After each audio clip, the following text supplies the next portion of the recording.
What begins the day on the Hebrew calendar and determines when we are to begin our appointed times, starting with the weekly Sabbath on day 7 of the week, but including the Sabbaths declared for the rest of the appointed times? Is it evening, defined by sunset, or is it morning, defined by sunrise? This video is a study of these two opposing views. The pro-evening or sunset view is the work of GeoTruth in an hour-long video that can be found on his YouTube channel. This video will be disruptive as it breaks down his positions. It is recommended that you watch his video from his channel without the interruptions of this video to make sure his positions and points are being represented fairly and accurately. His pro-evening evidences deal with the Damascus document and the commonly debated scriptures from Genesis, Exodus, and Leviticus, along with evidences from the crucifixion week found in each of the gospel accounts. He also offers a Jubilees passage. His evidences are tested point by point and contrasted to the morning or sunrise view. Before starting, I would like to introduce definitions that are used throughout this study. First, we have the word explicit, which means something is stated clearly and in detail, leaving no room for confusion or doubt. Its adverb is explicitly, which means something is expressed in an explicit manner. Then we have implicit, an adjective, which means something is suggested though not directly expressed. Implicity is a related noun, which means the quality or state of being implicit. Implicitness is also a noun, which means something is capable of being understood from something else, though not expressed. And then we have the verb imply, which means to express indirectly, to involve by inference, association, or necessary consequence, rather than by direct statement. Then we have the verb infer, which means to deduce or conclude from evidence and reasoning rather than from explicit statements. Related words would be suppose, speculate, assume. From infer, we have the adjective inferred, which means something is derived at by reasoning or concluded from evidence, assumed as a result of estimation or speculation, and implied or hinted at. And we also have the noun inference, which is a conclusion reached on the basis of evidence and reasoning. Supposition is a noun, and it's a belief that's held without proof or certain knowledge, an assumption or hypothesis. A presupposition is also a noun, and it means something that is tacitly assumed beforehand at the beginning of a line of argument or course of action. And then we have the word clearly, which is an adverb, which means something is being expressed in a clear manner with clarity. And I would like to introduce concepts used in this study, the first of which is implicity, which is the quality or state of being implicit, which means something is suggested though not directly expressed. Rational thought is the mental process of reasoning where individuals use logic and evidence to make decisions or form beliefs. Clarity is the quality of being clear, which means to be easy to perceive, understand, and interpret. And then we have Occam's razor, which is defined as plurality should not be posited without necessity. The principle gives precedence to simplicity, which means that of two competing theories, the simpler explanation of an entity is to be preferred. The principle is also expressed as entities are not to be multiplied beyond necessity. Let me here define the word posit, which means it's a statement which is made on the assumption that it will prove to be true, and an entity is a thing with distinct and independent existence. In summary, Occam's razor can be defined as the simplest explanation is most likely to be the correct explanation. The debate. We have no explicit definitions or explanations in Scripture of when a day is to begin, what is its duration, or what is its sequence. Therefore, we must all infer from the information that is provided to create our suppositions. When studying, it seems good to be mindful that our suppositions create the presuppositions against which we interpret what we read in Scripture. If not careful, they may unduly influence our perception of any current passage in question. One should endeavor to be able to step back and review each passage objectively from a competing supposition. Both views, evening or sunset and morning or sunrise, are competing on the basis of implicity, rationality, clarity, and simplicity. And each person will need to decide what arguments present the best case. Hey everyone, this is Jim of Shiloh Kahal. And I'm making what I hope will be, if not the last, one of my last videos concerning the topic of when a day begins. Now, I've made a number of videos where I have made many cases, and it might seem as though I'm ate up with the topic. I suppose in a way I was, because I want to know how to observe the Moedim. I want to see if I can glean out of Scripture and through rational thought what we're supposed to be doing in order to keep Moedim correctly. And because of that, it led me to investigation. Investigation led me to question so many of the assertions I was making. So it's taken a lot of videos, it's taken a lot of commentary, it's taken a lot of time. Am I ate up with it? I don't think so. I really hope I can put it down here. But I am going to take an opportunity here, since I have made points through other videos, I'm going to take opportunity to break down another video that was produced by GeoTruth, somebody who is asserting the prevalent understanding of when a day begins on the calendar to be in the evening, and then running from evening to evening. He goes so far as to say that Yahweh, our Elohim, has ordained it as such, which is a very strong statement. I've already critiqued some work by Kingdom in Context, which is pretty much the exact same information. They are at the same conclusions for maybe similar reasons, and it certainly is it's the predominant conclusion that's out there, which causes me to wonder why, when to me, as I investigate, it cannot stand up under scrutiny and testing. So, but in this case, and what I want to do here is GeoTruth has put together a decent outline from which to work. So I want to juxtapose their assertion that a day begins at evening and then runs to evening, which really I've done work to demonstrate that really should mean sunset to sunset, because the word evening has colloquial meaning that can, it's a period of time that could start before the sun goes down and run clear past dusk into nighttime. It just has colloquial meaning. And the juxtaposed position that I will be making is what we call morning to morning, which would mean that the day begins in the morning and then runs to the next morning. But I'm going to do the same thing. I want to just affirm that is sunrise to sunrise, because the word morning just has so much colloquial meaning against the current world's calendar, as GeoTruth calls it, or the Greco-Roman, the Gregorian calendar. It all has broad meaning, so I need to narrow it down. So that is the point of what I'm going to do here. It might be a long video, because I'm going to try to cover his entire video and all of the points he makes. I'm going to try to be as succinct as I am able to, but I do need to set a little bit of the stage here. I assert that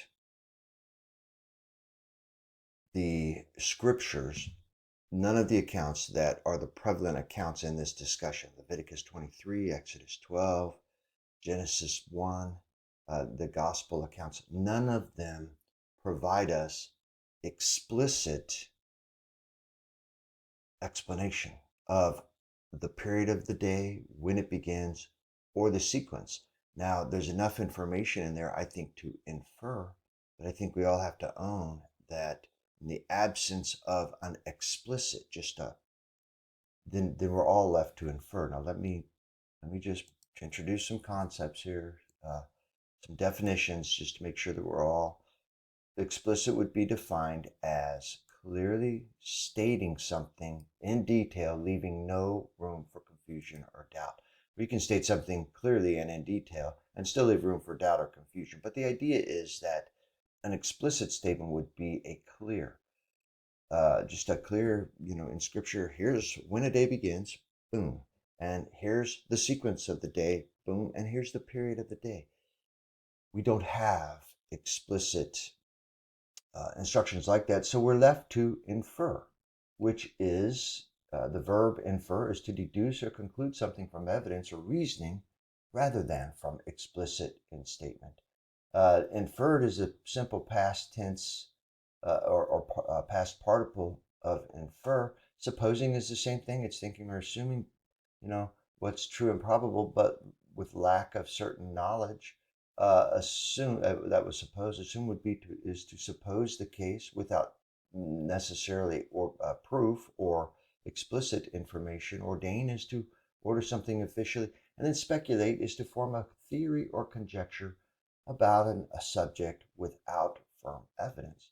You take those verbs and turn them into nouns, you get an inference, which is a conclusion reached upon the basis of evidence and reasoning. It's a supposition. A presupposition is a thing, because this comes in a lot in the discussion. It's a thing tacitly assumed beforehand at the beginning of a line of argument or course of action. Presumption is similar to that, an idea that is taken to be true on the basis of probability. I won't get into the evening and mornings here. Daybreak, this is important because it conjures the idea, for many of us anyway, the idea that that's when the sun breaks the sky and we get this the beginning of the sun's appearance in the sky. But in truth, daybreak is the time of morning before that occurs. It's the time when daylight introduces itself into the sky because the sun is approaching and nearing, and its light is starting to fill the sky, starting with a little bit of light, and then pretty decent light before it actually breaks the horizon. Well, that's daybreak. Also dawn, very similar. They're synonymous. Clarity is the quality of being coherent and intelligible. I will say that the two positions are competing for clarity, which is the quality of being coherent and intelligent, which is clearness or lucidity as to perception and understanding, free from indistinctness or ambiguity. Okay. And then Occam's razor, that it has a technical definition. In fact, this is what I'm getting ready to, and I'll read it here. In fact, let me first read it. Occam's razor is that the concepts in deductive reasoning that plurality should not be posited without necessity. In other words, plurality, which is adding things, turning something from singular to plural, adding something should not be posited or done without necessity. In other words, if you've got a simple answer with a simple thing, don't add to it unnecessarily. And the principle gives precedence to simplicity. Of two competing theories, and it goes on to say that of two competing theories, the simpler explanation of an entity or idea is to be preferred. The principle is also expressed as entities or items. Discussions are not to be multiplied, entities are not to be multiplied beyond necessity, which is pretty much just plurality should not be posited without necessity, meaning that ideas should not be multiplied beyond what is necessary. You shouldn't be adding to something. In its essence, Occam's razor pretty much, I just heard it the other night, pretty much postulates that the simplest explanation tends to be the most likely to be the correct explanation. Well, we need to employ that. I choose to employ that in this discussion of evening, when a day begins, evening or morning. And then the speculation as a noun is the forming of a theory or conjecture without evidence. Adjectives would be clear, easy to perceive, understand, and interpret. Inferred as an adjective is derived by reasoning or concluded from evidence or provisionally identified through either of these methods. Okay. Implicit, I don't know that I put imply up here. I should have put imply up there, but imply is similar to implicit, which means that something is suggested though not directly expressed. Okay, so to return to what I was just saying, I contend that there is no explicit. If there was, we wouldn't have so many difficulties figuring this out. Scriptures in these accounts do not explicitly or expressly give us the beginning of the day, the period of the day, or even the sequence of the day.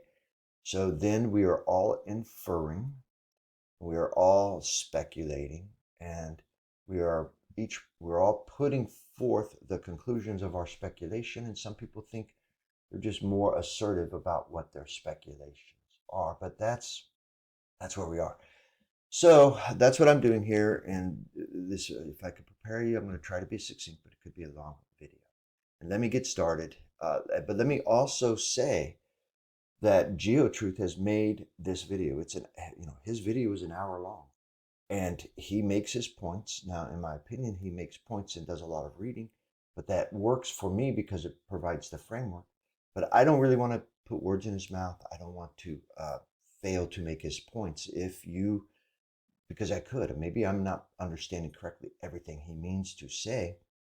So I say to you, if you wish to learn, test his video, go look at his video, see what he's saying exactly, because I'm going to by necessity have to piece it up, break it apart a little bit, and summarize what I think he's saying throughout this video. So I just refer you back to his channel, GeoTruth. He's got it up here, GeoTruth, and then down here, GeoTruth. And then this particular video is called Yahuwah's Days are Ordained Evening to Evening. So I'm going to quickly just play as the beginning, because he puts forth what I put forth as the reason why I'm doing this at all. Because again, if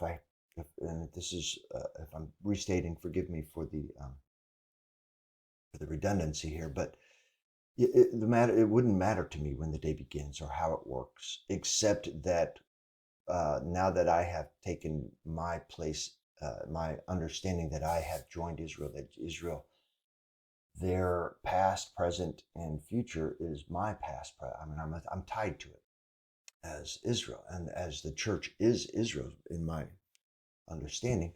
Well, then I need to keep moeding, the most prevalent of which is the weekly Sabbath, that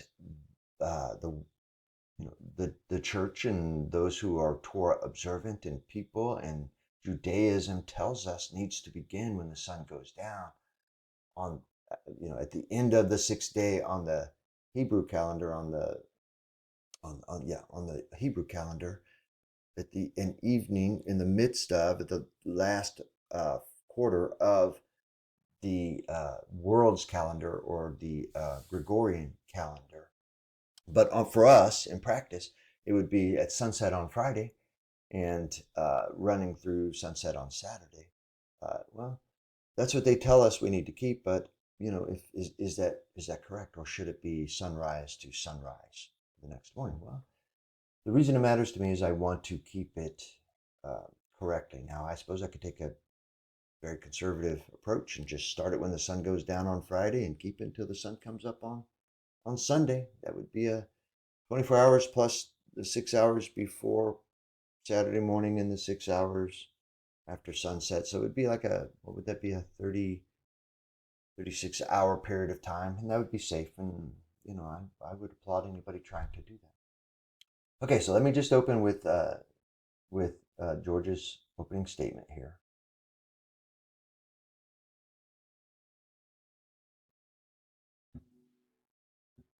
Shalom and blessings, everyone. This presentation will provide scriptural evidence that Yahuwah ordained his days from evening to evening. This subject is very important to many of us who truly desire to know and observe Yahuwah's calendar. Okay, I agree. Now he's saying that the evidence leads so far as that it's suggested that Yahuwah, which is Elohim, which is for somebody who's, you would call him the Lord, because that's what modern scriptures and Judaism calls him, or something like that, God. But you'll hear us refer to him as Yahuwah or Elohim in here. Just want to comment to his opening picture here, because I believe this must be a sunset as you're facing, actually it's not a sunset, forgive me for even saying that, but if you were facing west, this would be the very end of the day, and he's going to show us a video later as this goes down. And once the sun goes down below this, we are starting a new day. Conversely, if this was a picture of a sunset, if we were facing, sunrise, actually not even a sunrise, it's the sun having come up after the sunrise. As you're facing east, the sun would have started behind the horizon, broken the horizon to start the day, and then come up to this full position, which comes into play in the very first assertion we make. Okay, let me go to, let's just go to the first page here. And he opens up with something that was new to me. He presented this to me. I have never really had this, used the Damascus document in the discussion of when a day begins prior to his introduction of this. So he shows us that the Damascus document, and let me go and just pull this out so I can work from it a little bit. So he shows us that the Damascus document existed. It was found in Cairo in Egypt, and it was found in 1897. And it was kind of, what he said, these laws are preserved in two primary sources. Okay, so he's referring to the Damascus, and he's referring to the Cairo Geniza, because that's these Geniza fragment, or Geniza, I'm not sure how to pronounce it, fragments of the Damascus document were found in Cairo in 1897, and then the Qumran manuscripts, which are the Dead Sea Scrolls, which were found in 1940, I believe it was 47 or so. It was in that area of time. So they weren't sure what to do with the Damascus document when they found him in Cairo, but when they were found in the Dead Sea Scrolls, it added some validity, because if you believe that the Dead Sea Scrolls might be the library, or from the library, the hidden library, when that was hidden when just before AD 70, and the Romans destroyed the entire land of Yehuda. The Dead Sea Scrolls in the library would have come from, and I'm not going to take time to explain it here, but it would have come from the caves of Bethabara, or the caves of Qumran, and what it's called in modernity, but historically it was called Bethabara. And I think in some translations it's called Betha something else. But the whole compound there in Bethabara or Qumran, many of us are postulating that is the stronghold, that is the place where the Zadok priests, who were deposed in 175 BC, removed from their position of high priesthood and replaced with illegitimate priesthood. And Judaism maybe was born prior to that, but certainly got its stronghold because Judaism ended up, taking over the political, religious, and financial, because they were the moneyed peoples of the land. But anyway, the point is that the Dead Sea Scrolls would have been come from the compound of the Zadokite priesthood, who were preserving the ways of Elohim and Israel, as they were tasked to do, the Torah, the calendar, and the things that they were tasked to do. Well, the Dead Sea Scrolls adds validity to the Damascus document. So if his point is to affirm the Damascus document as an authoritative document in this discussion, I agree with that. And then he shares a little more about what it is. Then he goes on to introduce what the Damascus document is presenting in I think it was column 10, certain columns of the Damascus document. Well, he introduces this Hebrew. This is the Hebrew that you got out of the Cairo document, and then later the Qumran documents, the Hebrew that is part of our discussion today. And then he goes on, let me see if I can get it pulled over here. And he pulls this out and organizes it for us. And let me go ahead and clip this. So that I can work from it. All right. So here he is introducing the Hebrew, and he ran it through a translator. He went here. He could have gone to Google Translator, probably would have translated similarly. Now, I couldn't just copy and paste it in, so I didn't try it in Google Translator, but it doesn't really matter because I'm not arguing with it. And then he intersperses, here's the Hebrew interspersed with how it would be rendered in English, which he's done here, in these first 3 lines. On Sabbath, Hebrew properly, Hebrew no man shall be enslaved / work, Hebrew in the 6 Hebrew days, Hebrew date, Hebrew until, Hebrew the exile, Hebrew of the sun, Hebrew diameter, Hebrew above, Hebrew the horizon.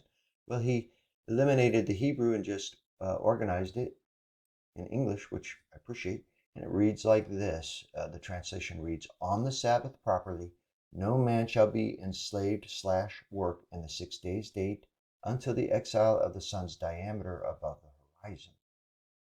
Okay, so admittedly, as I read this is, I'd not heard this type of language before. So I had to really ponder this through and really what it would read here. And I had to weigh through the predispositions, the presuppositions, and the arguments that I've heard before to try to hear it for what it was. And then before I got a chance to process that, GeoTruth makes the statement that this clearly states that the Sabbath begins on the evening of the 6th day when the sun has fully set below the horizon or disappeared in exile. Well, let me just say, this set me back when I was trying to watch GeoTruth's video. It was like, what? I mean, it really made me have to parse this. Why is he saying this clearly states something, and then he says something that I don't see in it at all?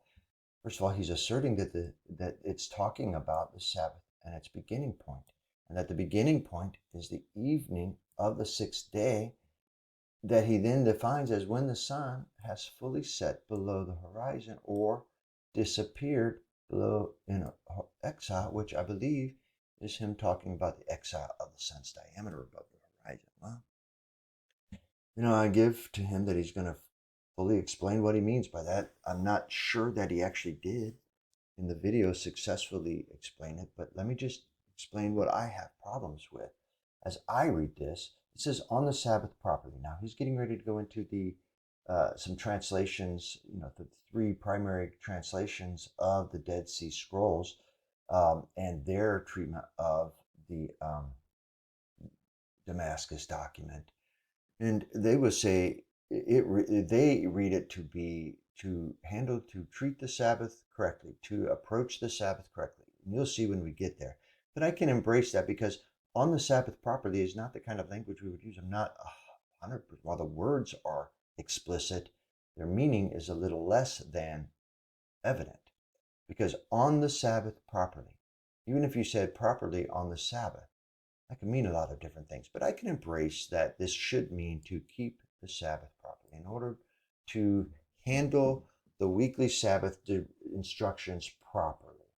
Then they go on to talk about what, when I read this, is I come to a different conclusion of what just a normal read of this would be. But no man shall be enslaved / work in the 6 days date until something. So no man, as I just read this, no man shall be enslaved or made to work until, well, and then it goes on to say in the 6 days date. Well, I've never heard that language before. I will tell you, in the discussion of Sabbath, we have 6 days of work and 1 day of rest. If I was just reading this, and as I read it, and as I pondered this and worked it through, when I think of this, it seems to read to me that a man's going to be enslaved and work for 6 days. If he works for another person, he's going to be charged with working those 6 days. But the instruction here is that no man, no employer shall cause somebody to work in those 6 days until a period of time, until something's occurred. And it goes on to say the exile of the sun's diameter above the horizon. Well, the sun's diameter above the horizon, we just saw that early picture, and that was showing us the sun's diameter above the horizon. It had just touched the horizon, but the entire diameter was still above the horizon. So in the evening, as the day is ending, that would be before the sun begins the process of moving behind the horizon and ultimately disappears behind the horizon, and that would be called the setting of the sun. The period of that period of time would be the setting of the sun. And once the sun is gone, it would be called the sunset. And in the discussion of an evening to evening day, then when the sun has set, that's when the day would begin. But conversely, if you're talking about the morning and the exiling or the exiting of the sun out of from behind the horizon, maybe, if you get to the sun's diameter in the morning, then we've already started the sunrise process where it first breaks the horizon and we get the sliver of sunlight, and then we go through the rising as the sun makes its way up above the horizon to the point where it's completely now that its diameter is completely above the horizon. While I do ponder this word exile because it just causes one to maybe perceive the moving away from, and I think you would maybe start from daylight, moving away, exiting out of the daylight, but it could just as easily maybe mean exiling from its position behind the horizon. I don't know, but what if we were to lose the word exile, this would read to me that no man shall be caused to work in the 6 days that he's charged to work until the sun's diameter has come above the horizon. And then logistically and I would infer that to mean that would be the sun had this would be the first day of the work week, the first day of the week period on the Hebrew calendar, and the work day does not start until the sun has fully come up, not just shown its sliver above the day to start the actual Hebrew day, in my opinion, but it's come all the way above the horizon, and that's how you keep the Sabbath properly.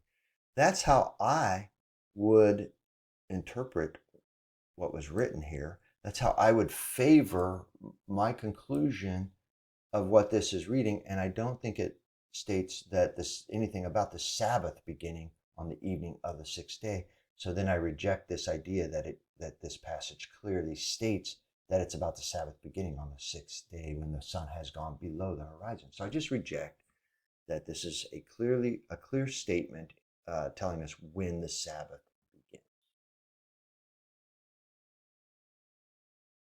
All right, and then he goes on. Oops. Yahweh. Didn't mean to do that. Let me go back to Yes, it is GeoTruth video. The third line is translated. Okay. As he scrolls, translated. All right, so then he. Text. Okay, I pushed the wrong button, but he goes on to then just show it and give us some illustrations, basically some data, something to look at with regard to the assertions he just made. Well, the first book he's showing us is the Dead Sea Scrolls translated by Florentino Garcia Martinez, or Professor Martinez. This is my favorite of the 3 translations because I think it's the most literal and keeping with Occam's razor. He keeps it as simple as possible and doesn't overly translate, overly insert and predispose, presuppose, all the words that I used over here where we're getting into presumed certain things. I think he does a better job leaving all of his presumptions and predispositions, his presuppositions out of it. But clearly he goes on to show this is how Professor Martinez rendered it. And I'm not arguing with this. I have tested it. I've gone and looked in this. Actually, this is the Cairo Geniza text. This is down here, the Qumran K4 fragment. I'm not sure. I need to test it. I guess I didn't realize it. Maybe he's pulling this in the Dead Sea Scrolls translator. Maybe they're pulling it from the Cairo Geniza, possibly. But this is pretty much how it reads over here in his, as he has translated and given us the Damascus document. This is how it reads in the book. Concerning the Sabbath, to observe it in accordance with its regulation, no one should do work on the 6th day from the moment when the sun's disk is at a distance of its diameter from the gate. For this is what he said. Okay, so the gate is often used when you are employing Enoch's calendar and Enoch's description of the cosmos and the world that you read from the Enoch. The writings of Enoch, which I consider scripture now. But it says concerning the Sabbath, so on the Sabbath day properly, to observe it in according with its regulations. So on the Sabbath properly, basically they've interpreted mean concerning the Sabbath to observe it in accordance with its regulation. Great, okay. But then they go on to say that no one should do work. So they've taken where it says no man shall be enslaved slash work. So he's interpreted to read or translated to read, no one should do work. And then in parentheses, on the sixth day from, so this is inserted, this is somebody, and then the moment is inserted also. So somebody's inserted this information. So we are assuming that we're talking about no man doing work on the sixth day because of the 6 days date that we saw, assuming. Um, but it's inserted, it's translated. That's somebody's idea, and just not clear, pure reading from the Hebrew in my estimation. But it goes on to say, no man should work, and if you leave it on the sixth day from it out, or even the moment, it would read, no one should do work. And they say I say until the sun's disk is at a distance of its diameter from the gate. So that would be the simplicity of it. No one should do work um, until the sun's disk is at a distance of its diameter from the gate. All right, not clear there either, but if you were taking that picture that GeoTruth showed us right at the beginning, as we are approaching the work week, when people do work, um, when it has risen past the horizon, that's when the work week would begin. Now, if you truly were on the sixth day, and then what this instruction seems to be saying is that as the sun is coming down and as it touches the um, horizon, that no man should do work on that sixth day. Well, that would be correct to say on that sixth day, because in that moment before the sun sets, we would be on that sixth day. And so they're asserting that Hebrew should be translated, and the words of the Hebrew should be rendered into English as talking about when you are to stop working, when you cease to work and begin your Sabbath. So no one should work past the point where the sun has touched that horizon on the sixth day.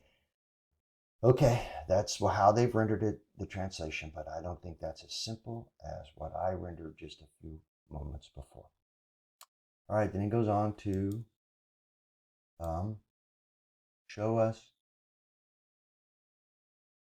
Okay, first thing he does, and let me go ahead and get there, is show us again, and I'll just take this opportunity. This would be the picture of that he showed us right at the beginning, and this would be, and forgive me, I don't want to put words in his mouth here, but this would be if this is portraying this evening, the sun, this is the end of the day, and if that's what this picture is portraying, then as the sun has gone down, the the translation we just read would say, this is when you stop working. As soon as you see this, no man should do work any longer.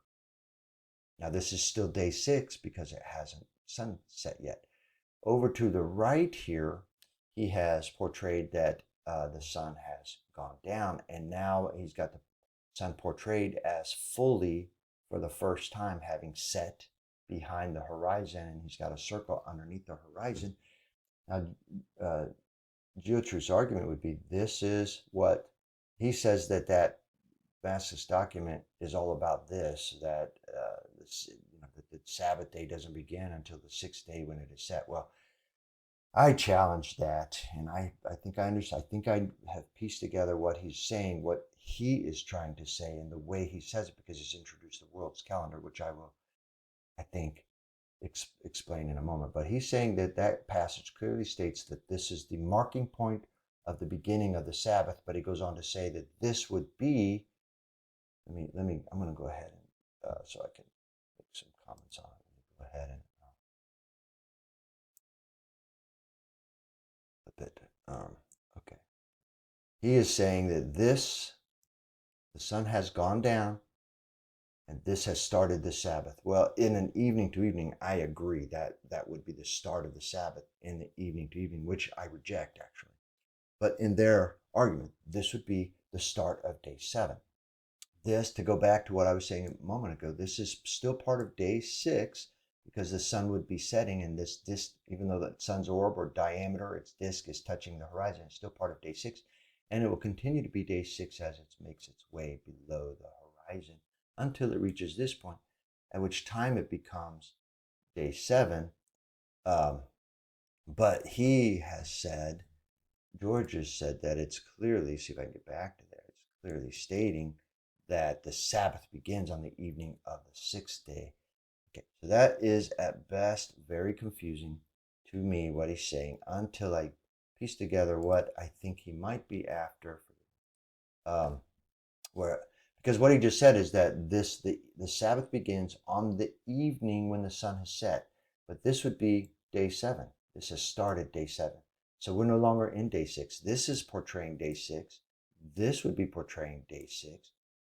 The sun setting almost below the is still day 6. So you could say, if you want to bring into the colloquial definition of evening, that all of this is part of the experience of evening, from the time before the sun sets, even past the sun, all of that. If you want to say it's colloquially evening, you can make the case that we're in evening here. But that's not when we're talking about the start of the day, in our exchange, in our debate, in our argument, this represents the evening or the start of the day when the sun has set. And the moment this has occurred, we're no longer in the evening of the 7th or 6th. It can't be in the evening. We're in the evening of the 7th, which would be the very first part, the very first thing we experience on day 7, and we have to be done working for sure.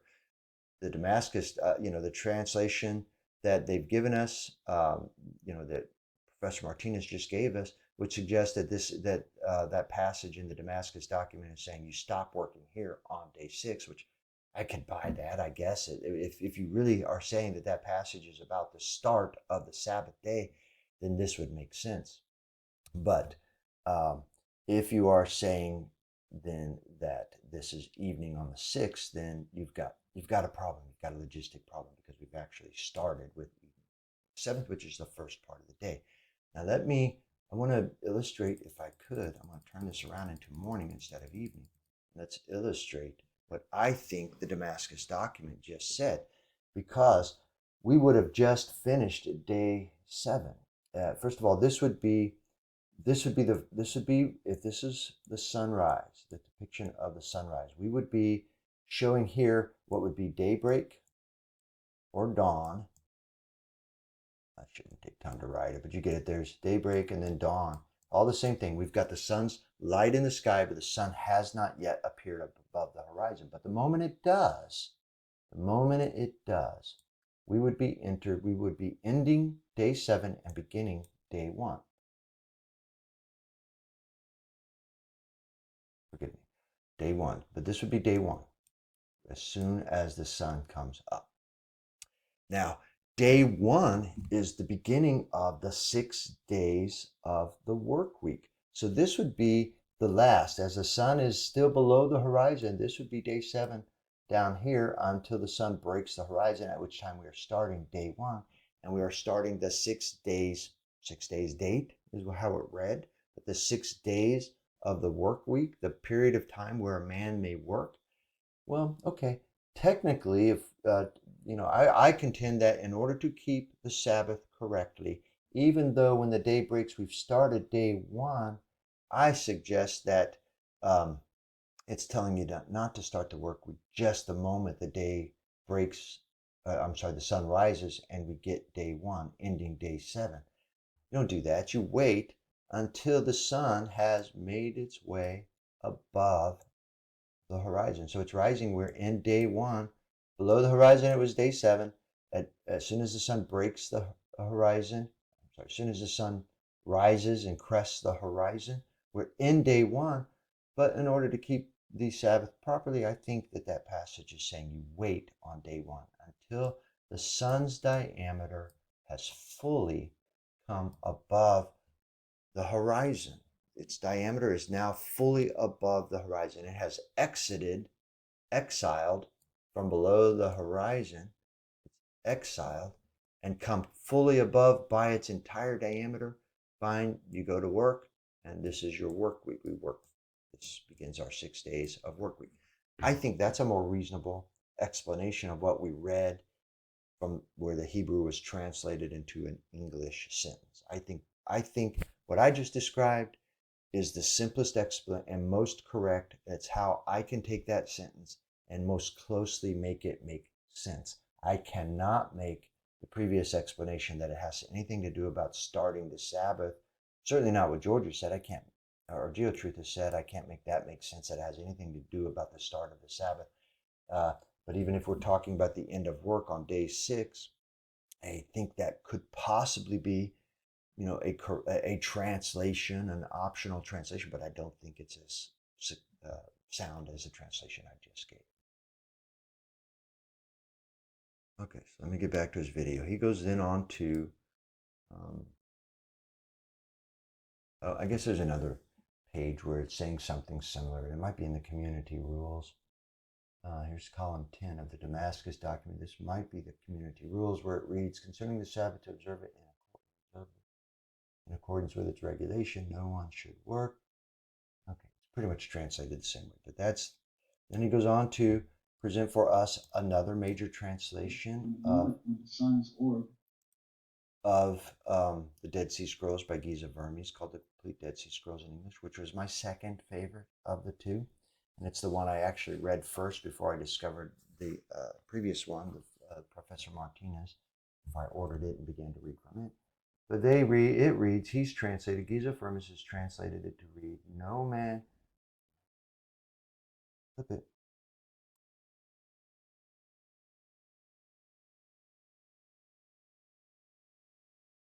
So no man shall work on the 6th day from the moment when the sun's orb is distant by its own fullness from the gate wherein, in parentheses, it sinks.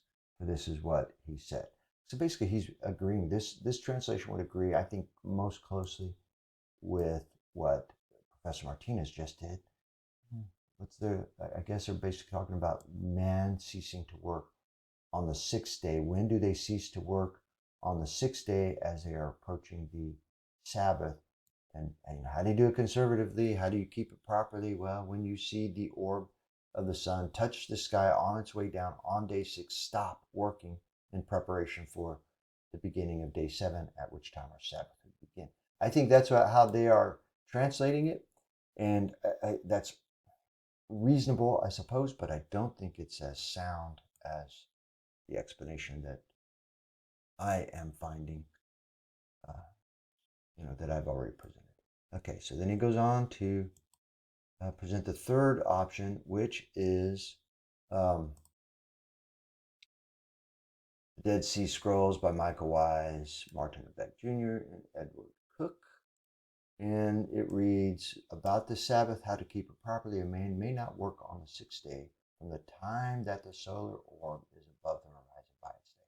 So they're doing pretty much the same thing, but they are really, in my opinion, they over-translate, over-insert, over-predispose, over-presuppose.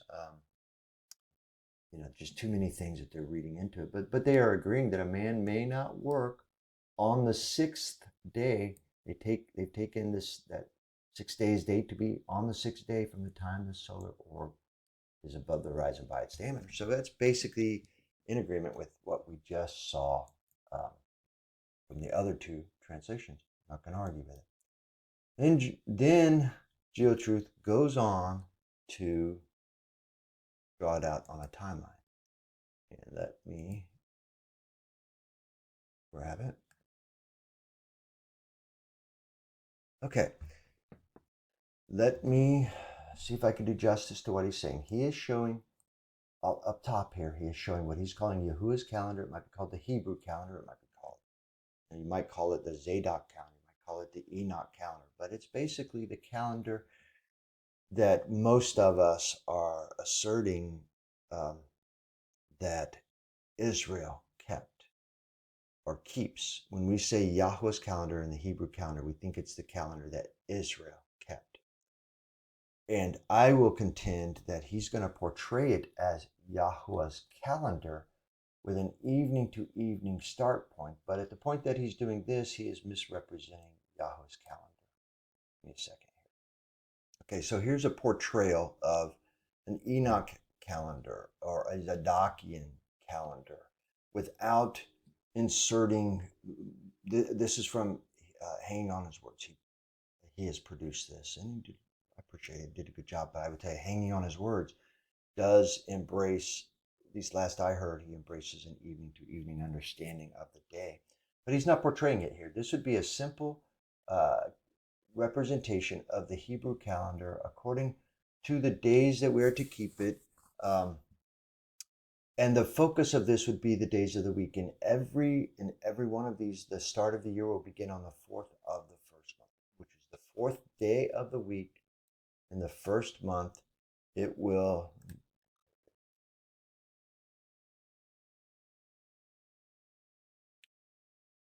every 4th day we start the year. And that makes the 7-day work week, which is the basis of this calendar, always have the day, the weeks, the year start on the 4th day of the first month. We will always then have this first weekly Sabbath on the 4th and the 11th and the 18th. And this will be consistent year after year. We will always, here's passive, we will always observe it on the 3rd day of the week. And then we would start the Feast of Unleavened Bread on the 4th day of the week. And then we would carry the Feast of Unleavened Bread through this period of time. So all of the Moedim, these appointed times, like here's one, our Moedim. Then we have Feast of Trumpets, Day of Atonement, Feast of Sukkot. So all these Day of Atonements will be, every year will occur on the same day of the week. It will never vary by days of the week. But, and this would be, and I would embrace this as representative of the Enoch calendar, the Zadok calendar, or the Hebrew calendar. But when we take that Hebrew Enoch, Zadok calendar and then start portraying it with an evening to day, then I think we've gone too far, because I think it's the correct calendar, but the correct order would be, I believe, day and night. As soon as we're getting a night and day, which actually would start with an evening here, and then we go into night, because this would be the sequence of the day. We start with the evening, which I think this is his twilight period here. We have night, then we have morning, we have dawn, daybreak, and then we have the start of the day here. Then we have the daylight hours, and then we have sun above the orbs above the horizon, which really is part of the discussion that we just had, to where we then go below the night and we have evening. And this would start the new day. This is the new day. This starts day 6 in this portrayal of the Hebrew calendar. Now, I would say that, and I will have to introduce, because I've created things too, where we will see the day become first. I would say that day 5 begins here, and not, with daylight hours. Okay, but let's go back to GeoTruth's calendar and explanation here. And let me just tell you, and then you can confirm what you think he's saying here. He is showing the weekly Yahuwah's calendar from day 5 to day 1, and actually through day 1. So we have day 5, day 6, day 7, and day 1 here. And he's showing it not only on his portrayal of Yahuwah's calendar, he's showing it on the portrayal of the world's calendar. What is the world calendar today? The world calendar is it the Gregorian calendar? I believe it is. I think I've heard it so many times, the Greco-Roman calendar, but it's the current calendar that we are on, where the day starts at midnight, 12:01 a.m., and runs to basically midnight of the next day. So we're starting a day right in the middle of the night. Well, when did we start doing this? If Rome introduced this calendar, well, Rome, doesn't come about until 6, 7, 8,000 years after, Israel was formed. When did Moses and the Israelites come on? 1400, 1500 BC. And even then we have Abraham 400 or 500 years prior to that. So a couple thousand years before in BC. And if Rome started coming on the scene, let's just say around 500 BC, I'd have to go look it up to confirm it, but we would have the world's calendar, the Roman calendar, being introduced to us at that period of time. So we have that 1,000 to 1,500 years before that, where we're using a calendar that has nothing to do with this current world's calendar. And while we're calling it a Rome calendar, I think today somebody named Greg, I don't really, I'd have to go build it back up, but we have the Gregorian calendar, which is what we're utilizing today. And so he's portraying it here as well. So on day, he's showing that the day starts at midnight. This would be, um, the start of the day. And then he's breaking it into 4 sections. You've got the evening time, then 3 parts of night, evening time, 3 parts of day. Okay. Evening, 3 parts of night, morning, 3 parts of day. Okay, so he's going to juxtapose what he's saying on this timeline that he's representing, this top part being Yahweh's calendar, lower part being the world's calendar. So he basically said that when the sun sets on day 6, this period of time right here, where the sun has gone below. Actually, let me start from a different spot. Let me say, because this would be the sunset that begins day 7. The sun has just, pretend I didn't mess that up, and that it starts right when the sun has gone down. And this initiates day 7 on Yahweh's calendar in the evening to evening illustration and argument. It would initiate day 7. So just staying with Yahweh's calendar, when GeoTruth says that the Sabbath begins in the evening on day 6, well, this is a problem, because this evening at the end of day 6 is really the beginning of day 7. So the evening on day 6 would be this evening over here. So the evening of day 6, which would be the start of the day in the evening to evening argument and on Yahweh's calendar, would be the first thing that happens. So it makes no sense to say that the Sabbath, which we clearly know is day 7 up here, starts at the evening on day 6. And I know the GeoTruth is an intelligent man, so I knew he had to be not just conflating that, just not just failing on that reasoning. I don't think one of us is failing if that's the case, and I would have to say it would be him in that case. So then, but I doubt that he did. He had to have a reason for saying that. Well, I think, and I do think he goes on to make his point. Where he does describe how this fits into this world's calendar. Because if you're following the world's calendar, here is day 6. And day 6 started here at midnight. And really the sun's down. We're at night. We're right in the middle of night here. But this is when we start the day. And then the first quarter of the day would be from midnight to 6 a.m. The second quarter of the day would be from 6 a.m. to noon. And then we have the third quarter of the day, which would be from noon to 6 a.m. And then we have this fourth quarter of the day.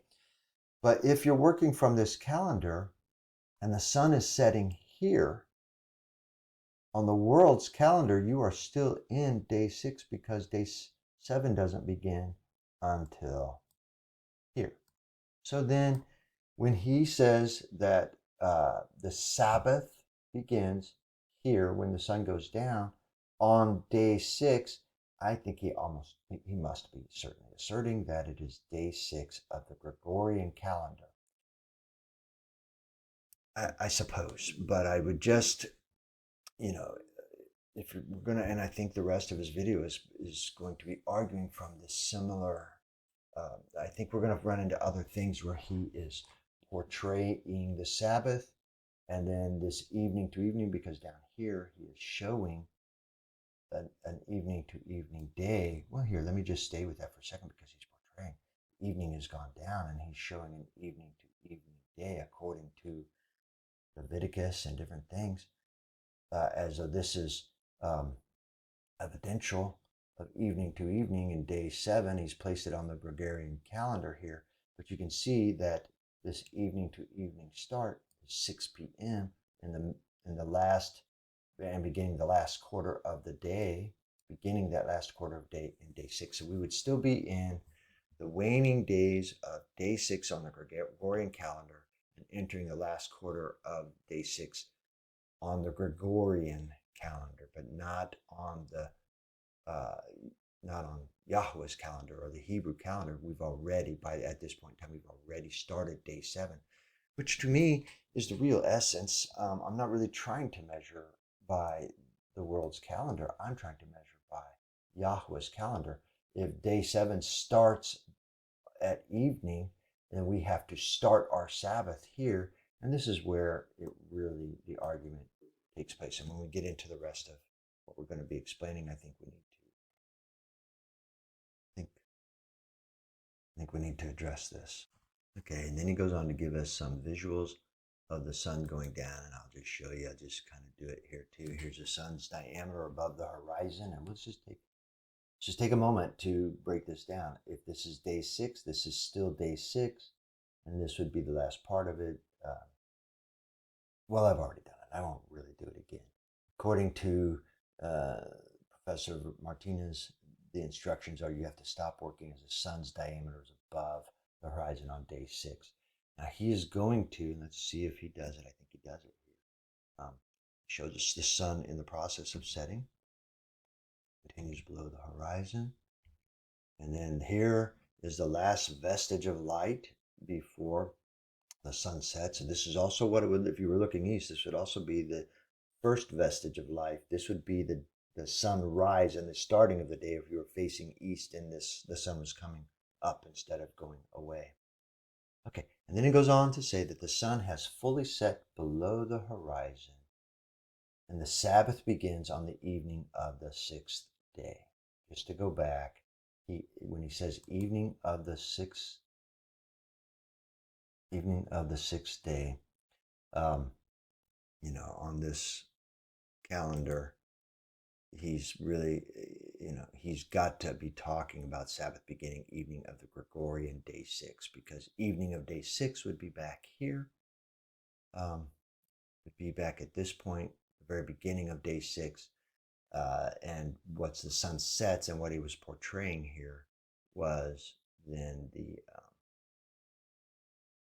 what he was portraying here would be the beginning of day 7 on the Hebrew calendar, but right in the last quarter of the 6th day on the Gregorian calendar. Almost has to be what he's doing. Okay, and then he enters into the discussion of the Day of Atonement.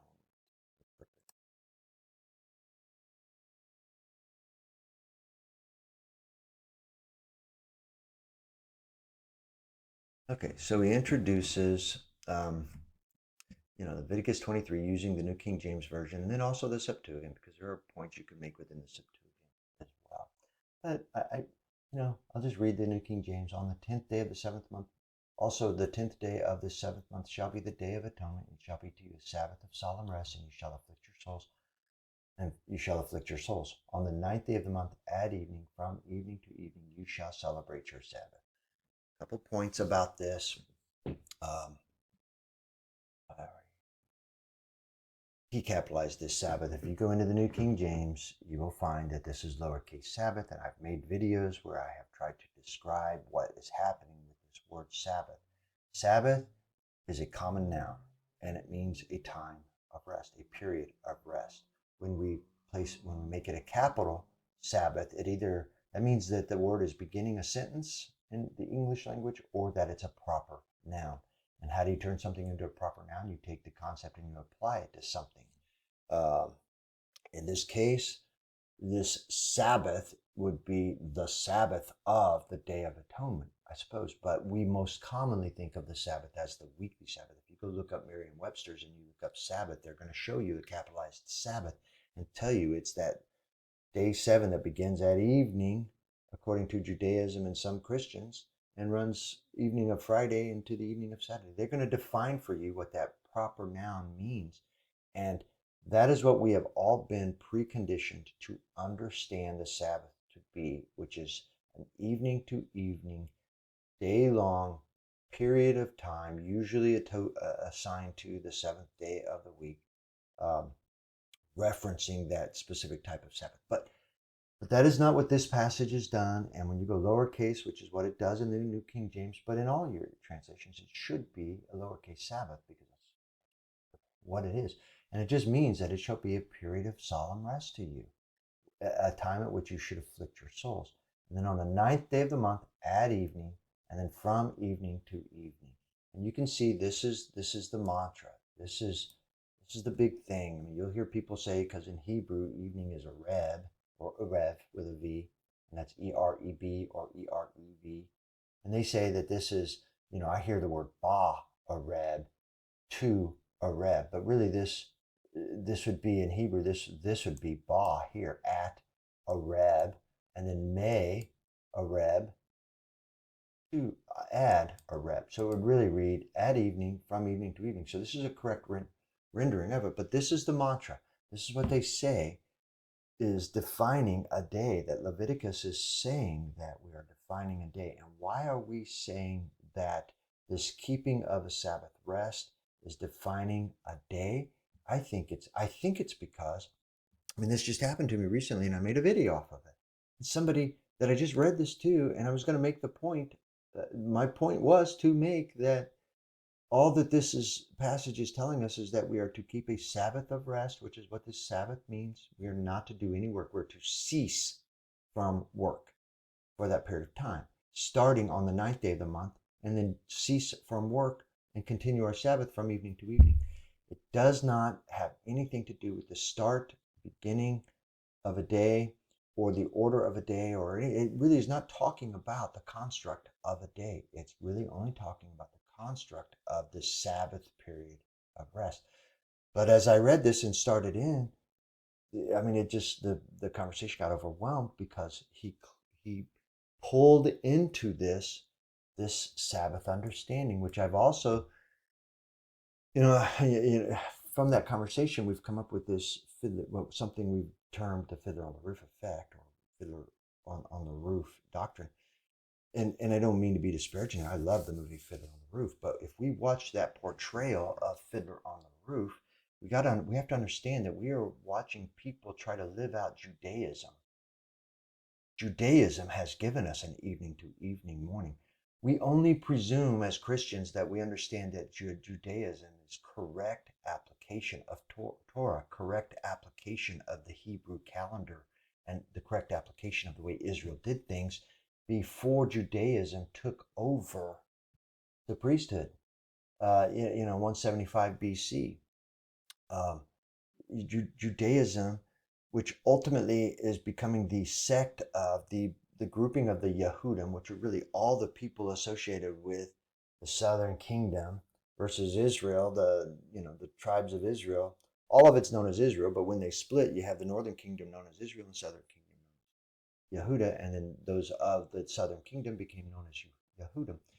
Well, when Messiah came on the scene, first of all, in 175 BC, when Judaism, when the Hellenistic priests, when Antiochus deposed the true priesthood, the Aaronic priesthood, the sons of Zadok, deposed them and installed the Hellenistic priests for a short period of time, and then we had the rising up of the Maccabees, and when the Maccabees succeeded in pushing back against Greece, and they took over the high priesthood, and that they became known as the Hasmoneans. But the Hasmonean dynasty is really the Maccabean dynasty, but it's still illegitimate dynasty, an illegitimate priesthood, and that dynasty was illegitimate.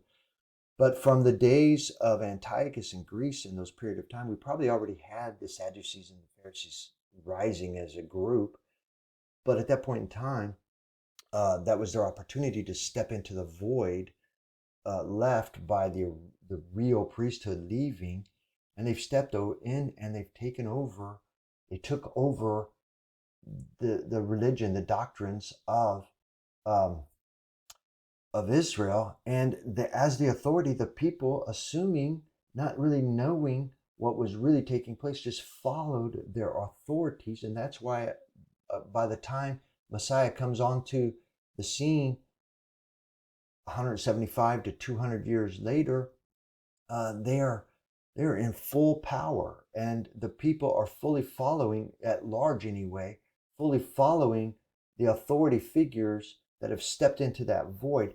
And I think there were competing. This seems pretty evident. There were competing people. There was, the sons of Aaron did go off to the compound in Bethabara, which became their stronghold and their, um, their place of operation from which, because they had followers too who were following them and their ways. We had the community rules, the Damascus document talking about the ways and everything. So we had a smaller group of people within the larger Israel who was still following the sons of Aaron. And when Messiah came on the scene, he did not go to the Pharisees and the people at large who had control of the temple at the time. He went to John the Baptist and the small group of people who I believe was the Aaronic priesthood, the legitimate priesthood, to receive his ordination, to receive his baptism and anointing for his ministry. Okay, so the Fiddler on the Roof is a portrayal of Judaism that has taken place and now dominates Judaism. And you're watching them struggle to keep evening to evening as the Pharisees, as the Greek calendar, which is what they brought in at that time, 175 BC, and introduced the evening to evening. And then the Pharisees have supported it through the times of Messiah, but also all the way up to the times of the portrayal of Fiddler on the Roof. And you're watching them try to walk out an evening to evening. You're watching Tevye scramble to get done with his deliveries for the day, to get in and dressed and ready for the beginning of the Sabbath when the sun has gone down. So all of that comes in and conjures, but why? I understand how it conjures, but that's the challenge to all of us, is to not let it conjure, because literally, if you keep this lowercase, all this is saying is we're to keep a period of solemn rest, at which time we're to afflict our soul. We're to start that solemn rest on the 9th day of the month. So they're identifying that it's going to happen in the 9th day. Why? If the day starts at evening on day 10, and this is when we're going to start the Sabbath, and if this is day 10 already, why are we even talking about day 9 back here? Because really, this is superfluous. It's unnecessary, because if we're going to start it at evening, and this is also going to say that the day begins at evening and the day runs from evening to evening, then we don't need to say on day 9, because it would be at evening. We're already on day 10. And we would just read also on day 10, we're to keep our Sabbath of rest from evening to evening, starting at evening to evening. All of this would be happening on day 10. There's no reason to even introduce day 9 unless at evening of day 9 precedes day 10. And this idea of from evening to evening, as though that represents, day 10, no, it just says that we are to start our Sabbath and keep our Sabbath from evening to evening. Now let me read this in the Septuagint, just a Septuagint very quickly before we go to the portrayals on a timeline, which I have done through many videos, but we'll do it here as well. So in the Septuagint, it reads, also on the 10th day of the 7th month is a day of atonement. It shall be a holy convocation to you, which is just a gathering. And you shall humble your souls and offer whole burnt offering to the Lord. It shall be a holy Sabbath to you. Now I will tell you, same thing. I did it. I mean, I've gone and looked in the Septuagint. It's also lowercase. I don't know if it's GeoTruth or who's putting in the capital here, but we're conjuring things when we go to a proper noun here instead of just keeping it a common noun. It shall be a holy time of rest for you when you shall humble your souls. And you get the same thing from the 9th day of the month, from evening to evening. Well, if the day starts at the evening, then this is from evening would be day 10. And so why are we even talking about day 9? It becomes superfluous. It doesn't even need to be part of the description. Now, I will say that he's also doing what I've heard others do. They're noticing that in the Septuagint, instead of saying Sabbath singular, they say Sabbaths, as though the Septuagint might be offering us an understanding that we're not getting from reading our other translations, the translations from the 66 and the book of, the canonized scriptures, etc. So this is GeoTruth's assertion that the New King James specifically states the Day of Atonement is to be observed from the evening of the 9th day. Well, first of all, I agree. Evening of the 9th day of the 7th month to the evening of the 10th day, all of that actually makes sense even on my calendar. But I think it means something else to him.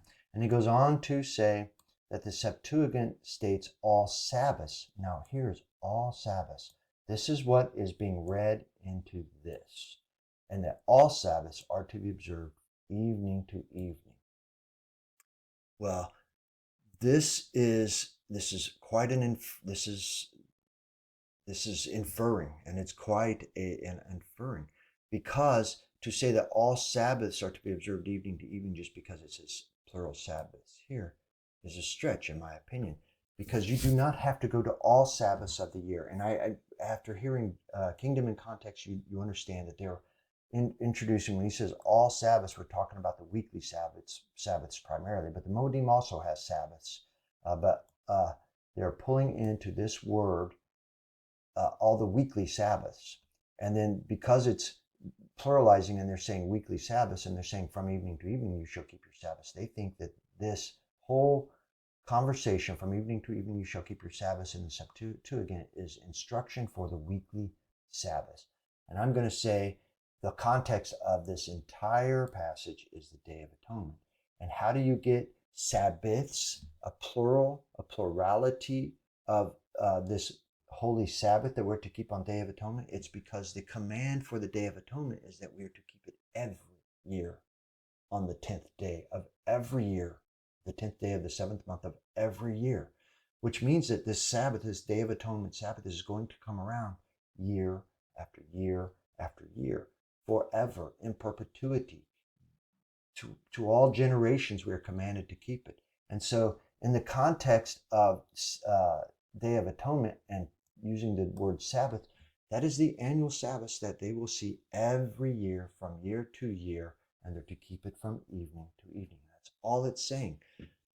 Now, in the absence of explicit conversation and instruction to help us parse this out from scriptures, we're all having to infer. But I'm just saying that neither of this passage in neither translation is telling us that we are to keep a Sabbath day that runs from evening to evening, defining the day, the period of a day, the beginning of the day and the period of the day. All that this is telling us, the most explicit statements of both passages, is that we are to keep a Sabbath that begins in the middle of on day 9 at evening. I shouldn't say in the middle of day 9. Because what's explicit is we're to keep a Sabbath beginning on day 9 at evening, and then we're to keep that Sabbath from evening to evening. That is the most explicit instructions from this. Now, forgive me, George has commentary on this, which I didn't play here, and I would refer you back to his video to hear his commentary. He will read this, and then he will read his statements. 3:27:32. I'll let you do that. If he's adding things, and if I'm just saying, if you get his perspective and what his comments towards this, you need to visit his video, because I'm not showing his commentary here.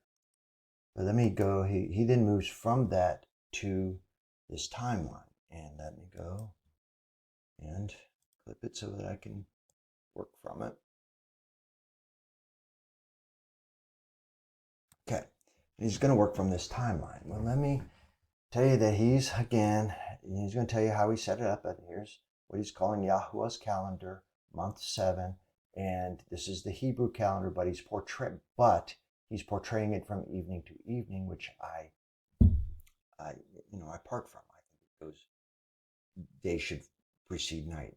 The morning and the sunrise should precede night. So day first, night second, instead of night first, day second. And then he does, again, portray the world's calendar or the Gregorian calendar down here. And he's showing from day 7 of the week, which would then be day 4 of the 7th month. So this is day 4 of the 7th month here, but it's day 7 of the week, and that's what he's portraying here. So this would be the previous week's Sabbath, and then we start day, the first day of that week, which would, that would be your Sunday. Well, okay, he's putting it here, Sunday.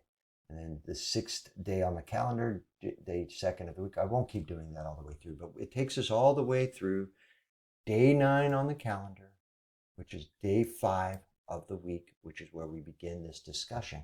And then he does assert for us that the Day of Atonement begins on day 10 because that's clear. And then he shows us the weekly Sabbath that begins on day 11 because the Day of Atonement on the Enoch calendar, on the Zadokian calendar, will always be day 6 of the week, which will always just precede day 7 of the week. So this organization will be year after year after year, the same. We're not going to get movement of the 10th will always be on day 6 of the week. The 11th will always be on day 7th. And the 9th will always be on day 5 of the week. Okay. So let's just take this. If you take the passage from the New King James, the instruction is we are to keep a Sabbath, a time of rest, and afflict our souls on day 9 at even. So let's find out when day 9 at even is. Well, first of all, this is the Hebrew calendar on day 9. If you are to embrace evening as the start of the day, the sunset of the start of the day, when would that be on day 9? Well, it would be right here as the sun sets and we enter this twilight period. That would be the evening on day 9. So the instruction according to New King James is we're to keep a Sabbath and we're on day 9 at even, and then from even to even, we're to keep our Sabbath. So literally, if we're going to use the Hebrew calendar, on day 9, we're going to start it at the very first part of day 9. If you're going evening to evening with sunset being the start of this period of time, then you're going at evening, then from evening to evening, and then you get this sunset period here. And what does that do? That initiates day 10. So we cannot have 2 sunsets in the same day. Each day will have 1 sunset. In an evening to evening argument and illustration, the day 9's sunset begins the day and is the first thing. Day 10's begins the day. The sunset at day 10 begins day 10, begins at sunset. Okay. All right. So we have a problem logistically. I mean, if we're going to stay with the Hebrew calendar, we have a problem logistically. And how do you solve that? Because let me also say that if you have started your Sabbath at day 9 at evening, run it to evening, then by the time we're starting day 10, when it's telling us to keep a Sabbath on day 10, we don't have the Sabbath.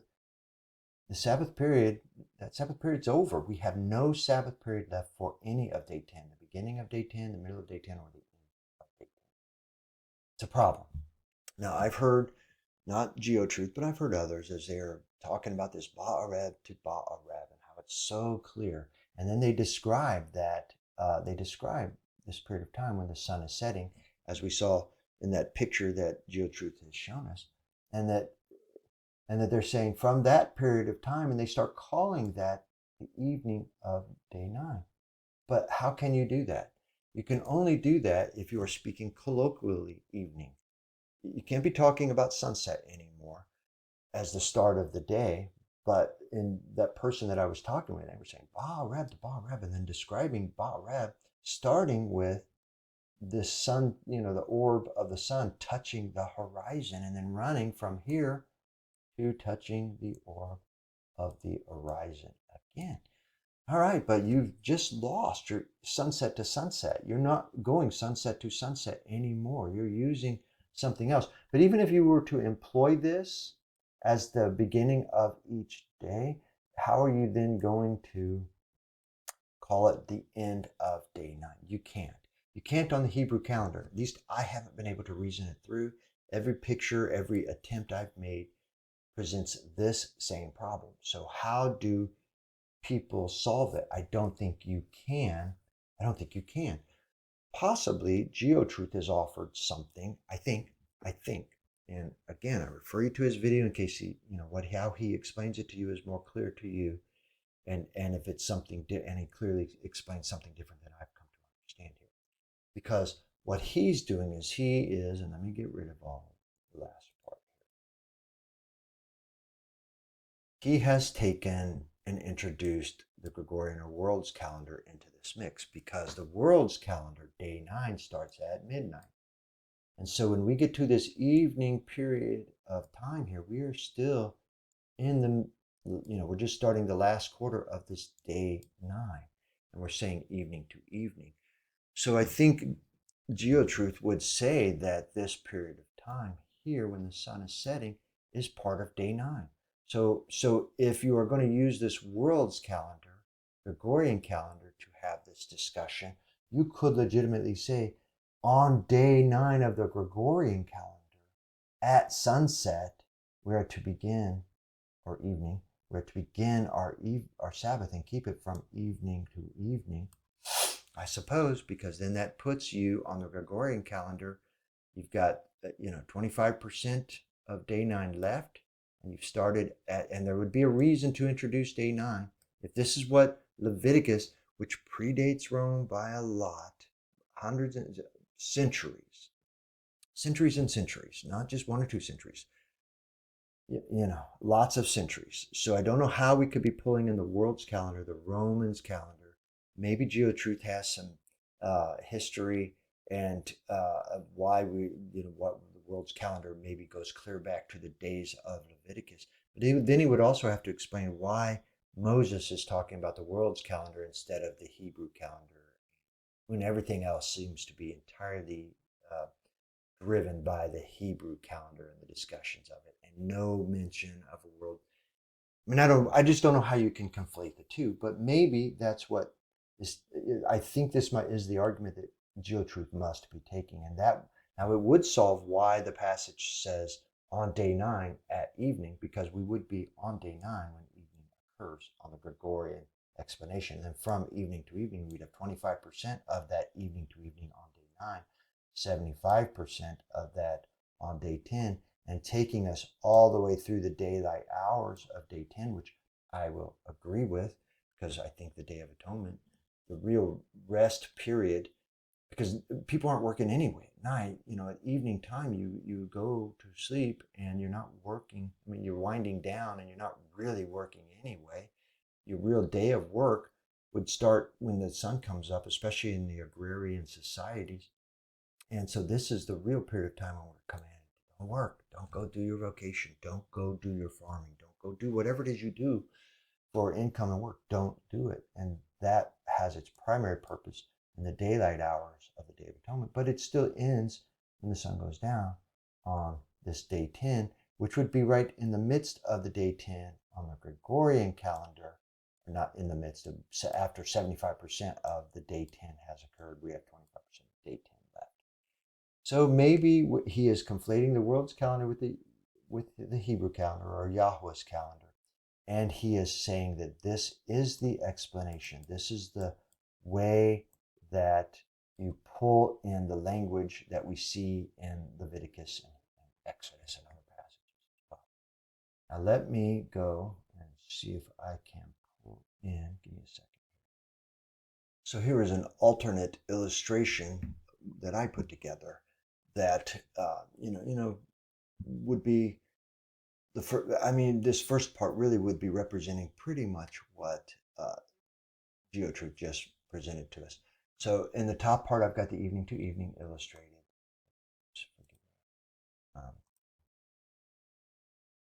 Here. So evening to evening illustrated. The sun goes down here. We have the twilight period. Then we have the night period. Then we have the twilight period and the sunrise. And then we have the day period here.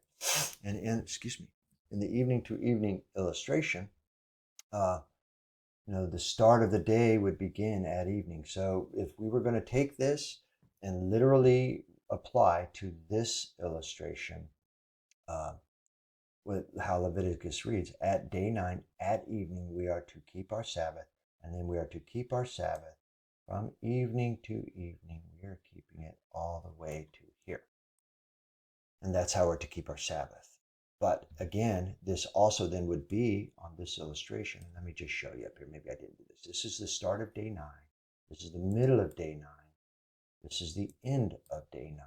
This is the start of day 10 here, middle of day 10, end of day 10, and the start of day 11. And I've broken down, this is the first half, the first 12 hours, night and darkness on an evening to evening illustration. This is the second half, or 12 hours, the daylight period of time on an evening to evening portrayal. Okay, so this is just demonstrating how impossible it is without further explanation. If we start our Sabbath at evening, run it from evening to evening, it's not possible on this illustration. Now, to take what I think GeoTruth has said, we would be in the midst of, on the Gregorian calendar, this would have been when we start our day 9 on the Gregorian calendar. And so we would have had day 9 running on the Gregorian calendar. We'd be 75% through day 9. And then we would start our Sabbath at evening on day 9 because we have 25% of day 9 left to go, because this would be where we would start day 10 on the Gregorian calendar. So, if I'm correct in what George is postulating, he's saying that this then solves the conversation of Leviticus 23, where we have an evening in the midst of day 9, but to do so, he's introduced the Gregorian calendar. I offer what I think is Occam's razor, a simpler and more clear explanation. If we start with sunset at the beginning, it solves our problems. And so it's commonly referred to as a morning to morning illustration, but I said sunset, I meant to say sunrise, forgive me. But if we change morning to morning to be sunrise to sunrise, this is how it would work. The start of day 9 begins when the sun has come up, and we have this daylight period of time. The middle of the day is here when basically we have, and then forgive me, we have 12 hours of daylight here. And then in the middle of the day, we enter the sunset here and the twilight period. And then we have the second hours, or the second half of the day, which includes both twilight periods, the nighttime period. Then we have the twilight period, and then we have the sun rising here just before we start the day again on day 9. Well, let's take the illustration of Leviticus. Let's apply Leviticus to this explanation. If, as it reads, on day 9 at even, that places us here. We are to begin our Sabbath here on day 9. It explains why day 9 is introduced. Even though our Day of Atonement starts here at day 10, forgive me, I'm not going to try to write it all, but here's where we start our Day of Atonement. Our Sabbath begins on day 9 in the evening. It will run. Now, again, just to reiterate, we're winding down. Dinner time, family time, and then sleep time. We wouldn't normally be working during those periods of time anyway, but even if you're given to it or you wanted to, the command is don't, keep your period of rest, keep a solemn period of rest. But then we have the sun coming up and the twilight period of time here, and the sun comes up and then it breaks the day. Now, on a work week, this would begin when we start working. And this would have also started day 10. But the command is that at evening on day 9, and from evening to evening, we are to keep our Sabbath. So that makes the command very clear that when the sun comes up on day 10 and you would normally go to work, you do not. You stay home. You don't do any work, let alone your vocational work. You don't go farm, you don't go sell insurance, you don't go do anything for that period of time. And you keep your Shabbat all the way through to evening. And then technically, if the Sabbath ends at evening, we're still in the midst of day 10 here, and we technically would have a period of time where the Sabbath ended, and maybe you could do work if you really wanted to. But if you're an agrarian society, what are you going to do? It's evening time. It's time for you to wind down, have your dinner, have your family time, and go to sleep anyway. You're not going to work. So effectively, from really evening on day 9, we keep our Sabbath through the evening of day 10, but really we won't be working for basically a 36-hour period of time here, because we won't really be working again till the sun comes up and we eat.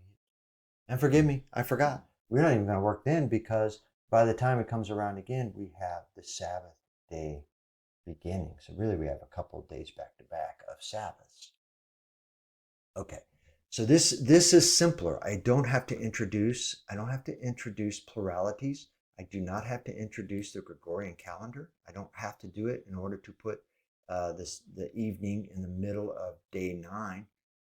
Which if you don't introduce something in an evening to evening illustration, necessity pushes you to add pluralities, and um, you have to add it because you can't have evening starting day 9 and the period. You just can't have it. You have to add the plurality of the Gregorian calendar or some other explanation. If you go morning to morning, you do not need plurality. It remains simple. We stay with a sunrise morning. And I don't have to introduce another calendar. I don't have to do anything to explain what Leviticus 23 speaks. It's simple. It's clear, in my opinion, and it's so it meets Occam's razor and it meets clarity. Only if you are insistent that Leviticus just told you that the day has to start in the evening. Only if you are insistent upon the scriptures telling you that, meaning that, do you have to introduce all of this up here. And I'm saying, I'm arguing, I'm asserting that you just don't have to do it. It's not how the scripture reads, and to read it that way is to infer.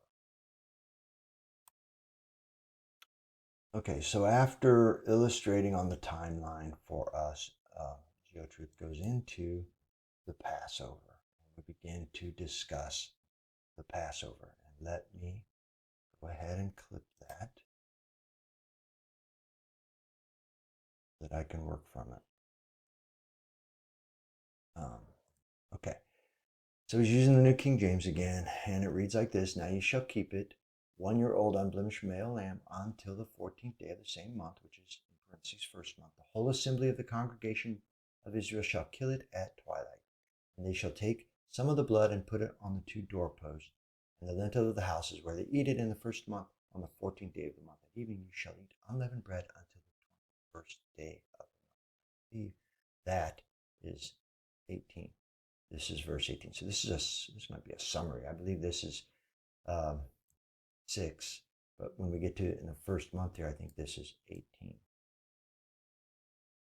And then in the Septuagint, it goes on to say, it's the same passage as read there, which reads a little different because it says to keep it until the 14th of the month, and the multitude of the congregation shall kill it toward evening. And that stands in contrast to at twilight. And then again, I think it's verse 18, beginning the 14th day of the month, you shall eat unleavened bread till the 21st day of the month. Now this Leviticus passage is also talking about the Passover. It says on the 14th day of the month, first month, at twilight is the Lord's Passover. So New King James is employing the word twilight. Leviticus 23:5 in Septuagint is on the first day of the month. On the first day of the month, on the 14th of the month, between the evening times is the Lord's Passover. So we will find in different translations the employment of, or the use of the word twilight. We will see the use of the word evening in this conversation, but you will also find certain translations who will say things like between the evenings, like the Septuagint did, or between the twilights. And that gets a little confusing because that can mean different things. Again, I don't think it needs to. I think it becomes a problem if you are trying to start the day in the evening. It does become a problem, and you do have to introduce pluralities, additional explanations. It's not a problem when we go sunrise to sunrise or morning to morning. It really doesn't matter what you use. It still is solved when you start with a sunrise to sunrise. So George has commentary, and but I think he primarily just reads it. But you can listen for his comment. Watch his video, and you can listen for his commentary. And he moves it into a timeline, which really, okay. Uh, so George offers commentary on this, but I think he primarily just pretty much reads it and tries to let it speak for itself, and then he places it on the timeline. Again, I don't want to speak for him. If he's introduced other explanations in the midst of that, I suggest you go watch his video, and give him his let him speak for himself. But then he moves into the timeline here. That's what I'm going to employ. So let me go clip, or I'm sorry, that's what we're going to talk about. Go flip it so that I can work from it. And then let's stay primarily with the New King James for our purposes here, because New King James reads, and let me get there. Verse 6, it reads, first of all, let me set it up again, just to be, this is Yahweh's calendar, the Hebrew calendar, in month 1, and he's portraying the entire week, starting with day 13, because we are really keeping the lamb during this period. Passover begins on day 14. And then on day 15 we begin the Feast of Unleavened Bread, which is but not part of our conversation today. But this is the portrayal. And down here he's using the world's calendar again. In the context of what I just offered a few moments ago, I'd say, he's offering plurality, additional explanation outside of the scriptures to get this done, and employing the world's calendar, which I think doesn't belong in the days of Exodus, which even predates Leviticus by a little bit. Okay, so though the passage in New King James reads, "Now you shall keep it until the 4th day of the same month." So we're to keep the lamb until, in this portrayal, until we reach this 14th day of the month, which he says starts at sunset. And then the command is that the whole assembly of the congregation shall kill it at twilight. So what is twilight? This period of time will be twilight. That would be the beginning of the day. Now, in the midst of day 14, in an evening to evening illustration, we have a second twilight here. Forgive me, it's the morning twilight. So if we're to kill it or at twilight, then the command is we're to either kill it when the day begins, which would be at nighttime. So it really makes no sense to do this, because you would have to kill it before you enter day 14. Now, I will say that if you're going to have Passover occur on 14, and the events of the Passover, which would be the destroyer passing over Israel, destroying the firstborn of Egypt, and all that stuff happening on the 14th, you would have to have it happening the very first part of day 14 in an evening to evening illustration, which I think is also not possible. I don't think GeoTruth addresses that here, but I've got videos where I address it in full, the whole Exodus timeline, and how impossible it is on an evening to evening, and yet how so simple and succinct and clear it seems to be on a morning to morning illustration. Okay, but you have 2 evenings. If you were to kill it at twilight, you have to kill it here, you have to kill it here. I suppose that you could be talking about this twilight at the end of day 14, which would then be an evening twilight, but it belongs to day 15 and an evening to evening day. So you would not be, if you wait till twilight, that starts when the sun sets, you're not killing it on the 14th anymore, you're killing it on the 15th. I don't know how that can be.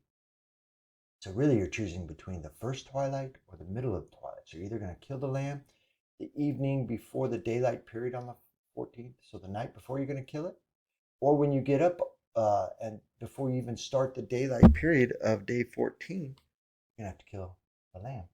And if you go to verse 18, and what it says there, well, let me see if I missed anything else in 7. And they shall, okay.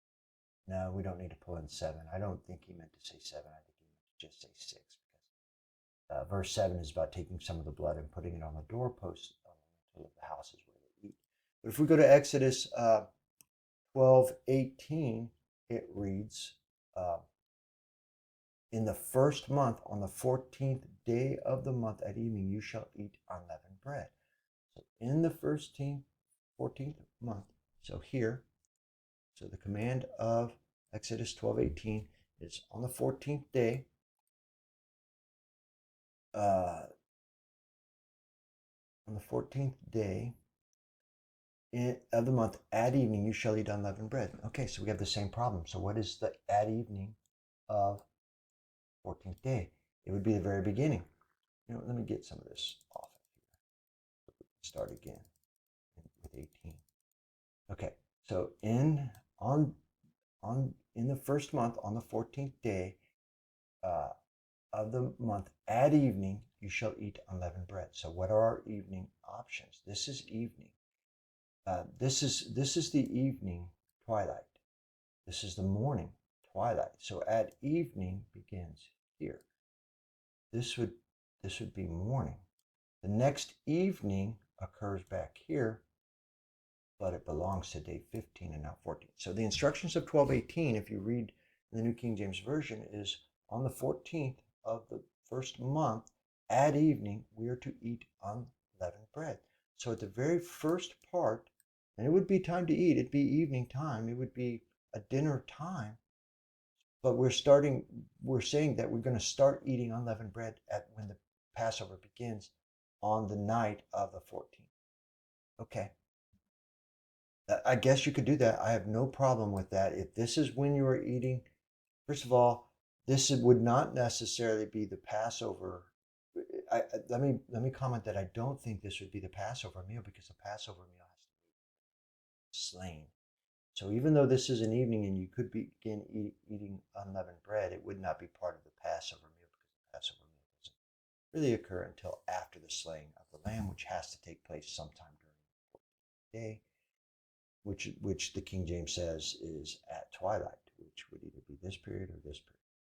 Okay, so, and then it goes on to say in the 18th, that you eat unleavened bread at evening, and you will eat it until the 21st day at evening. So you begin eating bread all the way to the 21st day at evening. But let me also say that by the time you ever get to the daylight periods of day 21, or even the nighttime period, because the first thing that happens is evening, when you've quit, even though we're still calling this the Feast of Unleavened Bread, you're done eating. The very first thing, you're done eating unleavened bread if you're going to stop it at twilight. If you're going to begin at evening and end at evening, when the sun sets, then you really have started nighttime on the 14th, and you end it before nighttime occurs on day 21.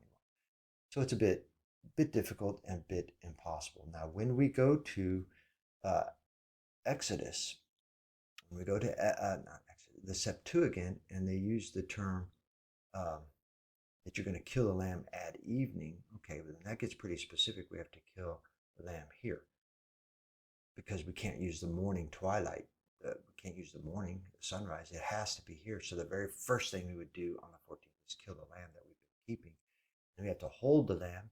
Either we have to start eating that very first night before the daylight hours, which would be in the midst of day 14. You have to kill the lamb first and eat that night, and this becomes your Passover during the night of the 14th year. It just really can't work where we're to kill the lamb at evening. Septuagint in an evening. I'm not saying the passage is wrong. I'm saying that using it in an evening to evening context becomes impossible. And it goes on to say that from evening to evening, pretty much the same thing here in this illustration. Okay, so let me offer that on an illustration that I created in sheet one. Sheet one, this is the top one is the evening to evening or sunset to sunset illustration. The bottom one will be morning to morning, which I think solves the problems, but I'm going to start with the evening to evening and the problems that we just described. So according to the New King James, we're to keep the lamb until, here, let me describe. So this is the 14th day of the first month. This is the 15th day of the 7th month, the 16th day. And so this would be the first day of, this would be Pesach. This would be, which is, one day. It's a Moedim all to itself. Pesach is separate from the Feast of Unleavened Bread, but this would be the Feast of Unleavened Bread, day 1 here, day 2, day 3 through day 7 of the Feast of Unleavened Bread. Okay, but for our conversation, we're going to focus here, and we're going to just restate what we just said on George's timeline, that if we're going to keep the lamb until the 14th, and then we're going to kill it at twilight. We have a twilight here once the sun goes down, and so that becomes one option. Then we have a twilight here as the sun is coming up, and that becomes the second option. The next twilight we have belongs to day 15. So we wouldn't be doing it on day 15. So in the New King James Version, when we are to kill the lamb at twilight, then we have to do it the very first thing on Esau, which would be nighttime before we go to bed on day 14, or as soon as, before the sun rises, really, because once the sun rises, we'd be in the day period of time. But still, at twilight would be the morning, the daybreak, the dawning period of time we would kill it here. Those are our two options. If we go with the Septuagint and it says kill it at evening, well, that leaves us just this option, because this is a morning. This is not, it's a twilight, but it's not an evening twilight. It's a morning twilight. So our only option, according to the Septuagint, would be to kill it here. And then we're to keep it all through this day, because really, unless we're going to eat our Passover here on 14th, which would also then be when the when the destroyer ideally went through Egypt. Unless you're going to keep the Passover here, you're going to have to move. You're going to have to keep this lamb either from here to the next evening or from the morning until the next evening. I find that to be pretty difficult. And remember that when the sun goes down, it belongs to day 15. So if we get to the sunset here on an evening to evening illustration, and we talk about evening of at the end of the daylight period of day 14, fine, but we're talking about day 15. I think most of the folks will illustrate and try to do and try to fix, but it gets very difficult to do. Now let me portray this on a morning to morning, because it gets pretty simple. It really gets pretty simple. So if we start a day at sunrise, so the first thing that happens on day 14, we've been keeping the lamb. And we do have a twilight period, but it belongs to day 13. So that clearly wouldn't be when we would be killing the lamb at twilight. Can't be. The sunrise starts the day. So then we have these 12 hours of daylight period of time that we continue to keep the lamb. The lamb has not been slaughtered yet, but here we are approaching sunset and the twilight. So according to the New King James Version, it says we've been keeping the lamb until the 14th, and we're to kill the lamb at twilight. And this would become the first option for killing the lamb. And then we go into what I think is the obvious time where we are to be eating the Passover meal with unleavened bread. This is when we are, from evening on the 14th. We are to begin eating unleavened bread, which is our Passover meal, and this is also when the angel of death or the destroyer passes through Egypt. It all makes sense. We kill the lamb here, and then we prepare the lamb, and we begin eating the lamb and the Passover during these nighttime periods. And that's it. I don't have the next thing to explain, and it fits nicely in the. It just fits nicely. It makes it clear you don't have options. You have one option. You need to clear at the end of the daylight period of day 14, as the sun is coming down. At twilight, you need to kill a lamb. Now, in Septuagint, it says at evening. Okay. So I suppose if you're going to legitimately take that to be the sunset, then you have to kill the lamb. Well, it would really be the same in both, because if you said twilight, you have to wait till the sun goes down before you get to twilight anyway. So really, in a morning to morning illustration, a sunrise to sunrise, evening and twilight become the same time for killing the lamb, and I portrayed it there, but it really belongs here. We're to kill the lamb once the sun sets, because that's what initiates twilight, and that is also initiates evening. So it seems pretty clear in that, and I don't really have to explain anything. Now I have, and this is also Occam's razor, I haven't introduced any pluralities. I don't have to introduce the Gregorian calendar or any other calendars to make this work. I don't have to employ any other rationales to make it work. I just don't have all the problems up there. It remains clear and simple here. When we get to verse 18, we are going to say, from evening on the 14th, we begin, which also is our Passover meal. We keep it we keep our we eat unleavened bread starting with on day 14, which is the first day of keeping unleavened bread, but then we go through and we start day 15 here. But on day 15, we begin the week of unleavened bread, the feast of unleavened bread. So we continue to eat unleavened bread now for the 7 days of unleavened bread. So you have a total of 8 days of eating unleavened bread because we started on Pesach. But we have 1 day of eating unleavened bread during Pesach or Passover, and then we have 7 days of eating unleavened bread on the feast of unleavened bread.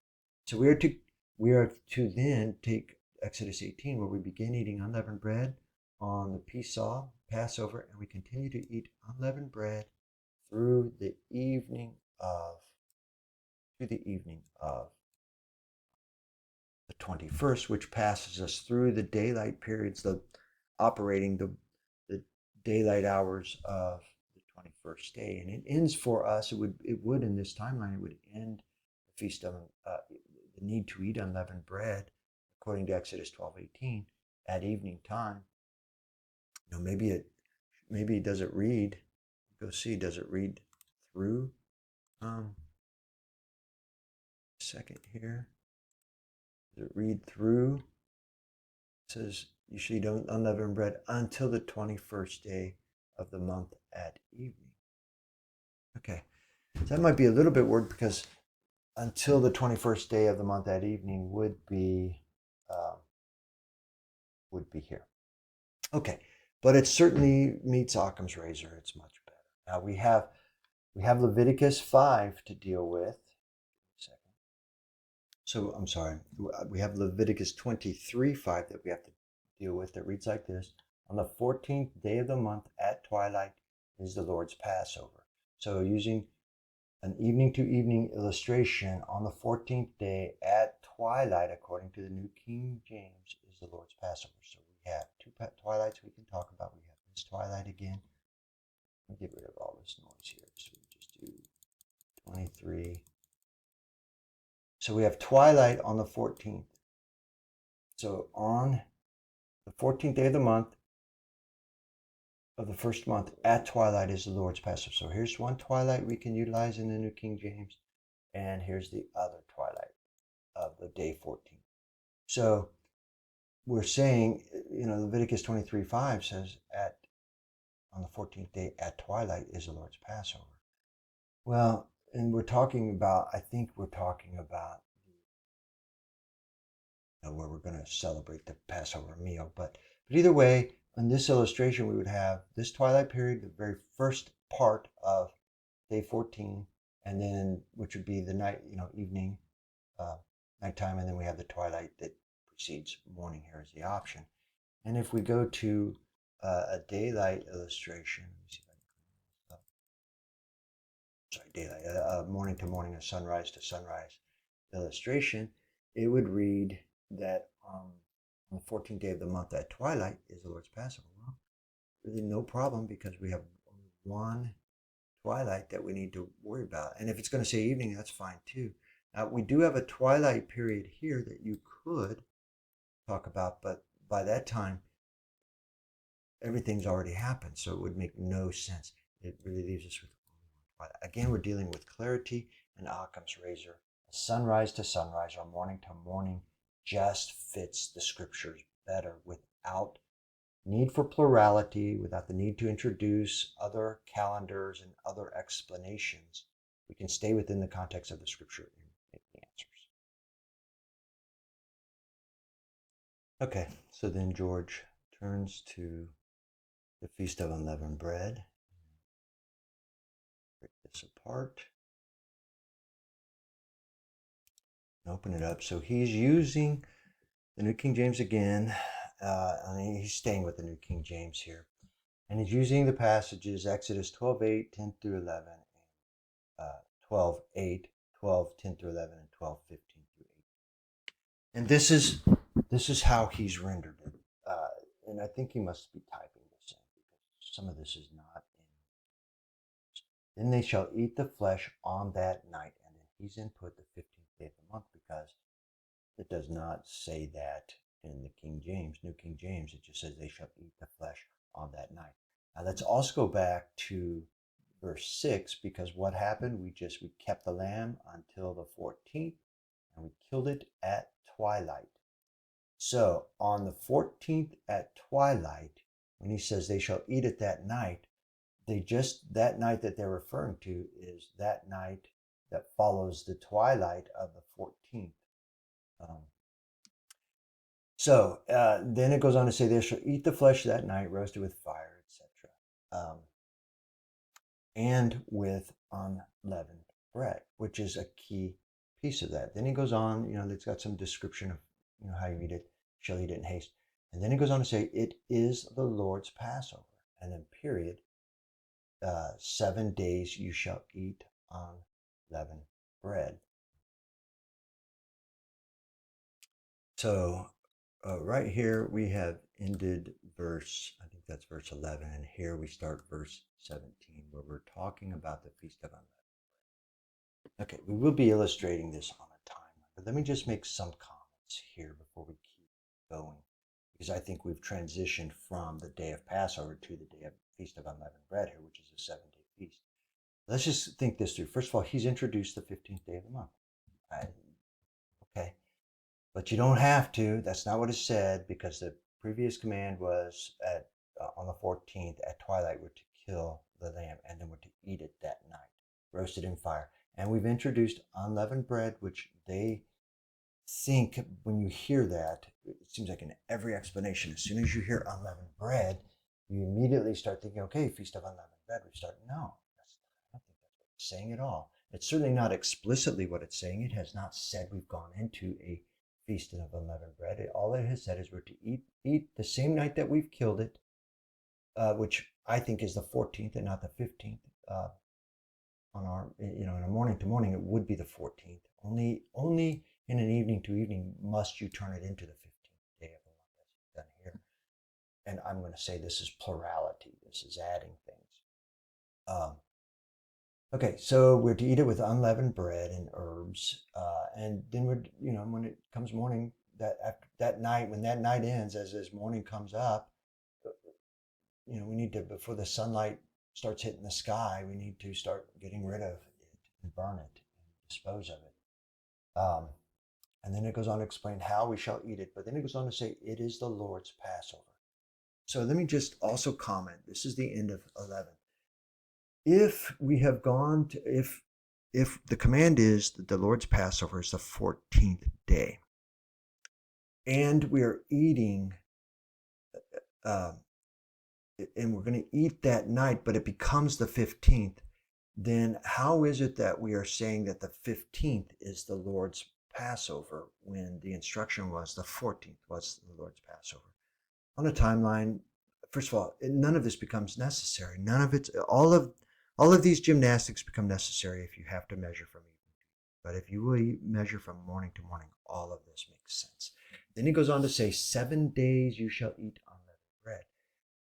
Well, I think one of the things that they are not pulling in is that this begins the Feast of Unleavened Bread, which is a 7-day feast. 7 days. Now, that's not to say only 7 days you can eat unleavened bread, because we just ate unleavened bread for the Passover. So the day before we ate unleavened bread, but we didn't eat unleavened bread during the Feast of Unleavened Bread. We ate unleavened bread at Passover. 7 days you shall eat unleavened bread. That's just the Feast of Unleavened Bread. That's all it is. On the first day, there's to be a holy convocation, and the 7th day, there should be a holy convocation. So those are just Sabbaths. We're to keep a Sabbath. Well, it goes on to say on either of these days, we were to keep a Sabbath and have a gathering. But everyone has to eat. You shall observe the Feast of Unleavened Bread, for on the same day I shall have brought your armies out of Egypt, etc. So in the first month, on the 14th day of the month at evening, you shall eat unleavened bread until the 21st day of the month at evening. So they are conflating, even if you say on the first day, this is Passover. And then this is, I'm sorry, let me not do that. Until the 21st day. Once we leave Passover, we enter the Feast of Unleavened Bread. So from the 14th to the 21st, yes, of course, we're eating unleavened bread, but you do not have to conflate those two things together so that you only have 7 days of eating unleavened bread, when you can have 8 days of eating unleavened bread because you have two moedim, you have the Passover and then you have unleavened bread. And then let's just quickly address Leviticus 23, 6 through 8. And he's got in here, on the 15th day of the same month is the feast of unleavened bread to the Lord. 7 days you eat unleavened bread. On the first day you shall have a holy convocation. That's pretty much what it's saying in Exodus here. And the 7th day shall be a holy convocation.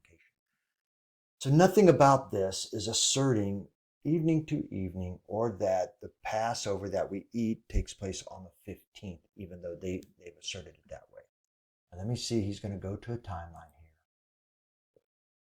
Transfer this after, again, for his commentaries on this and his explanations, to hear him assert, because what you would be hearing if he's going to comment to you, how all of this ties all of this into the 15th of the month, because that's the essence of what he's on the 7th day there should be working with. But then he moves into the timeline. Let's play it out on the timeline.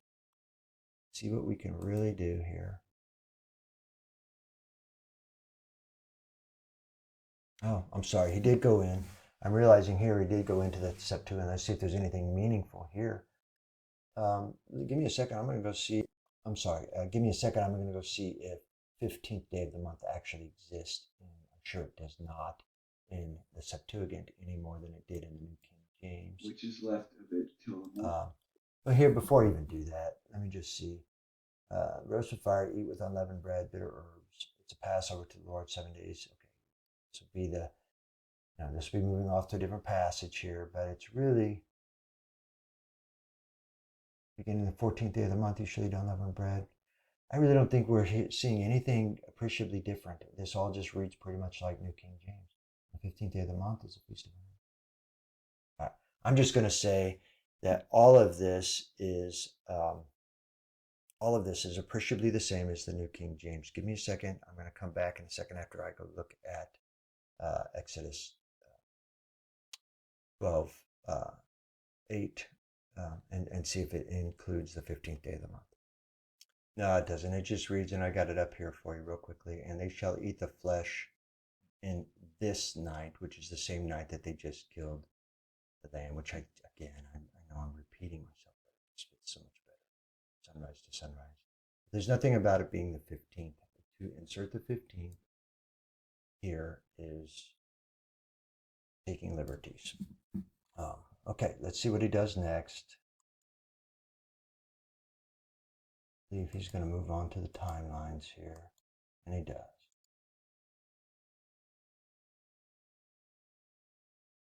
Okay, so I have a screen print up of his timeline. Okay, let's remember. First of all, we're talking about 12:8, and then 10 through 11, and then 15 through 18, and also Leviticus 23, 6 through 8. But let's remember that in 12:6, Exodus 12:6, it just said we're to keep the lamb until the 14th and kill it at either twilight, according to New King James, or evening, according to the Septuagint.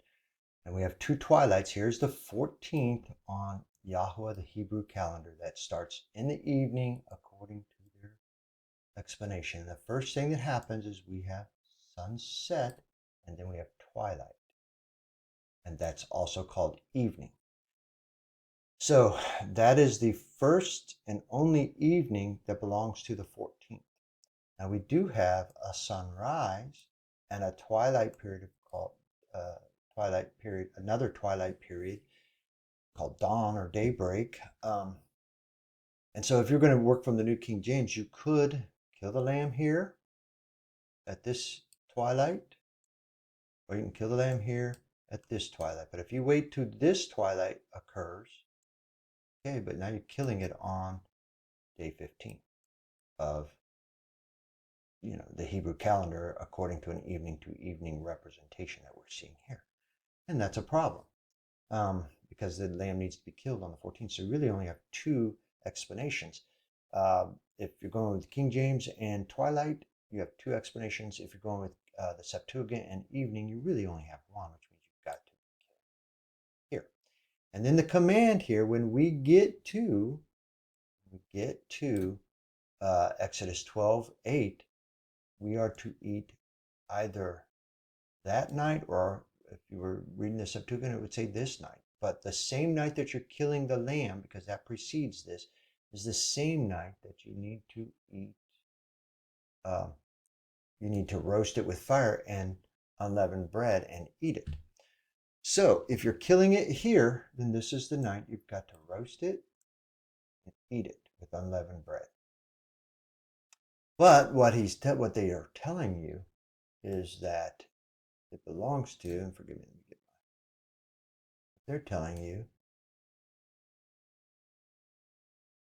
is that it belongs to the 15th day. The eating it that night belongs to the 15th day. So what are they telling us? If you read this through, then they're saying that this would be, because here's the 15th, which is also the beginning of unleavened bread, which he's describing here. This is the 15th, and they're saying this is the night we're to eat the Passover unleavened bread. So the killing of the lamb has to take place here. Has to take place here. But only if you do it before the sun sets can you be doing it on the 14th. Once the sun sets, you're even killing the lamb on the 15th, let alone eating the Passover meal. And if you are going to kill the lamb on this evening and eat that night, that makes this passage we're reading in 12:8 makes sense, but but you've had to move the killing of the lamb to the day 15. It's a problem because if you do it at the first evening or the first twilight that precedes night, you're doing it the first part of the day 14, which is a whole day before you're actually eating the lamb. Now, he goes on to say, and what he's highlighting is that this is the Lord's Passover. He's saying that this meal that takes place here, that is described, because that's what, let me pull it back over. You're seeing all of this described, to roast it that night with fire and unleavened bread and eat it. It is the Lord's Passover. Okay. But I ask you to employ logic here. If this is the Passover and he's calling it the Passover, it is the Lord's Passover. Why are we calling the Lord's Passover on the 15th, which is the first day of unleavened bread, and not calling it Passover sometime during the day of Passover when all of these events occur? Now let me juxtapose that, see if I have it quickly available. Give me a second. Pulling my representation back up. Here is the evening to evening. I was just confirming that, twilight, according to the King James, twilight could be here or it could be here. Those could be your options for killing the lamb. But according to the Septuagint, it's the evening of the 14th. But we're commanded to kill it that night. So I'm sorry, to eat it the same night that we've killed it, which would put us here if we've killed it at the first twilight, which would be evening twilight of the 14th, or if we have, according to Septuagint, killed, we're commanded to eat it here, which would put us on day 14. Okay. But I don't think anybody really thinks that's what happens. But that's a possibility, and it's a better possibility, but it's also still not the 15th. Because what they're really saying is that we've got to kill the lamb at this evening, because we're going to eat it that night and eat our unleavened bread Passover. I mean, they go on to say, they're telling us that it's the 15th of the day. So they're saying this is it, and they're taking this to mean that the 15th then is the Lord's Passover, because that's when we're eating. So they're taking this 15th day to be the first day we eat with unleavened bread. It's the same day that the angel would pass through, because that's the night that he passed through. But what they're leaving out is the fact that they're killing at evening or twilight here. If they're going to eat it that same night, they're killing at evening or twilight of day 15. Can't do it on the Hebrew calendar. Maybe if you add the Gregorian calendar or the world's calendar, which I think, and we're going to go back to GeoTruth's illustration in a moment to affirm that that's what he's trying to say. But let me just demonstrate the same thing on morning to morning and just show you how easy it is. Okay, to follow the command that we just saw. So we're keeping the lamb until the 14th day, and then on the 14th day at evening or at twilight, right here, we kill the lamb. And then we roast it and we prepare it with unleavened bread and herbs, and we eat it on the 14th. And then when it makes the comment that we're doing it the same night, well, we are doing it the same night that we just killed the lamb. And I haven't had to introduce anything. We're killing and we're eating it that same night with the unleavened bread and the herbs. And then when it says it's the Lord's Passover, yeah, of course it fits because it is. It still remains Pesach or Passover. And we're eating it with unleavened bread. And we would be eating at the same time on the 14th as the angel of death or the destroyer passes through Mitzrayim or Egypt to kill the firstborn elsewhere. See, it's just so simple. This is Occam's razor. No plurality. I don't have to add the next thing. And I have no problem with explaining any of it. It just fits neatly on the day of Passover.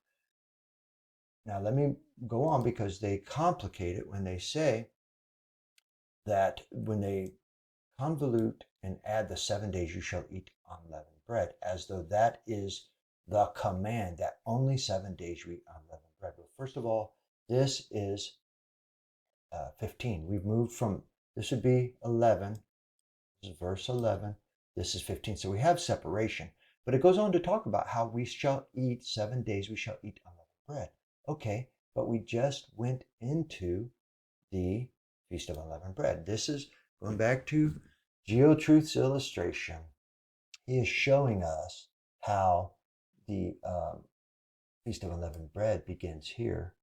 And so we're eating Passover on the Feast of Unleavened Bread. And this becomes the first day that we are eating unleavened bread.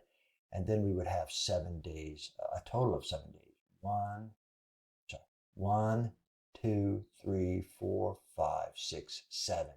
Total of 7 days because they're trying to keep it within 7 days.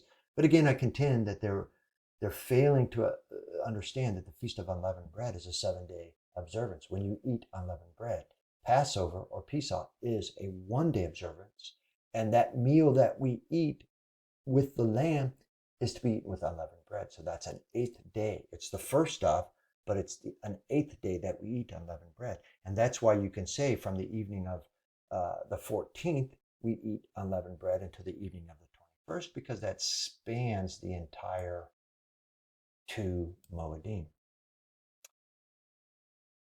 Okay, let me, before I continue with the unleavened bread issue, let me go and look at and see if what he is saying here, because we are now on day 14. Day 14 starts here on the world's calendar. And it would, so we were to keep the lamb through the 13th until midnight of the 14th. And then sometime during the daylight hours here. And then here would be the period of time that we are killing the lamb. And I suppose that keeps the killing of the lamb on the 14th day and solves the problem that they've moved over into the 15th for killing the lamb when they're going to eat it that same night. Because you got to kill it at twilight or evening, which belongs to the next day, 15th, if you're going to eat it that night. And GeoTruth's explanation would keep it on the world calendar anyway, keep it on day 14 of the world's calendar for, another 25% of that day. And then that night, which would still be potentially eating on the 14th, if you have prepared it, roasted it with unleavened, with herbs and bitter herbs, and you're eating with unleavened bread. If you are eating it here on the world's calendar, you would begin eating it probably on the 14th, but it would span at midnight. It would turn into the 15th on us, and we would continue. But here's where we have to destroy whatever's left over. So in this illustration, if you're going to introduce the world calendar, you might be eating some of the Passover on the 14th. You might be eating some of it on the 15th. It solves the killing of the Pesach or the lamb on keeping it on the 14th if you're going to kill it at evening versus moving it to the 15th. But it introduces pluralities at best, but you then also have the eating of the Pesach on the 14th and the 15th. This is not, we can just keep this so much simpler in morning to morning, because here we just simply, we're on the 14th. We're eating with unleavened bread, no problem. We've killed him on the 14th. We're eating the entirety of that Passover meal is being eaten on the 14th. We're not introducing the 15th. And we've got to start destroying what's left before the sun comes up here on the 15th. And we start the Feast of Unleavened Bread when we do eat 7 days of unleavened bread. Okay, which is where it's headed to here. 7 days you shall eat unleavened bread. On the first day there shall be a holy convocation. Okay. So on his illustration, he's saying this here, we will experience a holy convocation someday on the 15th here because this is the first day. So the first half of the 15th has come and gone, but on the day of the 15th, we're to have a holy convocation on the second half of the 15th day. And then we're going to have a holy convocation on the 7th day too, which will be back here in the daylight periods of time. And I think that they think that's making some point, which ties in evening to evening, but you just don't need all of this. Just fits so neatly on one. In the first month, on the 14th day of the month at evening, you shall eat unleavened bread until the first day of the month at evening. Now, they conflate this to mean that you can only eat 7 days here. And we're beating that to death. And I don't mean to do it, but just quickly show my illustration. We would have day 1 of eating unleavened bread. Then we would have 7 days of eating unleavened bread until here. So we have 1, 2, 3, 4, 5, 6, 7 days of eating unleavened bread. And then we have a day of eating unleavened bread on the Passover. 2 separate moedim, and a total of 8 days of eating unleavened bread, which starts here and runs to here. And that's why we can easily fit this just easily fits that we start eating on the 14th day of the month at evening. We eat unleavened bread until 8 days later, on the 21st, we stop eating unleavened bread. See, it just fits. You have to do gymnastics if you're going evening to evening. You do not have to do anything. The first thing, except acknowledge that we have 2 separate moedim and 8 days of eating unleavened bread, because one of the days is on peace. So that's all you got to do, which is actually how the scriptures actually read. All you got to do is accept the scriptures. Everything else where you're trying to push it all into 7 days and push it into the 15th day, all of those are gymnastics and don't fit scripture. None of that meets Occam's razor. Okay, to quickly go back to GeoTruth's timeline, because I think he might be trying to address this on the world's calendar here. So we would have, at evening on the 14th, so he makes it work on the 14th where we're eating it at evening at the end of the day of 14, on the Hebrew calendar, at the end of the day on 14, as we start day 15 on the Hebrew calendar, but we're still in day 14. Then he can make it make sense where we eat unleavened bread here, and we're talking about the Feast of Unleavened Bread and the need to keep it at 7 days. So we would start eating there, and we would eat evening here on the 21st. And he says that all makes sense on the world's calendar. And that would be 1, 2, 3, 4, 5, 6, 7. So he thinks, I believe he's presenting that you can keep it within 7 days if you will utilize the world's calendar and keep the first meal on the 14th day of the world's calendar, even though it's on the 15th day of the Hebrew calendar. And then you keep the evening according to the world's calendar. And then that solves the 7 days. Okay, but again, Occam's razor, clarity, where do you get the world's calendar, and why do you bring the world's calendar into the discussion of the Hebrew calendar and Leviticus and Exodus? I just don't think it belongs. Okay. From his portrayal of the calendar, he moves into this chart that he's created where he's saying Yahweh's feasts and Sabbaths are specifically ordained evening to evening, and then he compares. Let me pull up. I've clipped it, and let me pull up so I can make commentary on it. So what is he saying here? Here is proof of evening to evening in this column. Here's proof of morning to morning in this column here. All right, so he's going to start here with the weekly Sabbath, day 7. He says that the Damascus document clearly teaches that from the evening of the sixth day to the evening of the seventh day. Well, first of all, that again, you have to introduce I think you have to introduce the world's calendar to say evening of the sixth day, starting the Sabbath day. You have to, because in an evening to evening observance, the evening at the end of the 6 days daylight on the Hebrew calendar, once that sun sets, it begins the seventh day, and then we have seventh day going forward. Only if you're using the world's calendar do you remain on the sixth day and can say that evening of the sixth day would initiate the Sabbath of the seventh day according to the Hebrew calendar. I'm going to say, well, I agree that this Damascus document has it's an interesting document, but it has really to do with the beginning of the work week and not the end of the Sabbath day. But I've already had all that discussion, but this idea that he has asserted and shown that Yahweh has ordained, no, the very assertion that it begins the evening of the sixth day and evening of the seventh day says it's got to be the Gregorian calendar, and I don't think it belongs, because evening to evening would have to start from evening of the seventh day, which would be that would just have to be the evening of the seventh day on the Hebrew calendar, and this doesn't make sense. No scripture reference and observance. Oh, okay. Okay, I've been missing this, but here you go.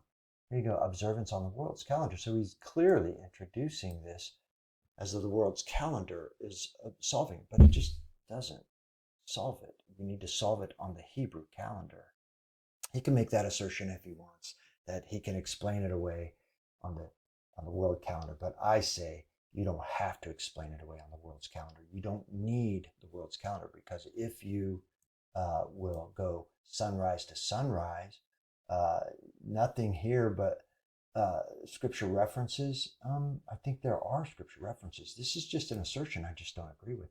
Passover, 14th day of the month, according to these passages. Okay, so this really removes the question that I had, that it seems like his point is he's trying to justify it all against the world's calendar, where on the evening of the 13th day to the week, we eat unleavened bread. To the evening of the 14th day, day 3 of the week, slaughter lamb at twilight. So twilight on the 14th day, he's keeping it on the 14th day by slaughtering it at twilight on the world's calendar, 14th day. But on the Hebrew calendar, it's not the 14th day if you're slaughtering it at this same period of time. It's the 15th day. And he might think this is addressing the problems we have with scripture that predates the world's calendar and doesn't really seem to address the world's calendar at all. This cannot be Occam's razor, because you've introduced pluralities, you've multiplicities, you have introduced something that doesn't naturally fit in scriptures. This just doesn't fit Occam's razor. And again, while he's saying there are no references, I think all of this is, I'm just going to cry foul. I just don't think it's true that maybe nothing is explicit any more than any of this is explicit, or any of this is explicit. None of this is explicit, and none of this is explicit. But if you're going to take inferences, there are way more morning to morning. I did I could do it here, but I'm not going to. But I just did a word count. I did a search inside of Scripture to see how many times evening was mentioned, how many times morning was mentioned. Well, there were more mentions of mornings by a lot, and there are more mentions of sunrise than there are evenings. So there are lots of ways you can look at this, but I'm just going to cry foul on this, because he's trying to say there are no inferences, there's nothing explicit here, and which I would agree with. You could say none to all the explicit, but the strong inferences, the things you can imply, the things you can speculate on with reasonable, through rational thought, reasonably address this. Yeah, there's so much of it, and it strongly prefers morning to morning over evening to evening. And I reject the world's calendar as an explanation of all of this.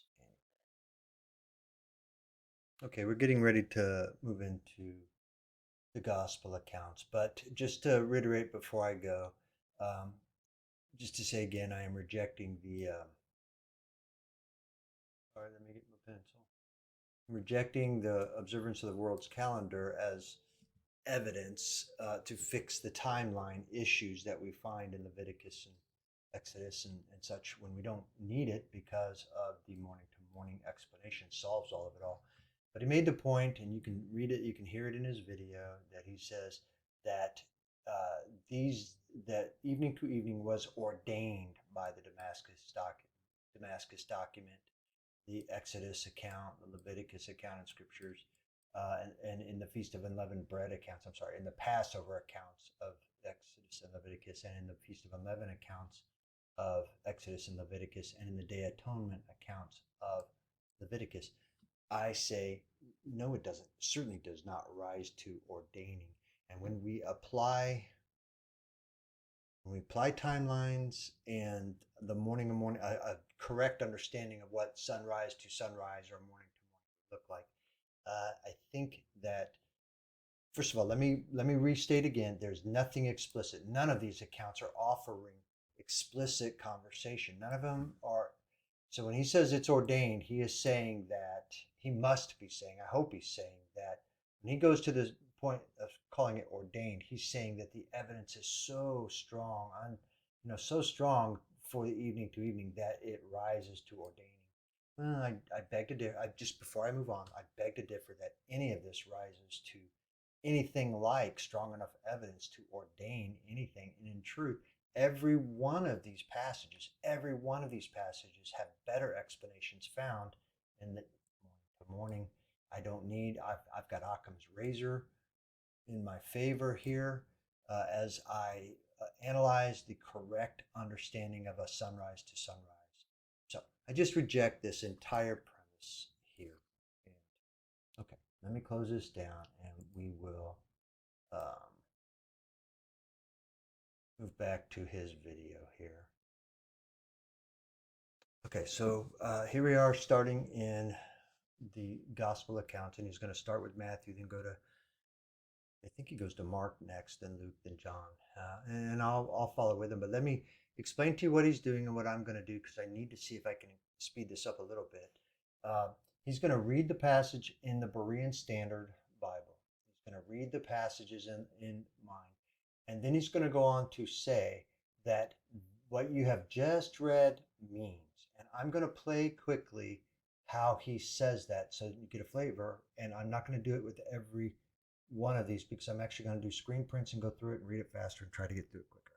So let me just play for you for a moment how he reads this and then how he reads it and then how he states what you just read and what it means. And I want to speak to that. Your house. So the disciples did as Jesus had directed them and prepared the Passover. When evening came, Jesus was reclining with his 12 disciples. These verses tell us, day 14 of month 1, on day 3 of the week, Yahushua and his disciples Passover in unleavened bread. Well, first of all, I agree with the statement that day 14 he observed Passover and unleavened bread. But my point in showing that to you and letting you hear that is that he says over and over again that these passages tell us, and then he's going to make assertions as though the passages just said that. I read the same passages and I have an entirely different approach to it. His approach is he's got to figure out how to make an evening to evening profile work. And I'm not sure in here that I ever heard him bring in the world's calendar, but it doesn't really matter. He's got to try to make evening to evening work. I'm going to be working from a sunrise to sunrise, which is a morning to morning, which makes all of this work entirely differently. And when we get to the timelines, I'm going to show it to you, and I think it's a better explanation. So with that in mind, I've got a screen print here. Let me see if I can find it very quickly. Here is Matthew 26. Here's a screen print of that. Let me see if I can speed this up for us. And let me just read. He's reading Matthew 26 in the Berean Standard Bible. And he says, on the first day of the Feast of Unleavened Bread, the disciples came to Jesus and asked, where do you want us to prepare to eat the Passover?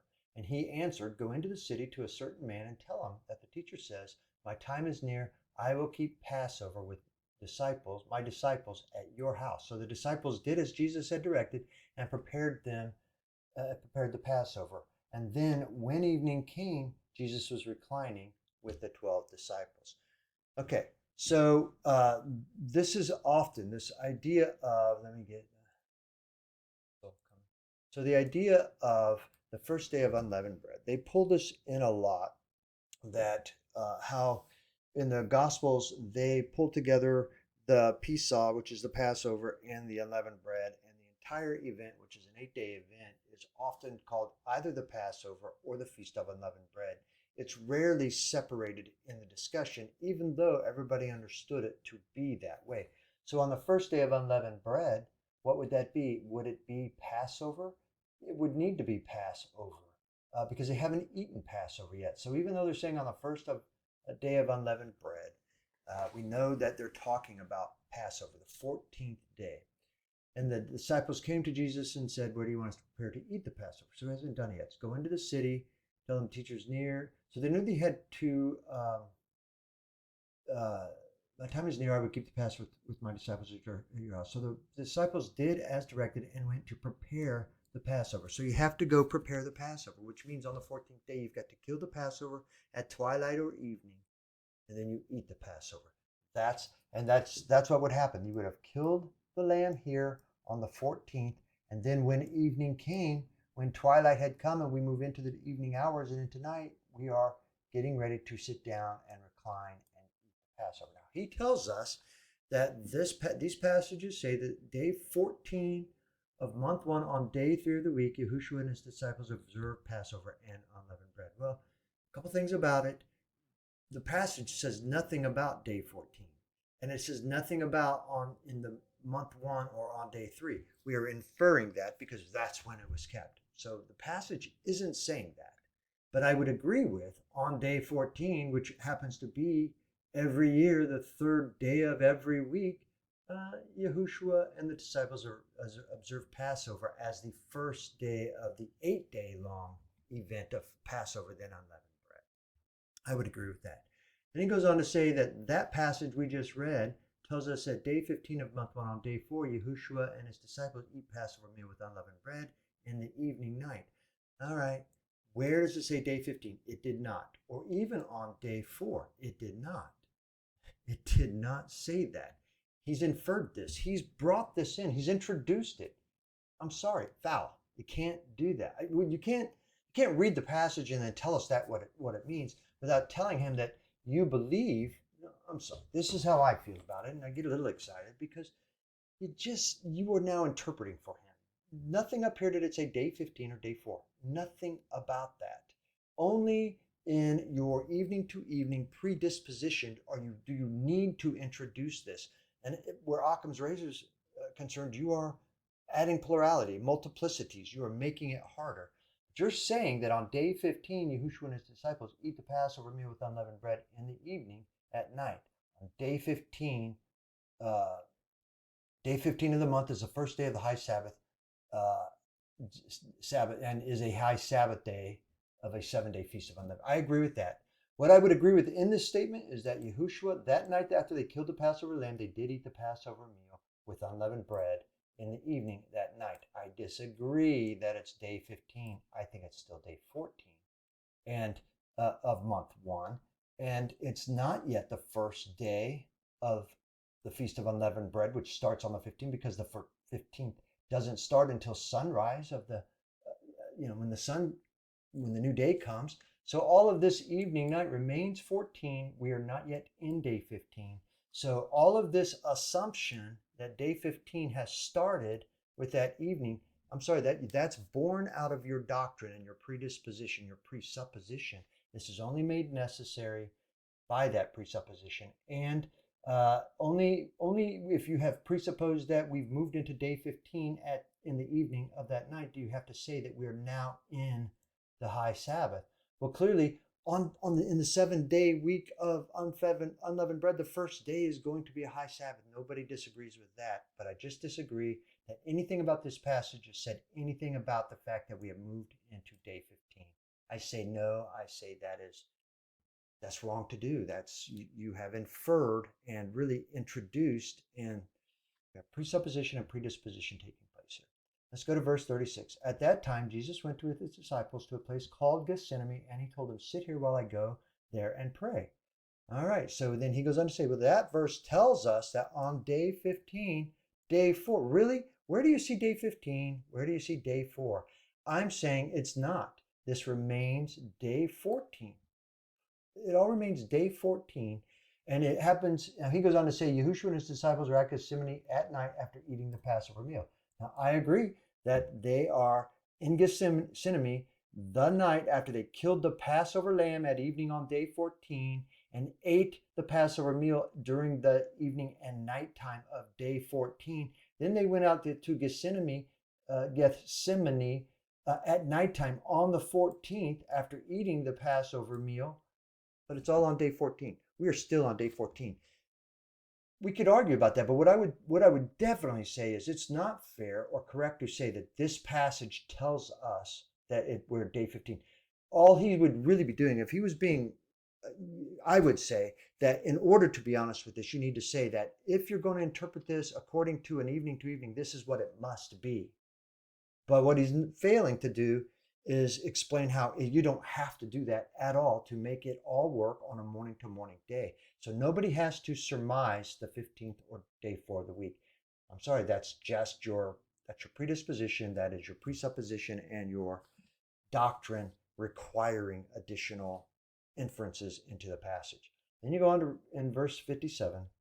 Those who had arrested Jesus led him away to the house of Caiaphas, the high priest, where the scribes and elders had gathered.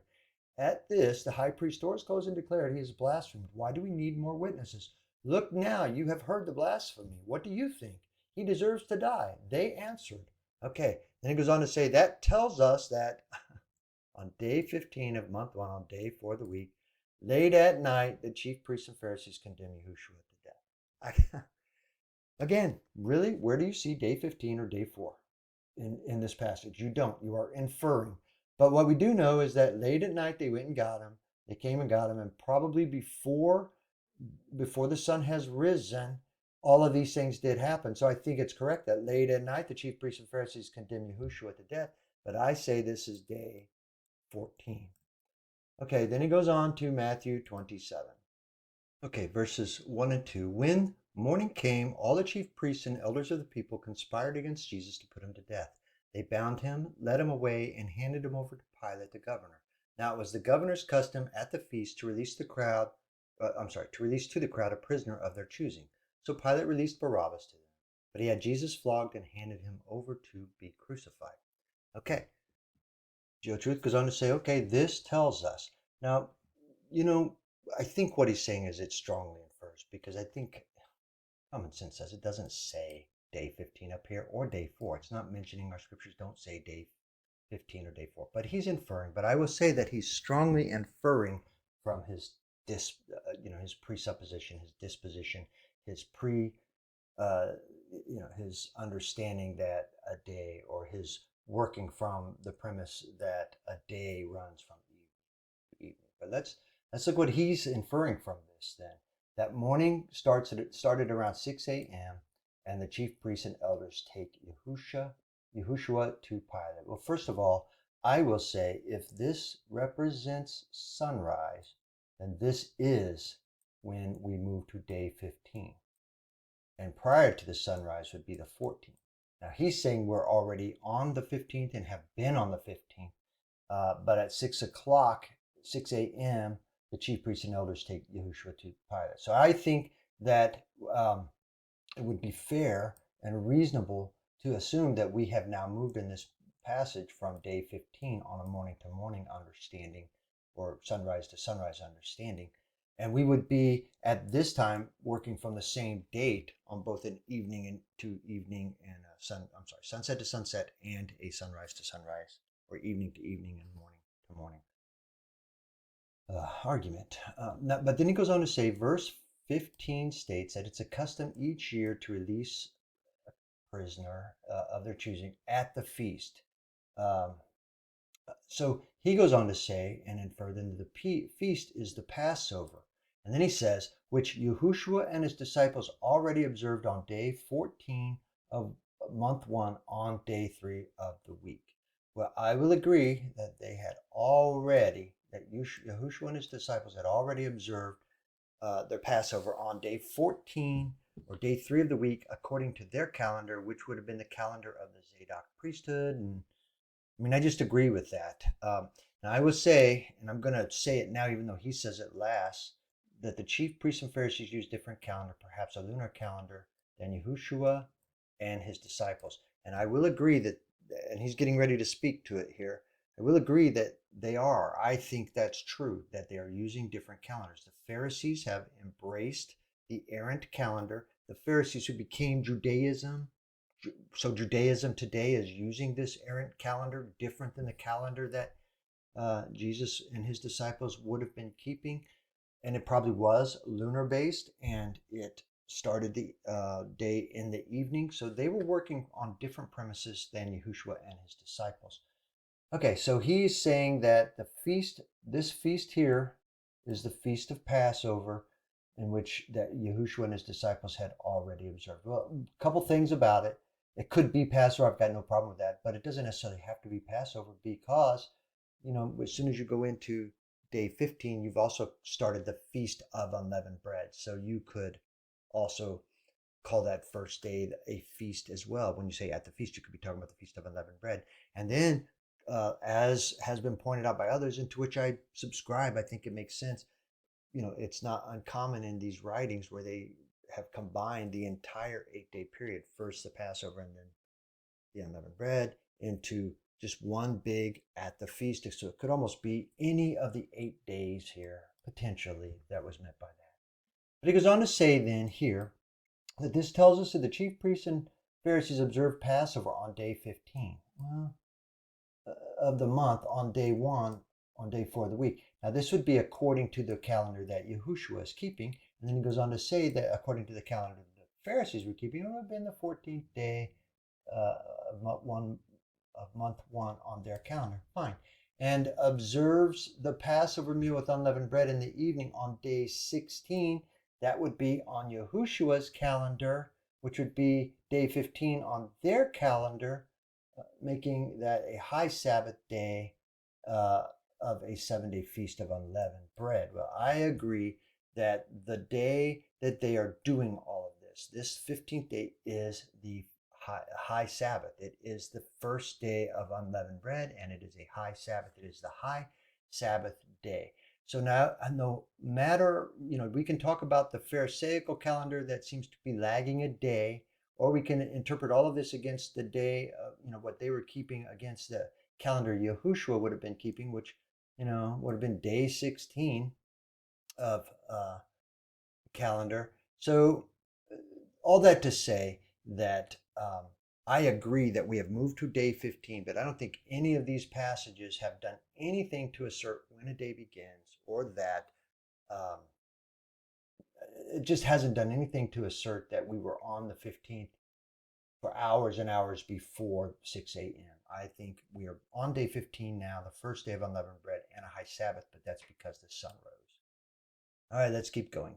From the 6th hour until the 9th hour, darkness came over all the land, and about the 9th hour, Jesus cried out in a loud voice, Eli, Eli, lama sabachthani, which means, my God, why have you forsaken me?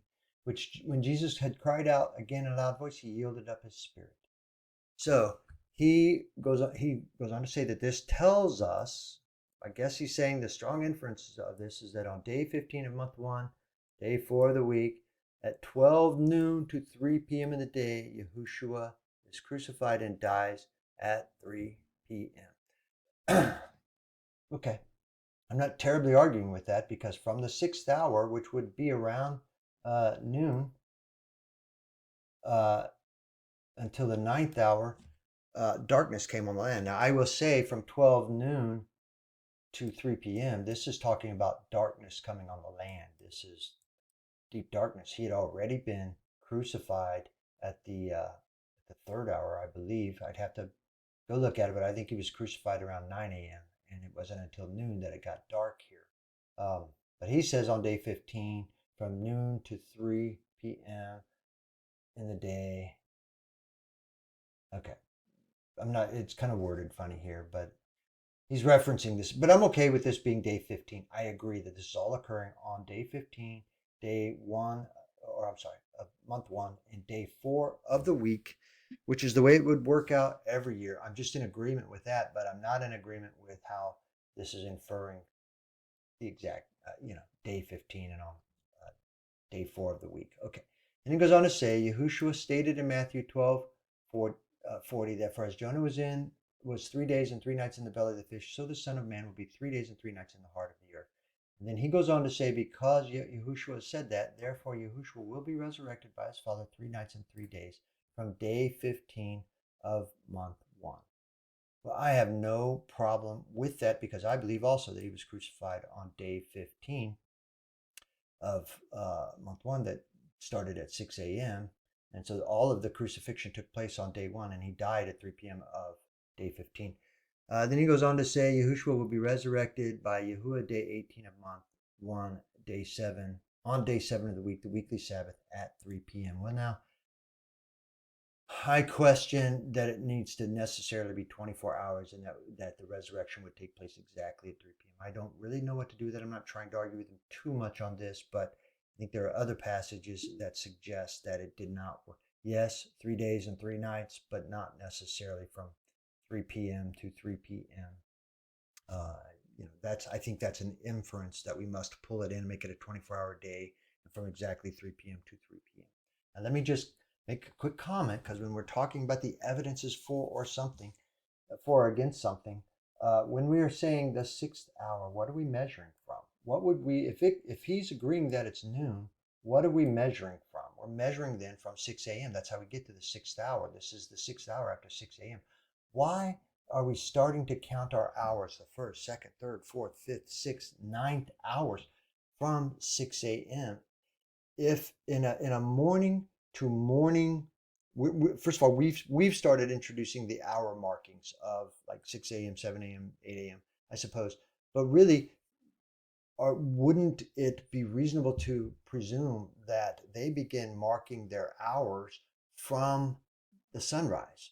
So the 6th hour would be the 6th hour after the sun came up, after the sun rose. And that's how they're measuring it. If we were going evening to evening, why? I mean, this is just reasoning, and this is, how strong is this? I don't know. But if you really started the day when the sun went down the evening before, wouldn't we be on the 18th hour?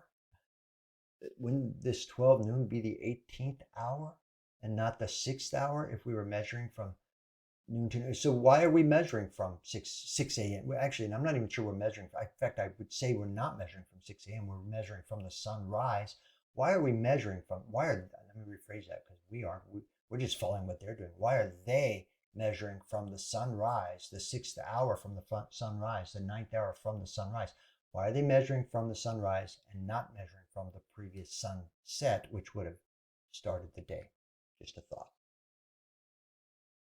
Okay, let's move on to Matthew 27. All right, so we continue in Matthew 27 with verses 57 through 60. When it was evening, there came a rich man from Arimathea named Joseph, who himself was a disciple of Jesus. He went to Pilate to ask for the body of Jesus, and Pilate ordered that it be given to him. So Joseph took the body, wrapped it in a clean linen cloth, and placed it in his own new tomb that he had cut into the rock.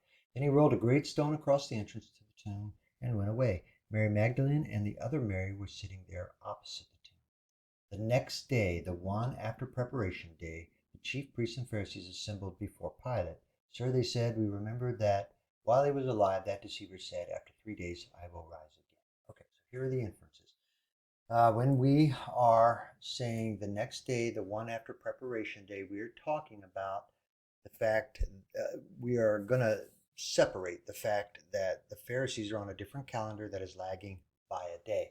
So when we're talking about the next day after preparation day, according to what the Jews would be keeping, to them this would be day 15 of their first month, because the preparation day would have been the day they killed the lamb and prepared it and ate the Passover meal. And then the next day is the 15th, when they are keeping the high Sabbath. But on the calendar that apparently Yahushua was working from, we would be on day 16 of this month. So Yahushua would have been crucified on day 15 during the day, and then laid in the tomb that night. And the next day and forgive me before I move off, that whole day that Yahushua was crucified would have been on their calendar. It would have been the high Sabbath. They would have been a Sabbath day. So Mary could not have bought and sold on the day that Yahushua was crucified. The next day on Yahushua's calendar would have been the high Sabbath. So I'm so sorry. The next day on Yahushua's calendar would have been the day after the high Sabbath. Mary could have bought and sold on that day, but according to the Pharisaical calendar, now they've just entered the first day of unleavened bread, which is their high Sabbath. So nobody was buying and selling. So the two Marys could not have bought on the day of Yahushua's crucifixion, which would have been the high Sabbath according to their calendar. But the next day, when they might have been able to buy according to their calendar, there was nobody open because uh, the Pharisees were observing the high Sabbath, which would have been the 16th. So that next day, the 16th, which is what he goes on to say here. Let me see if I can do this. Yahushua's disciples recognized the 16th month of I'm sorry, the day 16 of month one as the second day of the Feast of Unleavened Bread, so they could have bought and sold, but the chief priests and Pharisees observed day 16 of month one as the first day and high Sabbath, so nobody was open for them to buy. So they didn't buy on the 15th or 16th according to Yahushua's calendar because of Sabbath days, the first being theirs and the second being the Pharisees. Um, and so since Yahushua's disciples observed day 15, of unleavened bread they are unable to buy and sell. This okay, so he's restating it, and also since the chief priests observed day 16, okay, I agree with this. They could not buy the next day because they were observing, so they weren't able to buy or sell either day, and so the only day they could go buy and sell, the first day they could go buy and sell, would have been the 17th day of that first month on Yahushua's calendar, or on the Enochian calendar, the true calendar, or the Zadok calendar, which would have been day 6 of the week, which yeah would be day 6 of the week. Okay, so I agree with that. Okay, and so then we now move into Matthew 28. And it reads like this: After the Sabbath, at dawn on the first day of the week, Mary Magdalene and the other Mary went to see the tomb. Suddenly there was a great earthquake, for an angel of the Lord descended from heaven and rolled away the stone and sat on it. But the angel said to the woman, "Do not be afraid, for I know that you are looking for Jesus who was crucified. He is not here, he is risen, just as he said. Come, see the place where he lay." So his inferences here are that on day 18 of the month, on month one, on day 7 of the week, Yahushua is resurrected by Yahuwah at 3 p.m. And on day 19 of month one, on day 1 of the week at dawn, the tomb is empty. Okay, so I'm getting ready to show you some things because he's the Berean Standard Bible, but really almost all of the new translations. If you've done any work on Miatan Sabbaton, one of the Sabbaths, and what has been done with the Greek passages related to on one of the Sabbaths, where it's consistently then translated as first day of the week. It's the only place it does it, and it always seems to be in relationship to the resurrection, which you can imagine why they would, certain things would be um, hidden, in translations. But if I would refer people to look at, you could look, I've got videos out about Miatan Sabbaton. Others do too. And I'm getting ready to show you here in this context because I discovered, thanks to GeoTruth, I've discovered another passage that is very interesting. So this is, I'm just going to say, well, actually, you know what? Give me a second here. Okay, so just to quickly make my point, that really all of the modern translations are doing the same thing with Miatan Sabbaton, which is the Greek of this passage, which I'm going to show you in a second here. It's the basis of the passage anyway. But here's the NIV. After Sabbath, at dawn on the first day of the week. New Living Translation. Early on Sunday morning, as a new day was dawning. English Standard. Now after the Sabbath, toward the dawn of the first day of the week. Mary Magdalene, etc. Berean Standard. After the Sabbath, at dawn on the first day of the week. Berean Literal. And after the Sabbath, it being dawn toward the first day of the week. All right, so you get the idea that they're all doing this. Now let me pull in for you the Hallelujah scriptures and how it reads, which were the scriptures that kind of started me on the whole Miaton Sabbaton thing. Let me show you how it reads. Comment here, pencil. So now on verse 28:1, now after the Sabbath, which would be the high Sabbath, toward the dawn on one of the weekly Sabbaths. Now I'm inferring that, but I'm saying that, but because it reads specifically now after the Sabbath, toward dawn on one of the Sabbath. Why would it do this? This is so different than the passages you just saw, where it's just saying now after the Sabbath on the first day of the week is what you had just seen. Well, why is this so different for this? First of all, we're introducing two Sabbaths. One of them we're saying after the Sabbath, and then we're saying toward dawn on one of the Sabbaths. Well, I'm going to suggest to you that this is the high Sabbath related to the Feast of Unleavened Bread. And then later, this would agree with what GeoTruth is telling us, toward the dawn on one of the Shabbatot, Mary from Magdala and the other Miriam came to see the tomb. Toward dawn on one of the Sabbaths, which would be the weekly Sabbath. So this would be your seventh day Sabbath.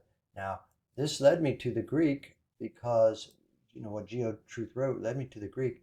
But this has always been troubling to me because toward dawn on one of the Sabbaths. If dawn is that period of light, as I've been describing, that precedes the rise of the sun, then dawn actually is the morning that is the last part of every day. And would be the last part of every day and would precede the next day. So toward dawn on one of the Sabbaths, well, that would be the very first thing on that Saturday. So toward dawn on one of the Sabbaths, that would be, I'm sorry, forgive me, that would be the very end of the Sabbath. That would be after the Sabbath day has come and gone, and then we have the dawn that is finishing out that seventh day just before we start the first day to start the first week on the first day of the week. Okay, now let me take you to the Greek of this passage. First of all, we do have the parallel version here. What do we call that? Interlinear version here. But here's the Greek over here, where we begin in Matthew 28:1. It says "ops," and when we get into the Strong's definition of "ops," we would be late evening after. So it seems reasonable to say after then. I'm not going to bother with this then because I think this is definitely what could be translated as then, but after the Sabbaton. So it says then after the Sabbath is how they've translated here, but here it's after the Sabbaton, and Sabbaton is translated as Sabbath. Only in about, I think there are 9 places is it ever translated as week. And you'll notice they didn't even bother. They just said after the Sabbath here. They didn't call it week here. They didn't translate it as week here. They translated this as Sabbath. So after the Sabbath, they chose to translate it Sabbaton as Sabbath, in the first part of this. But it goes on in the Greek to say te, it, being dawn, which I'm not really going to build this, but I'm going to say being dawn, and then actually it does kind of make a difference because here it's introduced this word, which is translated as being dawn, to dawn, to begin to grow light, being dawn, and then we have toward, this word toward, mian Sabbaton, which they have chosen to take this Sabbaton on this occasion and translate it as week. But it's the same word that we translated as Sabbath up here, but it's week down here. And mian does not say first, doesn't stand for first. It's one. It's always been one. And all the efforts to say first are all in relationship to this day of the week related to this resurrection. Why? I don't know. But if we get into the literal Greek of Matthew 28, it reads then, after then the Sabbath. And common sense will tell you this is the high Sabbath. It being dawn toward Mian Sabbaton. So it would be being dawn toward one of the Sabbaths, which would be the weekly Sabbath. Now, I will also say this is worded a little bit differently because really this is being dawn. This actually fixes what I saw in the Hallelujah scriptures because it is now in this order, the way it's presented by the Greek after the Sabbath, now it being dawn, which is preceding the day toward the one of the Sabbaths. So when we get into the Greek, it's not saying being dawn on one of the Sabbaths, on one of the Sabbaths dawns. No, it's being dawn, which would be being dawn of days, the end of day 6, being dawn toward Mian Sabbaton. So really the Greek is saying exactly, I mean, this so affirms this, in my opinion, the sunrise to sunrise, morning to morning, because let me just one more time before I move off on it. After day, then the Sabbath, which would be the high Sabbath, it being dawn, which is preceding that next day, just before that day begins, toward Mian, one of the Sabbaths, Mian Sabbaton. And this Mian Sabbaton is that subject that we talked about of, why we made the videos called Miatan Sabbaton, where for, I think there are 7 occurrences where they have done this, where they've taken Mian Sabbaton and translated as first day of the week. Look at all the things they've inserted here. First, they inserted day and week. This is just all, this doesn't make any sense, and these are the only times that they are taking Sabbath and translating it as the week. There's something wrong there. But I would say Matthew 28, verse 1, affirms the morning to morning. If you're going to say something strongly inferred, I would say that is strongly inferred. Okay, before I move off to his timeline, I just want to revisit then what he's written related to Matthew chapter 28.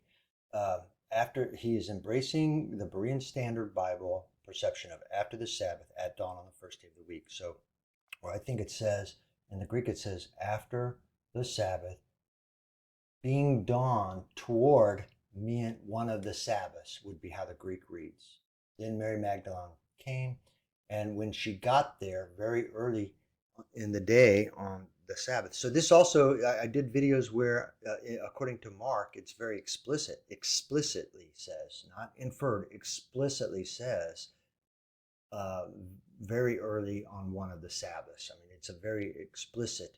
And this then actually works and just agrees with that. By the time the Marys are coming, they're coming early. They're setting out at dawn, which is just preceding the Sabbath, because when the sun comes up, that is when the sun rises, that's when the Sabbath begins. So dawn is just before then, but that's when they've appeared. And at dawn, I'm sorry, not at dawn, but at sunrise, or about that same time when they're getting there, they're approaching, and he's already risen by that time, which fits what I'm saying is that he's risen not at 3 p.m. on the Sabbath. He's already risen by the time they're showing up at this time on the Sabbath. So while I don't really know how to, where he's saying, he's buying this translation where they're saying first day of the week. So he's saying on day 18, he was risen at 3, which works for him because he's then embracing how at dawn the tomb is empty, but he's saying it's at dawn on day 19, on day 1 of the week, because he's accepted this translation of first day of the week. And when they're showing up at dawn on that first day of the week, it's empty, and it's easy for him to say then at that point in time that Yahushua was raised at 3 p.m. the day before, which would have been Sabbath, if you are embracing that Mary and both Marys are showing up at dawn, well, not at dawn, the next day, on the first day of the week. But that's not what the passage reads. I'm sorry. Okay, so let's go visit GeoTruth's timeline here, and let me just set it up again. Got Yahuwah's, what he's calling Yahuwah's calendar, which would be the Hebrew calendar or the Enoch calendar or the Zadok calendar, although he's representing it with night coming first, evening, then night, morning, then day, because he thinks that's the order of the day. And he's setting up from day 13 of month 1 through day 21 of month 1. So this would be Passover here, then we have the Feast of Unleavened Breads, this 7-day period of time. And from a day standpoint, the 14th is Tuesday, which is day 3. 4 is a Wednesday, and then day 5 is a Thursday. Day 6 is Friday. And day 7 is Saturday and Sabbath. And then day 1 is, of course, Sunday and the first day of the week. So let's look at his timeline and let's revisit Leviticus according to the New King James Version, says that the lamb has to be killed at twilight. So on day 14 here, we have 2 twilights. We have the twilight that follows sunset, and then we have the twilight that precedes morning. I'm sorry, daybreak. No, forgive me, daybreak is that period of time, but precedes sunrise. So those are the 2 options for killing the lamb, because if you wait till the evening after the daylight period of day 14, if you wait till the evening of the daylight period of 14, as soon as it becomes evening and the sun sets, you've entered day 15. So you can't kill the lamb at evening in the morning, in the evening to evening account after the period of daylight on 14. You can't kill it in the evening and stay on day 14. You'd be killing the lamb on day 15. Now, I believe I think that GeoTruth is contending that you can resolve this by introducing the world calendar, which he's done. And here's the various days portrayed with a midnight to midnight day. And if you resort to the world calendar, you can keep, you can sacrifice the lamb here at sundown and still be on day 14 on the world's calendar and stay in day 14 until you get to midnight of that same day. But I think you have added plurality, um, plurality, and multiplicity to what was already there. I think Occam's razor, you're failing when you start introducing the world's calendar, and I'm not sure how the world calendar would fit. Although, if the world's calendar were to be introduced, maybe at this time, around the time of Messiah, you could make the case, because by this time Rome had come on the scene with their calendars and their ways that supplanted the Greek calendars and the Babylonian calendars, I believe. Actually, GeoTruth would probably know more about that history than I would. I'd have to evaluate that a little more, but it makes sense that if you were going to introduce the world's calendar and the way the Romans were tracking time, you could more likely do this in the time of Messiah, because the Judaism, the Pharisees embraced the Greek calendar at least 175 BC, and then as the authorities of the land, the people followed them into that Greek and the evening to evening calendar. But the competing calendar for Rome and the land would have been the Gregorian calendar against whatever calendar was in place. Now we know there was a third calendar because most of us embrace the idea that the priests of Zadok, the sons of Zadok, the Aaronic priesthood that was deposed in 175 BC, they were keeping the true Israel calendar, which would have reflected Enoch's calendar. I say that the representation of that then would be sunrise to sunrise, and they're portraying it as a sunset to sunset. Okay. So to go back to this, GeoTruth might be rectifying this by introducing the world calendar, but on the Hebrew calendar, you can't do it. You can't sacrifice the lamb here and stay on the 14th day. But irrespective of how they resolve it or ignore it, because that's what I really think most do, they just ignore this problem. I mean, if you're going to say evening or twilight on the 14th, it's the first or second twilight of the day and precedes the daylight hours. And if you're killing and eating as you're approaching nighttime at the end of the daylight period of 14, you just have problems. If you can ignore it if you want to, I guess most do, or they don't think about it. Most people don't get this deep into it. But he clearly shows then that they're eating the Passover meal on day 15. So by the time they're eating after evening, he's saying that when Yahushua has reclined at the table and is eating the Passover with his disciples, that they have entered day 15, which then makes their time at Gethsemane on the 15th. It makes their time when Yahushua is taken off to the chief priests and the Pharisees and condemned to die. It makes all of that happen on the 15th. But then in the morning, when he is being brought before Pilate, and sorry, that's a pretty terrible sunrise, but you get the idea, hopefully. That's the sun. As he's being brought to Pilate, and and the sun is rising. Okay, then uh, for him, they are still on day 15. I contend that this is when day 15 is beginning. All of this would be on day 14. And I'm going to show you that in just a little bit. But this would also begin day 15 for us. But he's showing then that Yahushua is condemned to die, and then ultimately is crucified around the third hour, which would be 9 a.m. Around the 12th hour is when you have darkness coming over the land, and then you have at the ninth hour Yahushua dying. And we have Yahushua's death. I guess he's portraying it right here. This would be 3 p.m. This would be roughly the time of noon, and when we would have darkness here. But Yahushua would have been crucified 3 hours before the period of darkness also. So he was on the cross about 6 hours. So he's showing that on day 15 is the death of Yahushua. We've got about 3 hours, a little over, roughly 3 hours of daylight left, and this would be the period of time when Yahushua would be taken down. And I think Joseph is scrambling to get it done before evening, because if you're a Pharisee, you are trying to get this, you're trying to get him down and off, because of this. They're not on the same calendar. They're lagging apparently a day behind, so that this becomes the day of preparation for them. They have been preparing here. This is their day of preparation. They're trying to get him down off because they want to eat their Passover meal. Now, Yahushua had eaten his Passover meal the day before. But we have problems with the calendars, and we're just going to stay with the timeline GeoTruth is giving us, that would be then on Yahushua's calendar. So then, Yahushua, he says Yahushua's body is placed in the tomb.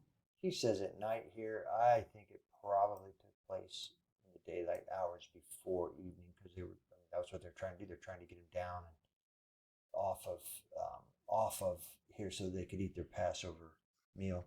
But then they showed night one here. Okay, so this is when he starts measuring his nights and days in the tomb, which I'm not going to argue too much with. He's basically saying that we have this period, if he dies here, we have his death here, then we have, what would this be? This would be 3 a.m., which would represent the first 6 hours, and we have, this would be the first 24 hours. So we have one night, one day here, then we have the second night and the second day here, third night and the third day here, and then the resurrection of Yahushua here, according to GeoTruth's timeline. And he says that the women could not buy spices on day 15 because it's the high Sabbath according to Yahushua's timeline, which I agree with. And then on the next day, though, the Pharisees are observing their high Sabbath, which makes it impossible to buy and sell. So he's saying that they can't buy and sell until the daylight hours of day 17. And so by the time they get done getting all the stuff together, they can't go to the tomb yet. So they're preparing to go on the third day, which would then be day 7 or the Sabbath. So they're preparing to come and do the spices. But they're showing, he would show them showing up here on day 19 to do the embalming work and do the things that they would have done. Now, he's saying that this was the first day they could have bought and sold, but then they skipped the Sabbath day. Maybe they were just observing this. He would say that they are observing the Sabbath day, and that's why they didn't try to do something with him then. Maybe that's what he's saying, because he's got them coming on day 1 to anoint him with the oils and the spices. Okay, so this is his illustration of the timeline that he just laid out for you. Let me see if I can take that. I'm going to present all of these occurrences on a sunrise to sunrise or morning to morning illustration that I've put together here. On the top is an evening to evening, and this was just to compare. Well, we just did that on GeoTruth's calendar. So I'm going to scratch that out and not do it here. And we're going to come down to this morning to morning illustration where I've got the 14th day. Now I didn't label it, I wish I had, but this would be a Tuesday, which would be day 3. Variable 3. And then we have Wednesday, which would be day 4. Thursday, which would be day 5. Friday, which would be day 6. And then we have Saturday, which would be day 7. Now, I also have been showing the rest of the Feast of Unleavened Bread, so that's why we get into the first day of the week. But here's Sunday, which I don't need to get to Sunday. I don't need to get to the first day in my timeline. But that would be the first day, and then we have the second day. Okay, so what I say, if you can just follow along with the story in Matthew here. The disciples come to him on the day of preparation, which would be the 14th, say, hey, where do you want us to prepare this? And he sends them off to into the city, to the town. And when the guy comes out, he says, you know, the master wants to prepare in your place. So they do. They go off and they get the room, and they are moving towards evening here on day 14. And then they, forgive me, not there, but according to the instructions, they kill the peace saw at twilight or at evening. Depends on whether you want to look at the Septuagint or New King, what version you want to look at. But no matter what, they are killing the peace saw here at evening time or this twilight. It's nice and simple, no problem, because immediately and that night we can just embrace the passage and say that night we immediately then roast it and cook it with bitter herbs and spices, and we eat it with unleavened bread. So we have our Passover meal that night on the 14th. We remain on the 14th, which means that when they've got done eating and they went off to Gethsemane, they would still be in the middle of the night on the 14th. And then when he was arrested by the chief priests and Pharisees while it was still night, so it was still on the 14th. But by the time he gets to Pilate, it's morning. They're calling it morning. So now we've entered day 15 at the time that we are reaching Pilate, and he's being condemned. And on day 15, around 9 a.m., he is being crucified. Around noon, we get the beginning of darkness. And around 3, here's the period of darkness. Around 3, he dies. He dies. So he dies here. Sorry.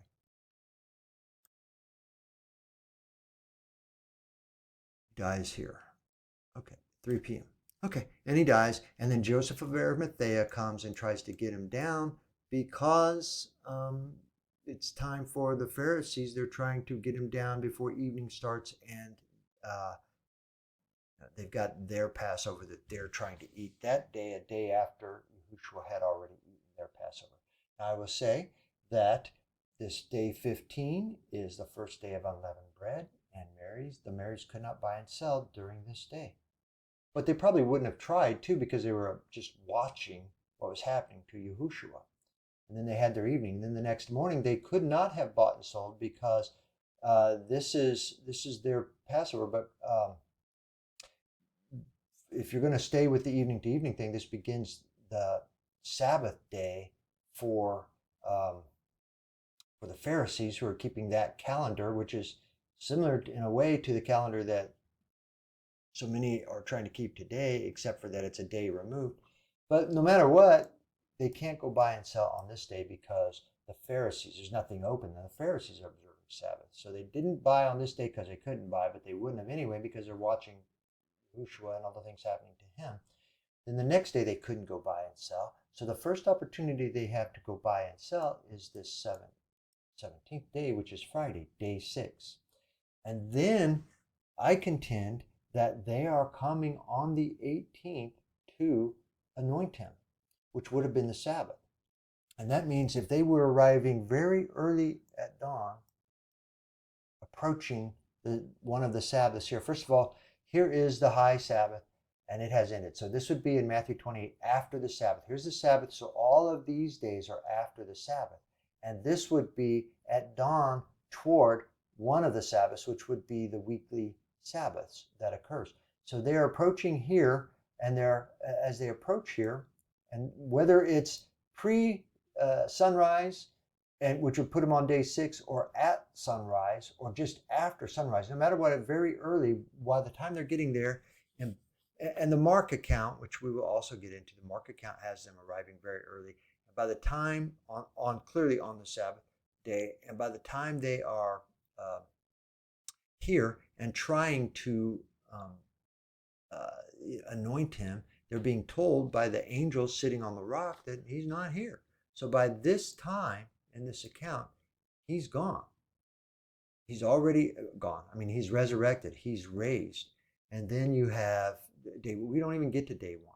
Day 1's not even a part of this account. You don't need to get to day 1. The only reason we have day 1 is because the modern translations have translated miaton, sabbaton, or mian, in this particular case, mian, sabbaton, to be first day of the week, which is an errant translation, demonstrably so. So we don't really need it unless you are going to work from those modern translations that have made that errant translation. But let's count the days because this was part of his, and I do not know for sure. I agree, 3 days and 3 nights, as in the belly of the whale. Now, does that mean exactly 24-hour periods of time? Does that put us exactly at 3 p.m.-ish, whatever this day was, the time was, and the day that he died, exactly at that time on the 3rd day that you're risen? I don't know that we need to go that far or can go that far. I don't know. But let's look at this from the standpoint of possibilities here. Because if he dies here, first of all, we still have a little bit of daylight. So this potentially could be a day 1, but certainly this is definitely day 1 night. And then we would have definitely day 1 day. This would be day 2 night. And then we would have day 2 day. And then we would have the 3rd night. And then this would be the 3rd day, unless you start counting the time from here, in which case this would be the 1st day. And it is daylight period. It is day. He is in there during the daytime. He has died and he has gone, his spirit has gone to Sheol. And so he is in there. So this would make this the 1st day, and this the 2nd day, this the 3rd day, and this the 4th day. So in that case, if we don't have to go with exact 24-hour periods of time, then we have day 1, day 2, day 3, and we have night 1, night 2, and night 3. Now, I guess if you say, but it reads 3 nights and 3 days, I guess we could get into all of that.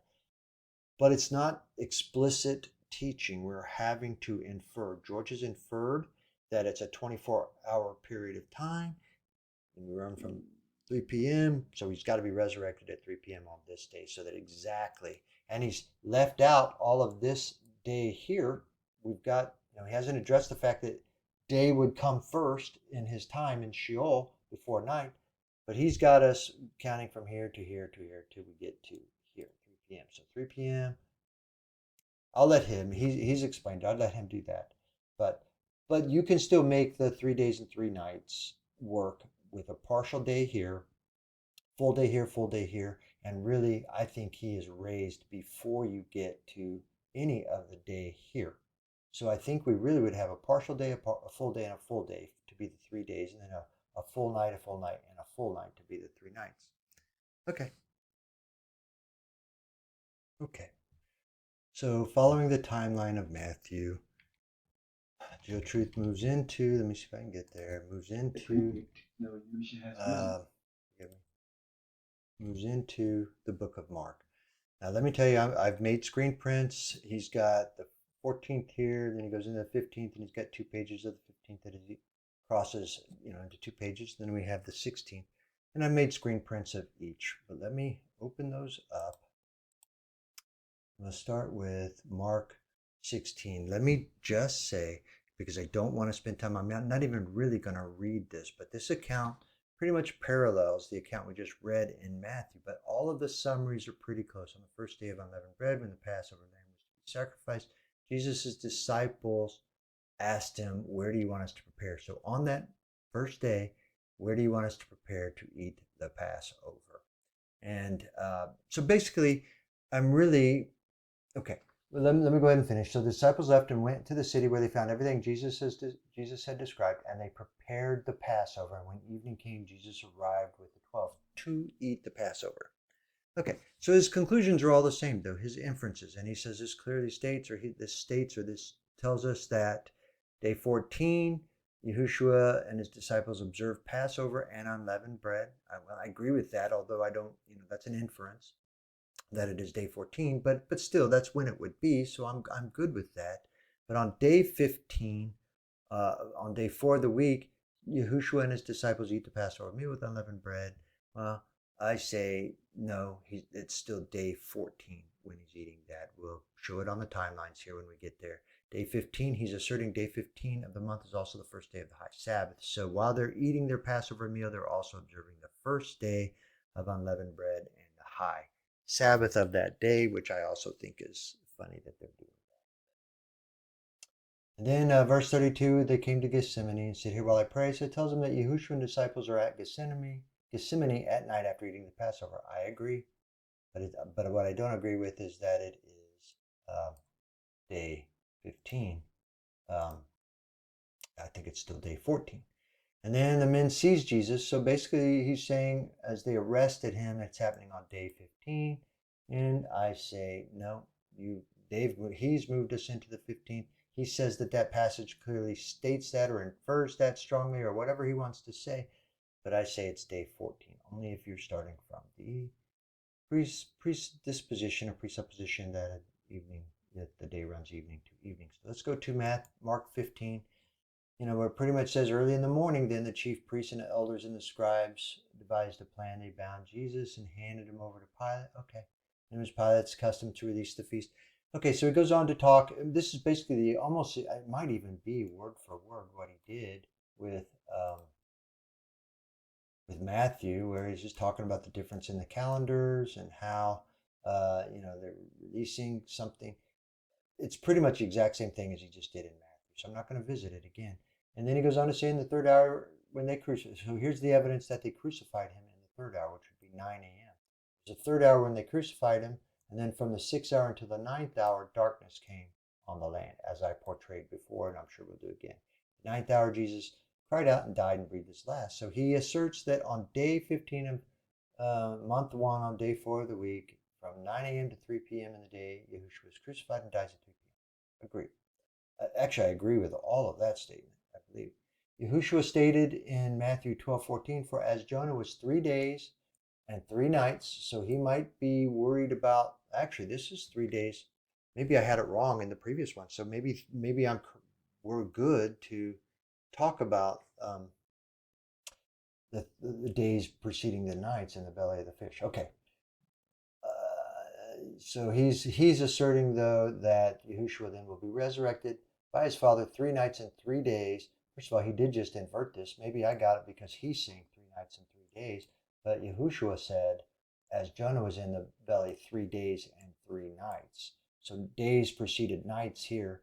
And what GeoTruth is saying, nights are preceding days here. Well, I'm not really going to worry too much about that, but it did throw me when I was looking at the Matthew. We'll correct it here when I timeline of Mark.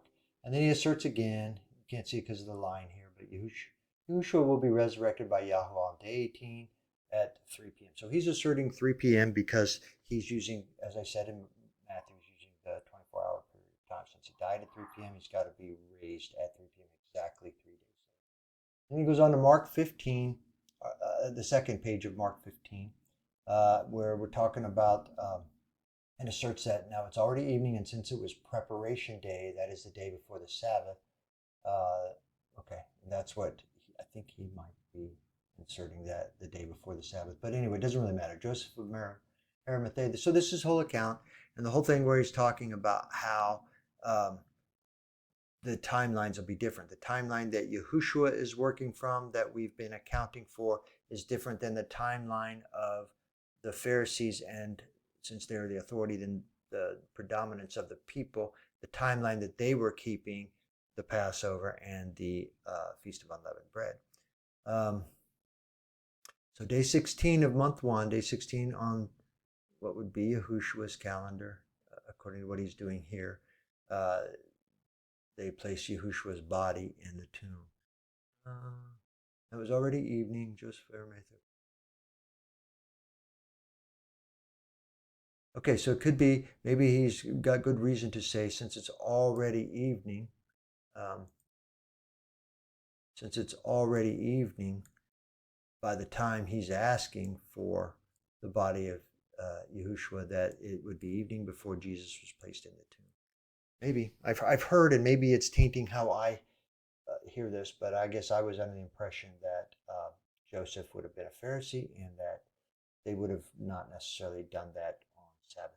But I really don't know. I'm going to just dismiss that as quickly as I'm saying it because I can't be sure of where I've heard that.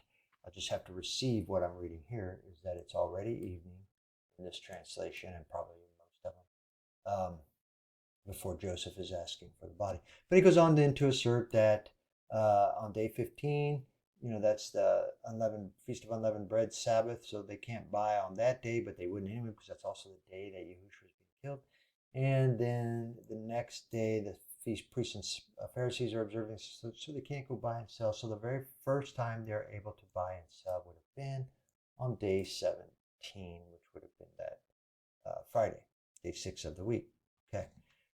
And then we get to Mark 16, and this is where, for me, it gets interesting because it's got verses 1 and then 2 through 6. When this, and I will read this, and then we'll come back to it because this is part of another video I've done, and I have problems with this translation, demonstrable problems that they are taking Miatan Sabbaton that should read on one of the Sabbaths and translating as the first day of the week, which is confusing all things here. So let's just read it in the Berean Standard Bible. When the Sabbath was over, Mary Magdalene, Mary the mother of James, and Salome bought spices so they could go and anoint the body of Jesus. And very early on the first day of the week, and this will be what I have problems with, is this is this passage right here on the first day of the week, because this would be Miatan Sabbaton. But I also think we need to focus on this here because when we get there, I'm going to show it to you in the Greek, and we need to focus on how this word is translated when the Sabbaton was over, and then over here though they've translated Sabbaton to be week, the first day of the week, and then they're saying just after sunrise they went to the tomb. That's interesting, just after sunrise, because we had in the Matthew account that dawn, which would be just before sunrise, that they went to the tomb, but this would be fine too. I mean, it all kind of fits together. And they were asking one another, who will roll away the stone from the entrance of the tomb? But when they looked up, they saw that the stone had been rolled away, even though it was extremely large. When they entered the tomb, they saw a young man dressed in a white robe sitting on the right side, and they were alarmed. But he said, do not be alarmed. You are looking for Jesus the Nazarene, who was crucified. He is risen. He is not here. See the place where they put him. So he asserts here that on day 17 of month 1, day 6 of the week, which would be Friday, and talking about how they went and bought spices because that was the first day they were able. Fine. On day 18 of the month, this is when he's asserting the 3 days, the three nights and then 3 days. And, so he's asserting here that it's on day 18 at 3 p.m. This is his assertion that Yahushua was resurrected.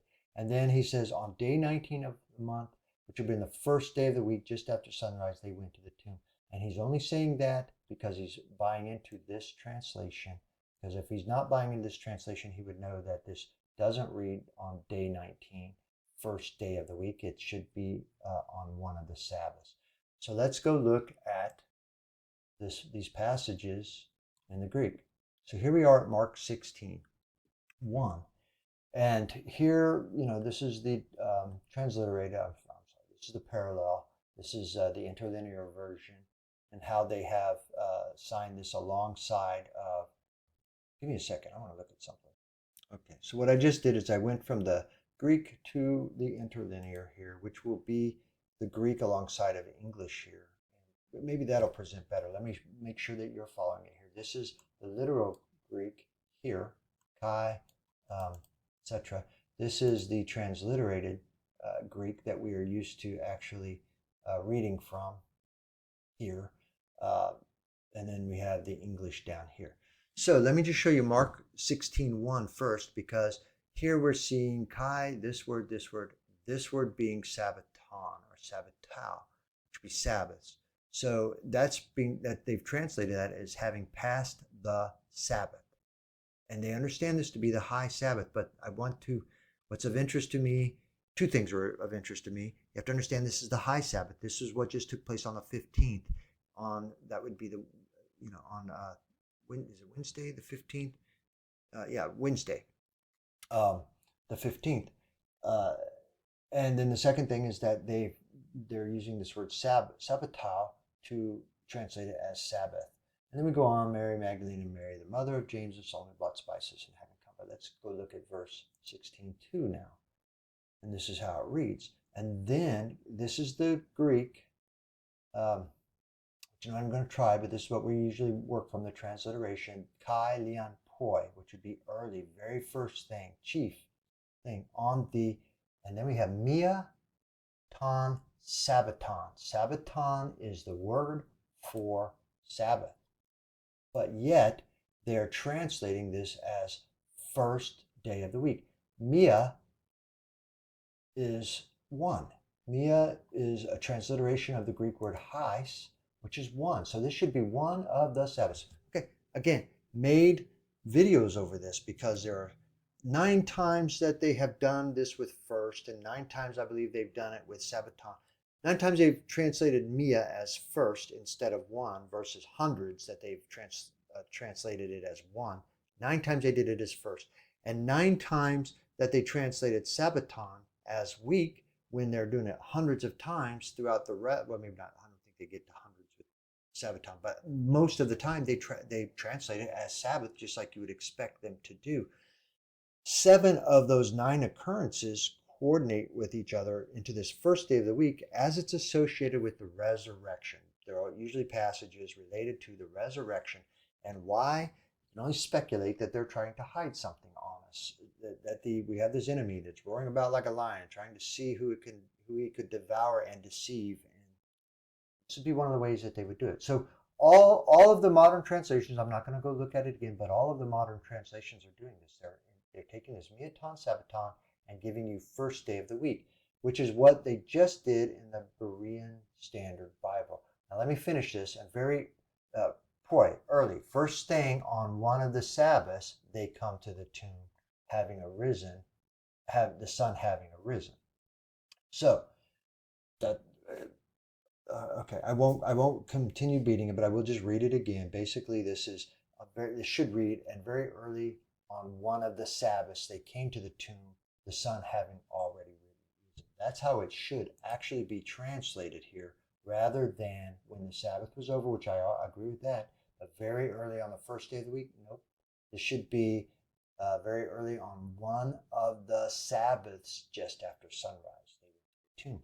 And if that were true, that would change what GeoTruth is doing here, because they were arriving on day 18. And if they're arriving early in the morning and he's already arisen, he can't be arising later that afternoon. He has to already be arisen. So that brings us to his timeline of Mark. Okay. And then this should be pretty similar to what he did with Matthew. Let's see what he looks like. And I will assert again that according to Leviticus, you've got to kill the lamb. Remember, you've got to kill the lamb at twilight, which would be here or here on day 14 if you're going to stay on day 14. And again, just to set this up, this is supposed to be a Yahuwah's calendar, or the Hebrew calendar, or the Enoch calendar, or the Zadok calendar. And the portrayal he's giving us here is that calendar, but with night preceding day. First you have the evening here, then you have night, then you have the morning, and then you have day, and that's the construct of the day, where I would say it should be day, then night. You would have day, evening, night, morning. That's how I say it should be, but that's not how they're portraying it here, because this is what they're saying scriptures have ordained. So, okay, we have the two options that it would be twilight according to the New King James. So it would be here, the very first part of the day before the nighttime period, you would have had to kill the lamb, or in the twilight before morning comes up and before the daylight period. So the lamb would have been killed, the lamb would have been killed before the daylight hours, either way. Because if you wait until evening here, when the sun has gone down, okay, you've entered day 15. And you violated in the evening to evening. You've just crossed the day, and you no longer are killing the Passover on day 14. You're killing the Passover on day 15. So they are left either having to ignore this problem or come up with solutions, which I believe GeoTruth is trying to do, and this is redundant, but I think he's doing it by introducing the world's calendar, which is what the Romans might have been working from, something similar to this, the Gregorian and the calendar that predated that, where you're working from midnight to midnight. And if that's true, if you're going to start measuring the day 14 from midnight as the world was doing, then you can make a case where if you're killing the lamb at evening, you're still on day 14, at least according to the world's calendar. But we're not working with the world's calendar. We're working with Yahweh's calendar. We're working with the Hebrew calendar. All right.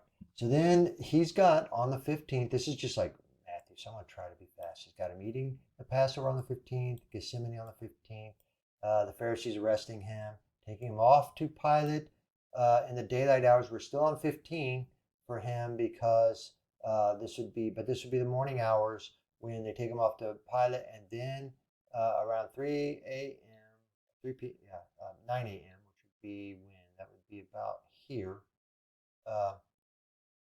Yahushua is being crucified.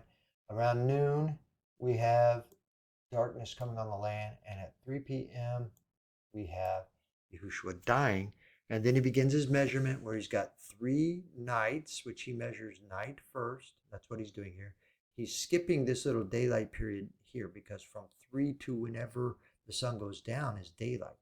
But he's going straight to night, and he's counting this as night 1, and then he's got day 1, then he's got night 2, day 2, night 3, and then day 3, and him being resurrected on day 3 here.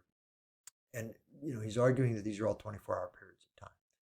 And then he's made the case, if you remember, he's made the case that this would be the 15th, so you can't buy and sell. Mary and Martha, the Marys can't buy and sell on this day, which they wouldn't anyway because this is when Yahushua was being crucified. They wouldn't want to. But they couldn't the next day either because this is the day that the Pharisees and the people were keeping their Sabbath, so nobody's open. And so the first time they could buy would be the daylight hours on day 17 here, and that's fine.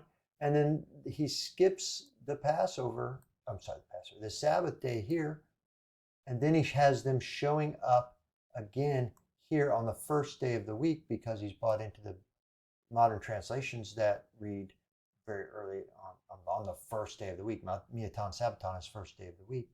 And then he's got them showing up on the first day of the week to find the tomb empty, which is how they've portrayed it. Let me go back to my illustration, which will be pretty much the exact same thing.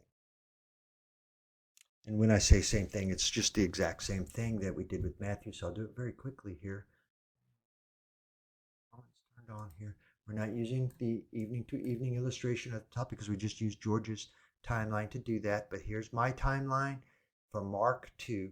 I just confirmed that it was on the day of preparation, on the day of 14, that they came to Yahushua and said, hey, how do you want us to prepare this? And he gave the instructions to go off and find the room with the gentleman in the city. So they did it. They went off and did it and got the room, prepared the room, and then they came back and they prepared the Passover meal by killing the lamb here at twilight. And then they ate the Passover on Passover. Then he went to Gethsemane in the middle of the night, still on Passover, was arrested and taken to the Pharisees late in the night, which would still have him on the 14th. And then when he's showing up before Pilate, it would be early, very early on the 15th. I guess if I'm not going to overly argue. Well, okay. If they showed up there before the sun rose, I would contend that they were still on the 14th, and they started this whole thing with Pilate on the 14th. But no matter what, by the time Pilate was done, the sun had risen, and we were on day 15. So by the time Yahushua is gone through all the processes with Pilate and everybody, he ends up being taken off, and at 9 a.m., the 3rd hour of the day, he is being crucified. The 12th hour, we have darkness coming on the land, and then the 9th hour, he is crucified. And this, in my opinion, would be in the middle of day 15, and we are in the first day of unleavened bread, the high Sabbath. So nobody's buying, but nobody would want to buy here because it's of all the things happening. The next day would have been the day that the Jews, the Pharisees, Judaism would have been observing their Feast of Unleavened Bread Sabbath, so nobody could buy and sell then too. So, and then let me also make sure that you were following. This is day 3, day 4, day 5, day 6, day 7. Okay, so the first time they could buy would be the daylight hours of day 17. And then they showed up, I contend, in the market count also. They showed up early in the morning on one of the Sabbaths. And by the time they showed up early in the morning on one of the Sabbaths, they showed up around, Matthew says at dawn, as dawn was approaching, but in Mark it's saying here at sunrisen, but certainly around this whole period of time, as the sun is coming up, morning hours, they're showing up only to find that the stone had been rolled away, and the messenger or the angel is telling them that the one seeking has been raised.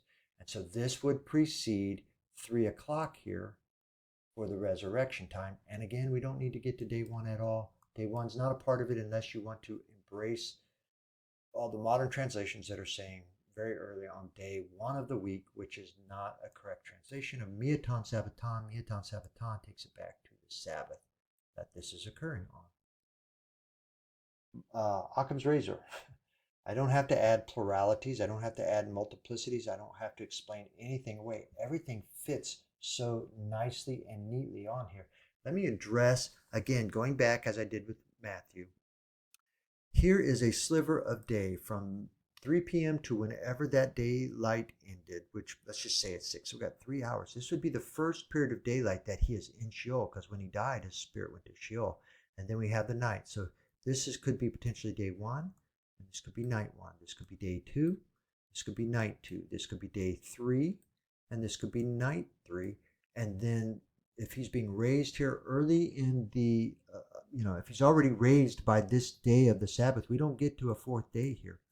So this almost by necessity means that, and I'm having to infer here, I admit that we're inferring here, but I think it's reasonable that the first day is counted here, the first night counted here, the second day here, second. And when we were reading what he, see if I can find it here, and he says,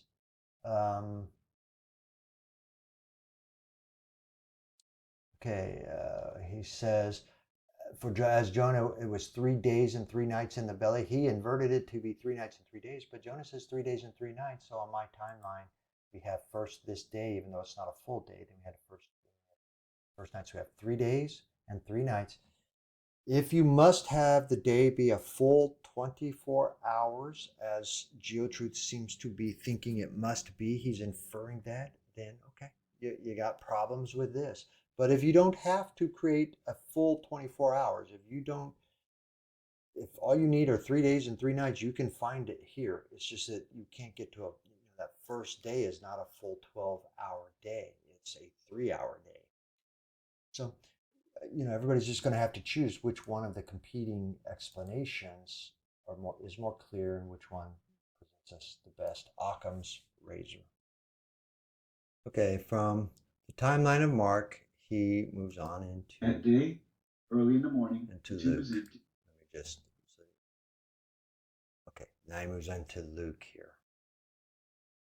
Okay, so once again, I've reviewed these, and there's very little that differs here. So I'm not going to read them or spend time. I'm just going to point out a few things until we get to Luke 24:1, in which case I really want to spend a little more time. Just some points of comment here in Luke chapter 22. Then came the day of unleavened bread on which the Passover lamb was to be sacrificed. Interesting. I have, what would the day of unleavened bread be? We know that on Passover, when the lamb has been killed and we're to prepare the meal with bitter herbs, we're to roast the lamb and prepare it with bitter herbs, we're to eat it with unleavened bread. So that could be considered the day of unleavened bread. But then on the next day, on the 15th, we begin the feast of unleavened bread. So I think oftentimes when we read the unleavened bread, we're thinking of the Feast of Unleavened Bread, but it might be realistic or reasonable, I should say, to understand Passover to be a day of unleavened bread. So it's not unreasonable to say, then came the day of unleavened bread, on which the Passover lamb was to be sacrificed, which has to be the 14th. So this day of unleavened bread has to be the 14th. Now I've heard Kingdom in Context and some others. Maybe I shouldn't put names to it because I don't know where I've heard it for sure. But where again you have this period of time, you have the Passover, and then you have the Feast of Unleavened Bread, and the whole thing together is called the we're going up to observe the Passover, but it's an 8-day celebration, or they might call all of that celebration the Feast of Unleavened Bread, but include Passover. So it's possible, but it really doesn't matter. But the issue is the Passover lamb has to be sacrificed, we know, on day 14 at twilight or even. And so the disciples asked where we're going to go to prepare, and they went and did prepare. Okay, so there's really nothing else new here. Here's where he's talking about the order of them going out and observing the Passover, but he says that they're eating the Passover on the 15th, and I say no, that's not true. They're eating it on the 14th. And he goes on to say they went out to the Mount of Olives or to the Garden of Gethsemane, where he was arrested. Okay, he's saying it's day 15. I say it's still day 14. Then he goes to at daybreak. Now this should be of interest too, because I've learned, daybreak, I've pondered this in the past, but daybreak, sometimes we think of that being the sun coming up, but really daybreak is the introduction of light into the sky before the sun rises. So daybreak is just another term for twilight. It's just another term for dawn. And I'm going to say it's just another term for morning. Morning colloquially tends to have a bigger meaning that could span a larger period of time. But morning technically is that I personally think I've come to the conclusion that the morning is also just that twilight period of time before the sun rises. So I just thought I'd point out that daybreak here, daybreak, and take opportunity to define that a little bit. Then it goes on to say it's about the 6th hour where darkness came over the land until the 9th hour, at which time he basically dies. And then he goes on to assert that he died at 3 p.m. and then he restates that for as Jonah was in the belly 3 days and 3 nights, so the Son of Man shall be 3 days and 3 nights in the heart of the earth. And then he goes on to invert it and say 3 nights and 3 days. Now it would be interesting, was Jonah even in the belly a full 3 days, or was he also in the belly for a partial day and then a night, a full day, a night, a full day, and a night? I don't know. That all becomes speculation, but here's the assertion that GeoTruth continues to make, and that is that on day 18, which is the Sabbath day, 3 days, exactly 3 days later at exactly 3 p.m. or whatever time of the day he died on the 15th, he's going to be raised on the 18th. It's an assertion, but I don't, at best, I don't think it needs to be, and truthfully, I don't think it's correct. I don't think it can be correct in light of the rest of the scriptures that we're introducing. You get to Luke 23, and again, they're talking about Joseph of Arimathea and what he was doing, and confirming that it was preparation day for the Pharisees, for Yehudim, for Judaism. They were observing there.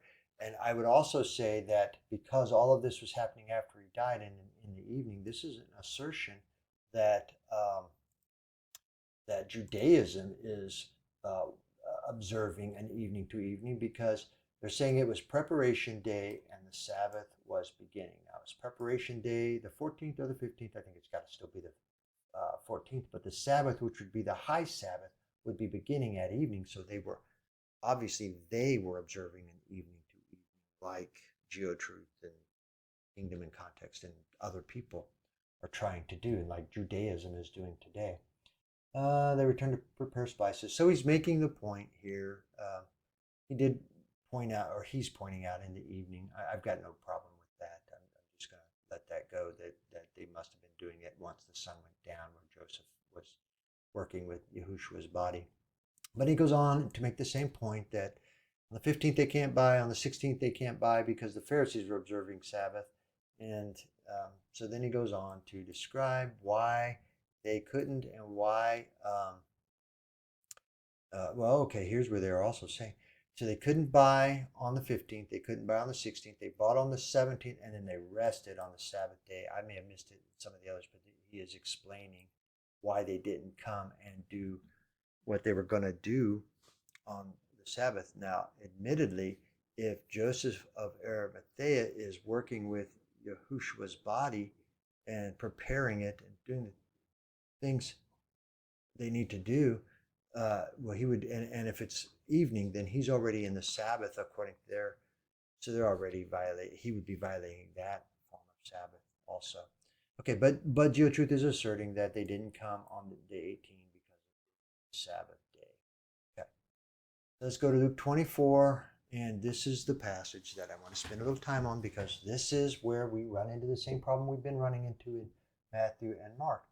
The Berean Standard translates, the translation reads, on the first day of the week, very early in the morning, the women came to the tomb bringing the spices they had prepared. But when they entered, they did not find the body of the Lord Jesus and were puzzling over it when basically they ran into the angel who says, he's not here, he is risen. So let's visit this passage on the first day of the week, very early in the morning. I would tell you this should be on one of the Sabbaths, very early in the morning, on one of the Sabbaths. And why? Go back to the Greek. Here is Luke 24:1. And it reads like this. And here's the literal Greek, and here's the transliterated Greek, where we see that in the very early part of this passage is te de miaton sabbaton, on one of the sabbaton, which is Sabbath. So that's how it reads in the Greek, although they're translating this again as the first day of the week. Now let me go back to,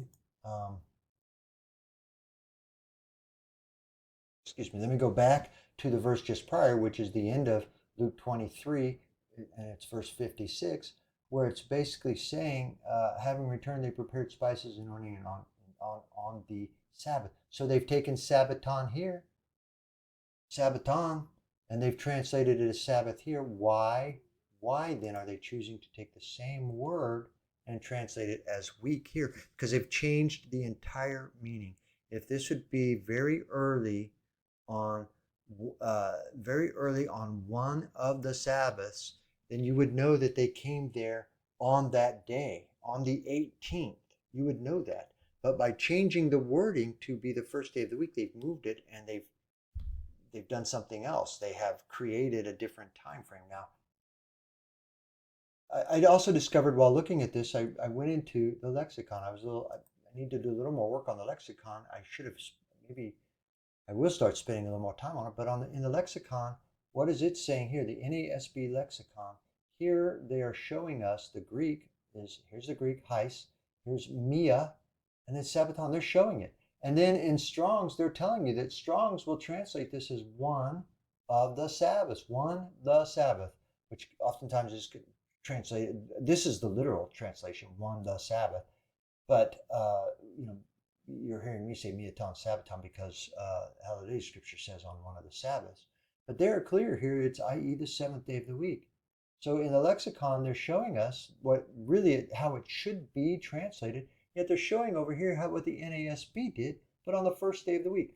Okay, so if taking all of this problem, and I will tell you this is true of all of the modern translations, many of the restored name versions are doing this. You have to get to, I found it in the Hallelujah scriptures, where I first came apart, where they were using on one of the Sabbaths, which is what led me to this understanding and away from a sudden realization that this whole thing of first day of the week is just wrong translation.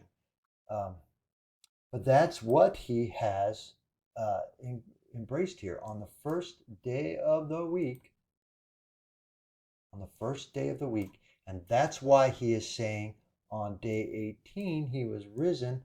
And on the timeline I'm going to show you, they didn't show up that day because it was the Sabbath, but that they showed up on day 19, which would have been the first day of the week. And why is he saying that? Because it's the first day of the week.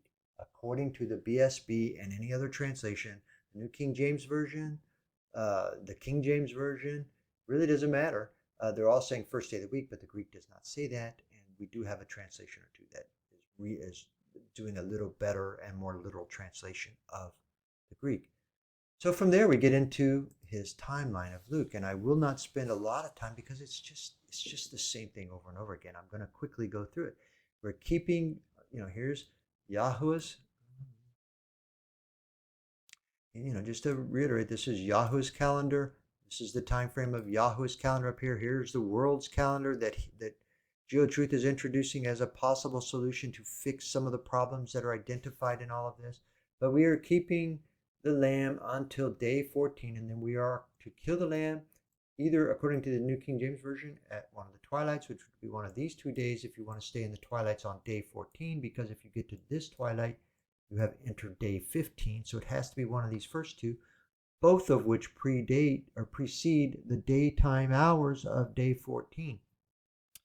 And if you want to go with the Septuagint and many of the other passages where they're going to say you've got to kill the lamb at evening, well, then that leaves you with only one option. Only one option, which would be this, because that's the only evening twilight. This is the morning twilight here. And then he goes on to say, because he's translating or interpreting and invoking the evening to evening, that at twilight, they start eating the Passover meal at twilight, which places them on day 15. So he's telling us that this is all affirming to us that he's eating the Passover meal on a concurrent, because this would also now be the first day of unleavened bread and a high Sabbath. So concurrently, we're eating the Passover meal with unleavened bread, concurrent with the first day of the Feast of Unleavened Bread, it's just gymnastics. It's not Occam's razor for sure. And then he says that when they go off to Gethsemane to pray, it's day 15. I say it's not. I say it's 14. And when they get arrested by the chief priests, it's the 15th. And then in this passage, it says in the daybreak hours, which would put it in the twilight period before the sun comes up, they are doing things with him. But it doesn't really matter because really, either way, by the time we are in this morning twilight and sunrise here, we're on day 15 either way. But he's saying that we're still on day 15, and we've been on day 15 for 12 hours of nighttime when Yahushua ends up before Pilate and ends up being crucified at 9 a.m. Darkness comes on the land at noon, and Yahushua dies at 3 p.m. And then we have the first, according to him, we have the first night of Yahushua in Sheol. First day, second night, second day, third night, third day, with resurrection taking place at exactly 3 p.m. or whatever would be the exact time that he died here. We'll just stay with the 3 p.m. And then he's saying also that the women did not come on this day to anoint him because it's the Sabbath day rest, and that they showed up on day 19, the first day of the week. And why? Because he's being told by his translation that that's when they showed up, the first day of the week, rather than very early on one of the Sabbaths, which would have put this back to here. Now I'm going to quickly show it to you again on my timeline, and we're going to, forgive me, we're going to get rid of this one because that's the evening to evening portrayal. Got the same thing happening. I'll go through it quickly. Here's day 14. They asked Yahushua, how do you want us to do this? And they went off to town according to his instructions and got the place where they're going to eat the Passover. They came back and they killed the Passover lamb at evening or twilight, however you want to review it, per the instructions of Leviticus and Exodus. And then they ate the Passover meal on the 14th. They went to Gethsemane on the 14th, and they were arrested. Yahushua was arrested on the 14th. And then around the whole dawn, daybreak, sunrise period, they are headed off to Pilate, where he's facing Pilate. And then around 9 a.m., he is being crucified. Around noon, darkness fills the land. Around 3, he is crucified, which then has the crucifixion day. And then we have the first day with him in Sheol. And we have the first night with him in Sheol. And I'll just stay with that for a moment. Then we have the second day with him in Sheol. Second night with him in Sheol. Third day with him in Sheol. The third night with him with Sheol, and being resurrected sometime here, I think, according to mark most likely would be the very first thing that happens on that Sabbath day. Very first thing, boom, by the, you know, immediately upon the sun coming up, he would have been resurrected. It's possible that the resurrection would have occurred in the morning hours or the dawn hours or daybreak. All of that's possible because you would still have the third night accomplished here. The only question is whether or not there were other reasons why he would need to be raised on the Sabbath versus just any old day. So, okay, they go back to this. This would have been a Sabbath period so that Mary couldn't have bought and sold, but they wouldn't have anyway because of all the events of this day where Yahushua was being crucified. The next day would have been the observance of Sabbath according by the Pharisees according to their calendar, and so nothing was open, so they couldn't buy and sell there. Here would have been the first opportunity for them to buy and sell, and the very next day would have been the day they showed up to anoint him for his burial, which I'm going to say must mean that they thought that was okay to do on the Sabbath because they're showing up very early on Miatan Sabbaton, on one of the Sabbaths, on one of the weekly Sabbaths. They're showing up to anoint him, and when they're showing up to anoint him, he's already risen by the time they get there, which then precedes 3 p.m. And again, I have no reason to talk about day 1, and this would have been day 3 of the week, day 4 of the week, day 5 of the week, day 6 of the week, day 7 of the week, and day 1 of the week. So there it is all portrayed again. Okay, and as he has done previously, he moves from the timeline of Luke to, now he's going to go to the Gospel of John to make his case, which will, I'm pretty confident, be the same case. I'll go review it before I come back here, but let me get you to, let's get to that, let's get to John. Okay, so you can see that we moved into his treatise of John. Let me also say, because I have taken, for expediency, I'm pretty much just summarizing what he's saying. Again, his video is an hour, 5 minutes long where he's making his points. And if you want to hear him make these points over and over again, go to his video and listen to him explain it. My video is just simply testing everything he says. And so far, I'm finding the evening to evening is failing, and morning to morning, which is sunrise to sunrise, is filling the gaps that they perceive to be there. It's filling the gaps much more resoundingly, much more efficiently than anything that anybody else has offered that I've heard of, including the world's calendar as a potential additional option. So,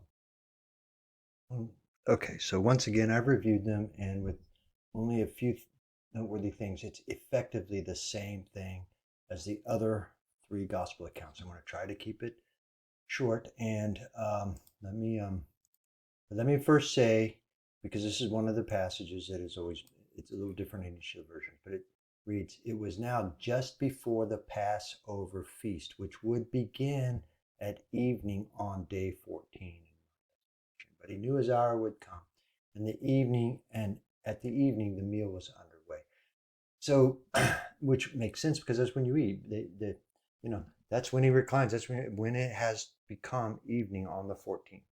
All right, but he goes on to say, day 14 of month 1, etc. Yeah, basically he's saying the same thing over and over again, saying that in the evening, because of the predisposition, the presupposition that the day starts in the evening, he's saying that this, when it says the evening meal was underway, that's evidence of, I think he's saying that's why he's saying it, but that it's evidence that day 15 has begun, where they eat the Passover, and it's also because they have to commingle. That eating of the Passover meal that evening would also be the first day of day 15, which makes it a concurrent, high Sabbath at the same time. So they're eating the meal on the high Sabbath, which would also be day 15, which I just think are problems. It's plurality. It's not Occam's razor. It's a problem. And he goes on to say that after they ate, they went out to the Garden of Gethsemane.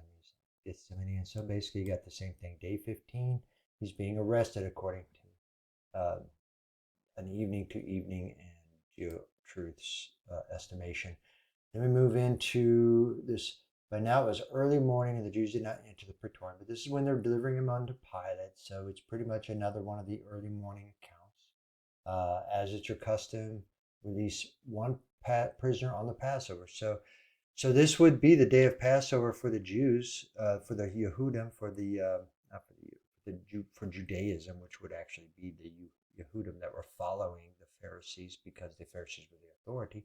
It would be their Passover, so it would be reasonable to say that at the feast and this one prisoner at Passover, well, that day is their Passover. That is the 14th to them, so that works as well.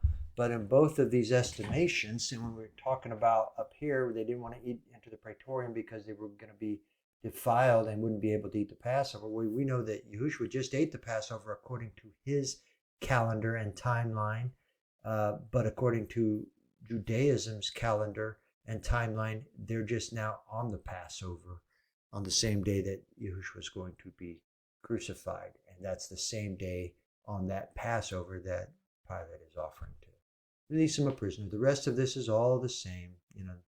Chief priests and Pharisees use different calendars, etc., etc. This is the almost word for word if it's not word for word. Then we have confirmation in John 19, verses 14, that it was the day of preparation for Passover about the 6th hour. And Pilate said to, no, okay, this is interesting. And he doesn't really comment to it. So John 19, verses 14, 16, 30. So it was a day of preparation for Passover, about the 6th hour. And Pilate said to the Jews, here is your king. Then Pilate handed Jesus over to be crucified, and the soldiers took him away. Now, he didn't comment to it, but this is interesting. Should have been about the 1st hour because it would have been very early, but about the 1st hour. But it's saying here that it's using the term 6th hour here.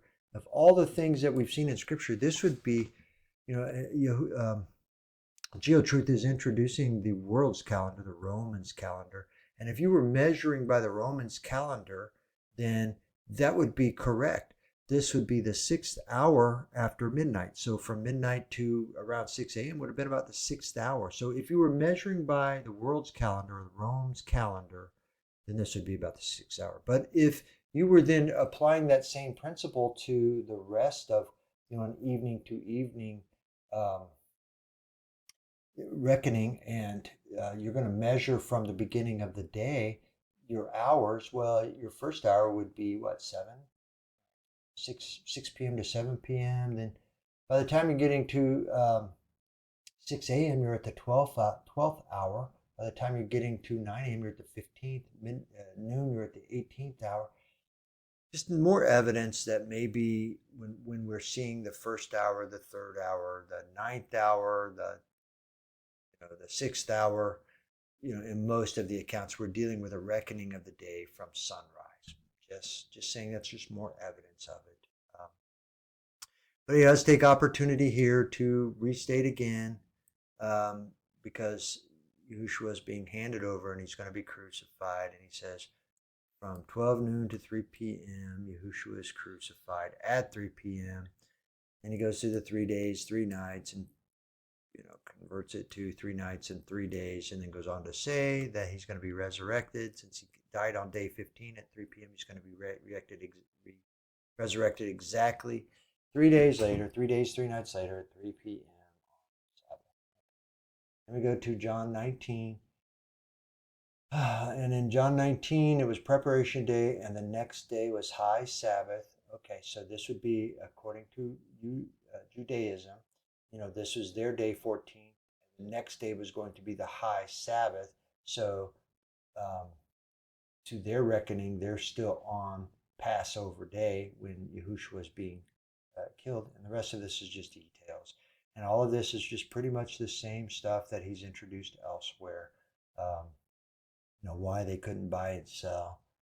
Now, I don't see it here where he mentions also that they didn't they didn't try to go anoint on the 18th because it was a Sabbath. And maybe that's why I missed it in his, in the Matthew and possibly Mark account, and saw it in the Luke account, because maybe that's where he added it. But I don't see it here, but he is making case that they can't buy and sell on the 15th, can't buy and sell on the 16th because of the Sabbath periods, and then the first day they had to buy was the 17th. And he doesn't go on to say it here. Let's see if he says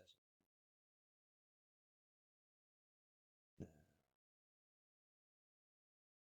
Okay, he doesn't say it here, but he holds to the idea that since it was then the 18th was also the seventh day of the week or the Sabbath, they couldn't go and anoint him there. So that's why we are entering into this first day of the week discussion again. Okay, so that lands us on the last part of the account, and this is the exact same thing over and over again. This will be the fourth straight time we've seen this happen. And of the accounts that and I'm getting ready to show you what I'm talking about, of the accounts where Miatan Sabbaton was translated to what should be translated as one of the Sabbaths, Mia, one, Ton, the, Sabbaton, Sabbath, is being translated as first day inserted of week.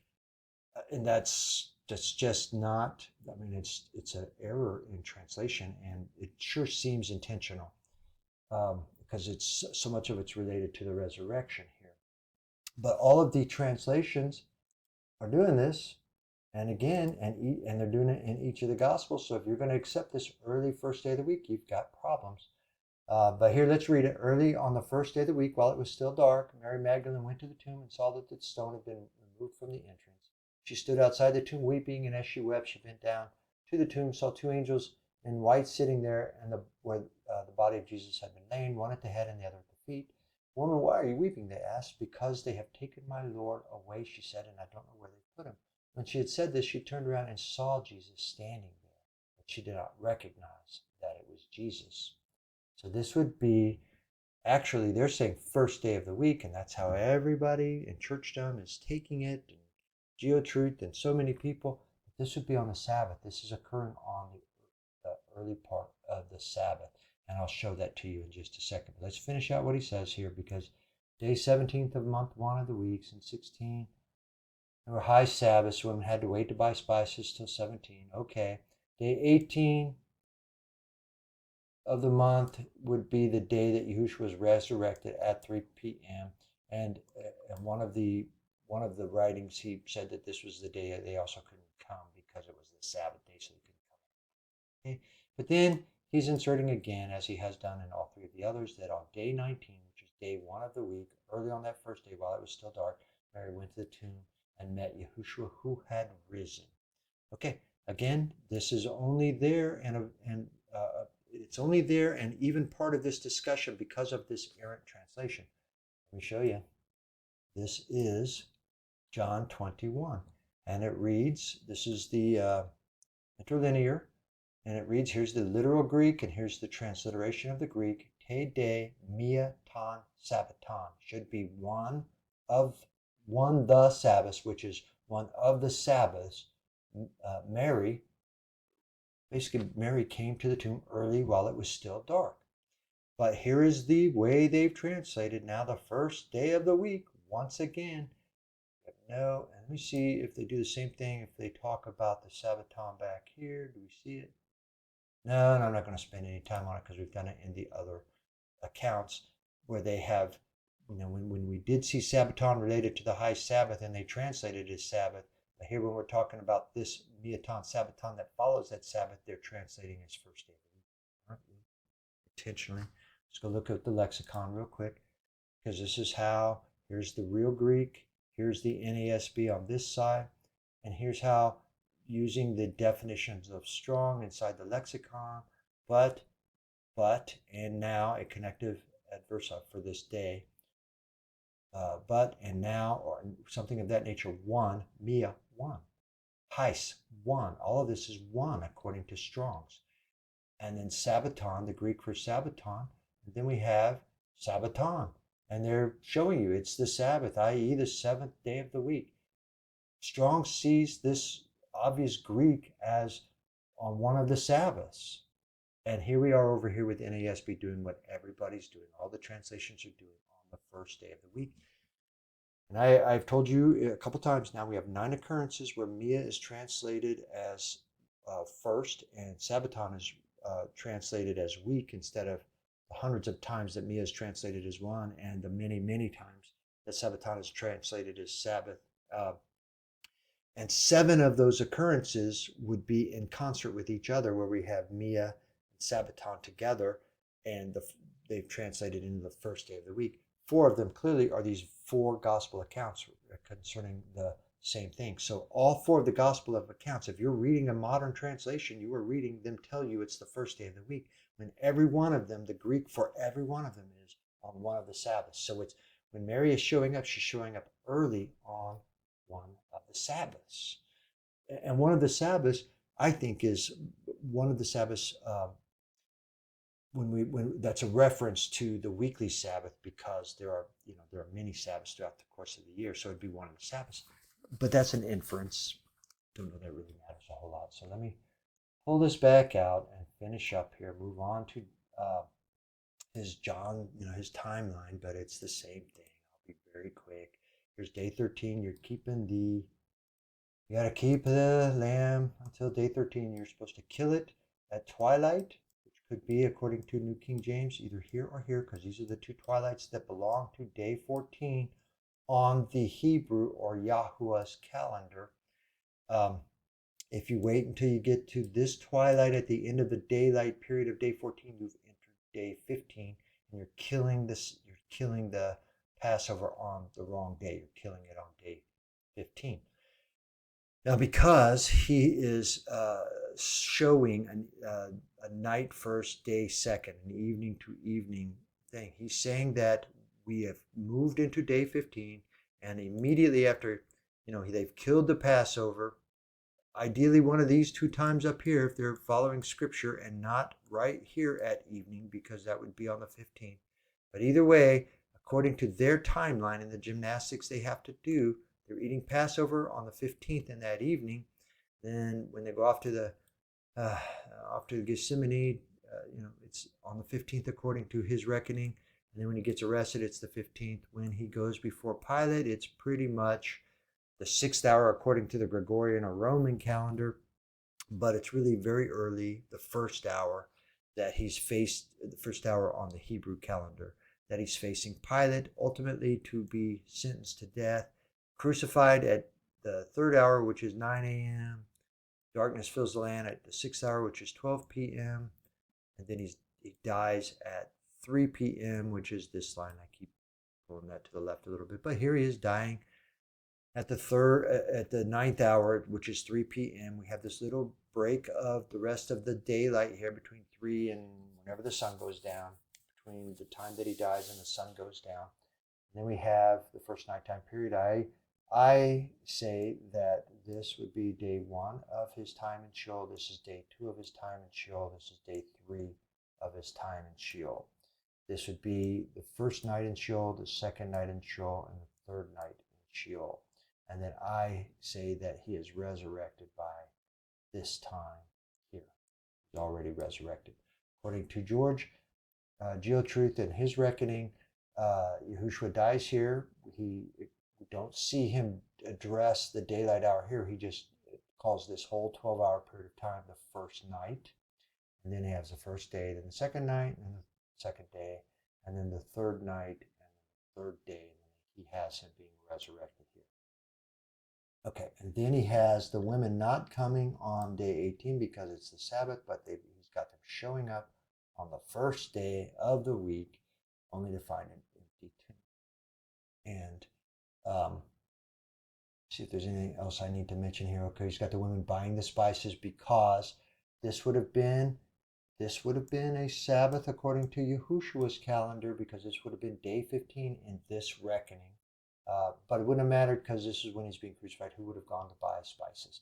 And then they wouldn't have bought here in this daylight period of time, because this would have been the day that this had been day 15 for the Pharisees and the Jews, the Judaism. And so everybody was closed. You couldn't buy and sell there. And I agree with that. And then he has the women buying and selling here on day 17. But then he's got them waiting until the first day of the week to come and apply the spices, where I say, no, they came as soon as they could after the nighttime period. And they got up very early because they're anxious to, surmising here. But I think they got up very early because they're anxious to go get it done. And so they were showing up very early on one of the Sabbaths, only to find by the time they're getting there, they're getting there at dawn before the sun rises, but by the time the sun is rising, uh, they're discovering that he's not there anymore. He's risen. So the resurrection had to occur here at the beginning of the Sabbath or very end of maybe the daylight, maybe the twilight, sometime before. But no matter what, here at the very first part of the Sabbath day, he's already risen. And we know that because of Miatan Sabbaton, early on one of the Sabbaths. And so then we don't even need this day one here. Let me come back and just finish it one more time, although it's it's been done to death, so I'll try to be very quick here. Again, we're not dealing with evening to evening illustration here. Here we've got the beginning of the Passover instructions given, then they come, Yahushua's instructions, although it wasn't addressed in John here. Come, they kill the lamb at twilight or evening, and it doesn't matter what you call it now, because we all know when that is, and then they immediately roast the lamb with bitter herbs, begin eating their Passover meal on Passover. Then they go to Gethsemane during Passover, then they are arrested during Passover, then they are taken to Caiaphas and the high priest, etc. But ultimately, around this whole period of time of mourning, they're taken off to Pilate to be dealt with him. I mean, to go through everything that happens with Pilate. And one of the reckonings is at the 6th hour, and so that would be the 6th hour from midnight here. That sure sounds like the Roman calendar reckoning to us in that moment, calling this the 6th hour, because really it would have been Hebrew reckoning, should have been the 1st hour. Okay, but then they've got him crucified by 9 a.m. We have by noon.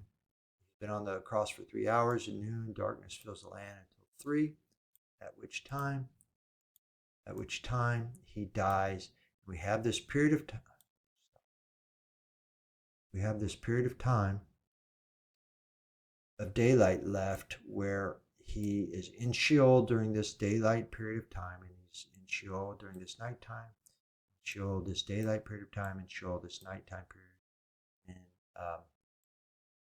in Sheol this daytime, and in Sheol this nighttime, and then I think he's resurrected by this time.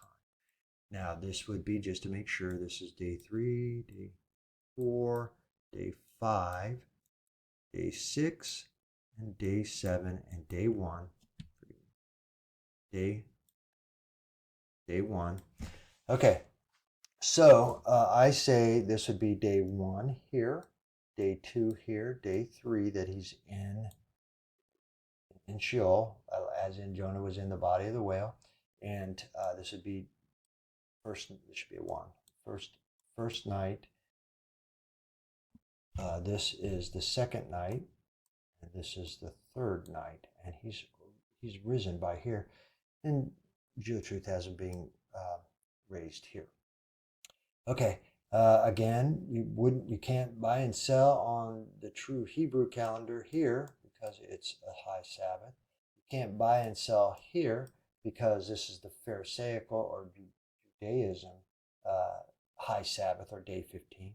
First day they could buy would be here on Friday, day 6, and then they're showing up very early in the morning to anoint him on the Sabbath, only to find him by that time. Now I know that this video has gone very long, and if you have, it is redundant, but I'm being redundant because that's my nature, but also because GeoTruth's being redundant. He's covering and he's going over and over again. He's got 4 separate accounts pretty much saying the same thing over and over again, and he made the points to drive the point home, which I agree, so I followed him in that direction. I will say, if anybody has lasted this long, I imagine mostly there are no takers. People aren't that interested in this topic to stay with something for already 4.5 hours and we're not done.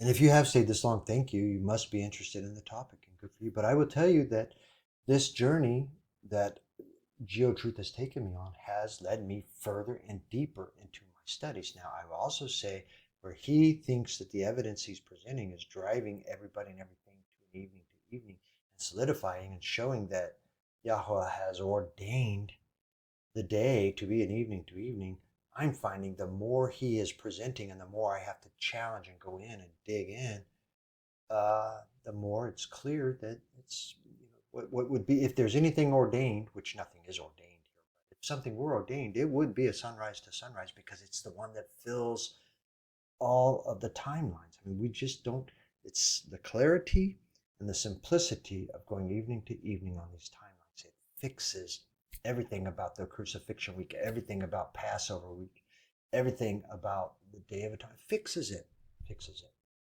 Meets Occam's razor. But I just want to say also, if I can make comment, you may notice that, I mean, I've been at this a long, hours and hours now. This is like the third day. So I'm getting tired. And you might see me start to ramble a little bit in some of this, and forgive me. Forgive me. You stayed with us this long. Just forgive me. Okay, but we're not done. We just finished the last of his gospel accounts, but he's got some more to go over. So, all right. So here is the timeline he just gave us for John, and then as I go forward a little bit, he moves to another timeline. Let me see if I can get there. A second. At day, Uh, then he moves to where he's combined them and all. And I think he's making the point that look how Matthew, Mark, Luke, and John, the timelines all fit perfectly, and how they then, I think in his commentary, you would see how it also fits perfectly with the calendar feast and the Sabbath days of the Moedim that he sees in Leviticus and Exodus. And so I think that's why he's presenting all this, so that he can say, because one of the things he would say alongside of all of the timelines that he would give is see, this is in accordance with, and this just fits Leviticus, it fits Exodus. And he says it over and over again as if it's driving home. And I think that's what he's doing here. He's trying to just say, see how they all fit perfectly together. Well, I will say, yeah, that's fine. To the extent that, I mean, I've pointed out all of the error in this, the error in this.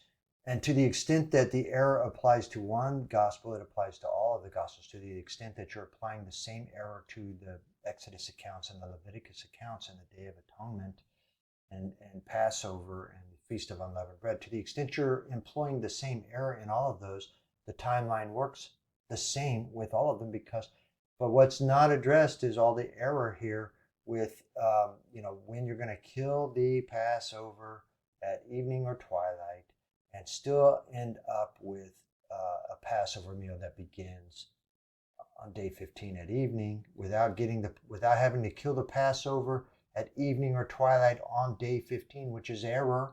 And to fix it, he has introduced the world's calendar to help us stay on day 14 at evening, which he also introduced to the concept of the seventh day Sabbath. Okay, so where does he go next? He goes to creation. So he goes to Genesis 1. Let me go ahead and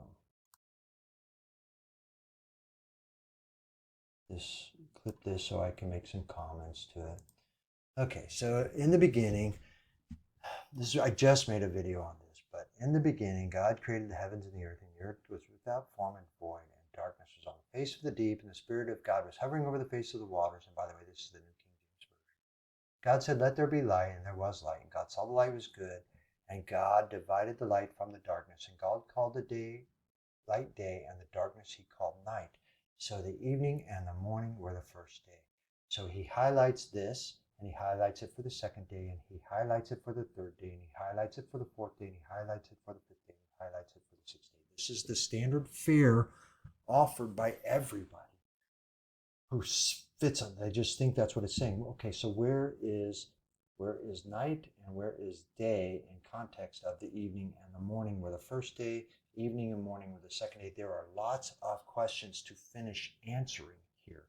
And I just did this video, and I'm going to go, let me go see if he gets to a time. Let me pause it for a second and see here, let me see if he's done anything. Okay, so Genesis 2:2-3. And on the seventh day, God ended his work, which he had done, and he rested on the seventh day from all his work, and he blessed and sanctified it, and he rested from all his work. And then he writes here, according to the Damascus document, the Sabbath begins on the evening of the sixth dawn. day when the sun has fully set below the horizon. Well, I'm not even going to spend any more time on this because I have already done it. I just think this is an errant statement. I don't even think that's what I don't think that's what the Hebrew of the Damascus document says. I think the translations are likely not correct. But even if the translations by the three Dead Sea Scroll translators, uh, but even if they're correct, I still think it doesn't say that the Sabbath begins on the evening of the sixth day. Because unless you are going to introduce the Roman calendar, you can't have the evening on the sixth day at the end of the day, light hours of the sixth day, because the evening would be the first part of the sixth day. I gotta stop. But let me see if he is going to go to a timeline. Okay, he does do a timeline here in a minute, but before he gets there, he moves off to Jubilees chapter 2, which I like Jubilees. I think Jubilees is scripture. And there is an account of creation there. And he goes on to describe and gives us more information on what's created on that first day. Lots and lots is created. And he says that, I know in one of my previous videos, I was asking, I was pondering, did he create the dark? Well, of course he created the darkness. You can rationally think that through and think, okay, the darkness is probably part of his creation too. But clearly, here it's saying, at least in Jubilees, that darkness was part of his creation because it says he created the abysses and the darknesses, the evening, the night, the light, dawn, and day. Okay, so let me tell you, without reading all through this, of all the things that might be out there, this might be one of the stronger arguments, but even this has fallacies because here it says he created the darkness, he created the evening, he created the night, and he created the light, and he created the dawn, and he created the day. The argument that they're making here, that gets presented here, is that this is illustrating sequence for us. It's illustrating sequence for us. Darkness came first, and then the light, evening, and then morning. But let me just show you how he said it. So these are the seven great works that he listed. First, the heavens were created, then the earth, then the waters, then the angels, then the abysses. Then we're talking about darkness being created, darkness, evening, night, and then light being created. I suppose that you could take this as sequence and think this has meaning. And I suppose of the things that I've heard, this one would be one of the closer things. But a couple thoughts about it. First of all, it's standing in contradiction to all the other things I'm getting ready to show you on his timeline and mine. Because I've got another timeline where I'm going to show you how I think this works.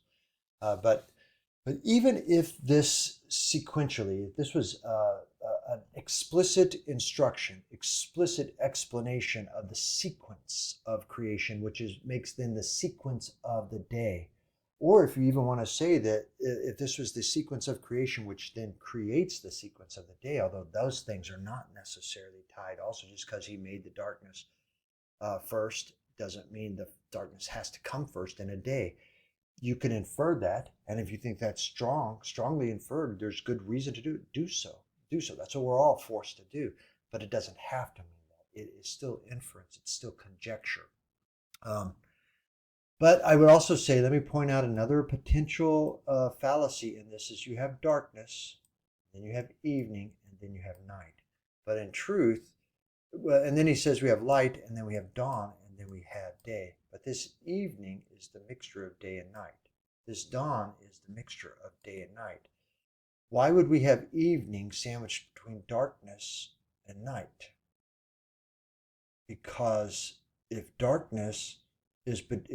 you have darkness and the night, evening sandwiched in between, if that's what this means, and then you have light, and then you have dawn sandwiched between day and light, this wouldn't be the mixture. This would be all darkness, and this would be all light. It would really need to read light, evening, night. Light, dawn, be night, dawn, day. And if you wanted to start from an evening to evening approach, you would start with evening, which is a mixture of dark. So it would be night would have had to come before this evening, but you would have had light would have had to come before this evening. Forgive me. Light, and then evening, and then night, and then dawn, and then light, and then day. So this is not all that strong. I mean, while it might be something to offer sequentially, I suppose, but GeoTruth goes on to make another statement that he says is just more evidence. But on day one of creation, Yahweh ordained all of his days to span from evening to evening. Ordained? Now, this is conjecture, this is speculation, this is inference. It's not explicitly taught. It's not even the strongest argument. It's not Occam's razor. It's not the clearest. From darkness to evening and night, light, dawn, day. So he's saying from darkness, evening, night, but you got evening sandwich. So your rationale. I'm not really gonna, if you want to hang on to that, go right ahead. But that rationale is at best um, unsolid. So you've got the evening sandwich between darkness and night. But I really am not trying to just break apart everything that you're saying if it doesn't make sense. This is the closest thing I have found to the idea that darkness precedes light in sequence of a day. All right, so here is GeoTruth's timeline. Okay, just to set it, he's got, according to Yahuwah's calendar up here, which would be the Hebrew calendar, and then you got the world's calendar down here. But I'm not sure that we need to address the world's calendar at all. But just, I'm not sure, he's saying this is just so evidently established because it says in Genesis that there was evening and then there was morning, day one. But let's look at his timeline here. If that's true, here is the evening that starts the day, and then there was morning that ends the day, day one. Where's the discussion of daylight and all the activity? Because when does the work take place? When does Yahweh do his creative activities? Did he do it at night? Did he do it during the day? Did he do it across both of those? But even if you go, there was evening and there was morning, day one, all you've done is include evening, night, and morning. Where's the day? Where's the day? And then you got evening, morning, day two. Where's the day and where's the creative activity taking place? I mean, we can play this out over and over and all the way through. There's just no answer to that. Let me pull in, and I just did this. I created some things. And let me, this would be day one, and where there came to be, where basically he said, let there be light, and separated the light from the darkness, and he called the light day and the darkness night, and evening and morning were or came to be. And after the statement, it was the first day or day one. So I present, and the alternative here is that we have the activities of the day where he creates the light, and during the day he created, he did the work, and then we have evening, and then we have a period of darkness. Did he work there? Maybe, he's Elohim, but we don't work there. And then we have morning. But if you just stay with there was evening and there was morning, all you've got is this evening. Comment here. Sorry, I just had to move this over to a PDF document from a ODF. Okay, let me get my pencil. Okay, so even if you said then there was evening, or there was evening, and then there was morning, day one, as if that was a whole thing. Here we've got evening. We have the period of time between evening and morning, but where's day? And where's all the activities in that discussion? When we get to day two, and what does he do in day two? He creates the firmament or the expanse and divides the water. When does he do that? Does he do that during the light time, daytime that he created up here? Because when he created the light, he called it day, and the darkness he called night. And if Jubilees is correct, he created the darkness at that point in time, versus the darkness being around, much longer. It doesn't really matter. We have the separation of darkness called night and the separation of light called day. So when he's making the firmament, does he make it during the daylight hours, or does he wait and do it at night, or does he do it on both? But either way, if you're going to get caught up in there was evening and morning, there, all we have is an evening, darkness, and morning.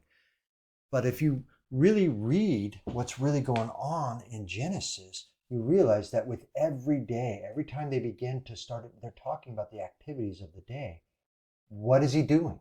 And he's doing it during the work time, the work hours of the day. And when he finishes that work, then there was evening, and then there was morning to end the day. Evening, then the darkness period, then morning, then we could end the day. This would be day 2. But then he moves on to day 3, and what does he do on day 3? He creates, lets the waters be gathered and dry land appear, and calls the water sea, brings forth the grasses, herbs, etc. Well, when is all this activity taking place? It's taking place, I think it's taking place during the daylight work hours. And all this, when he's finished up with all these activities, then there was evening, then there was morning, and we end that day. This would have been day 3.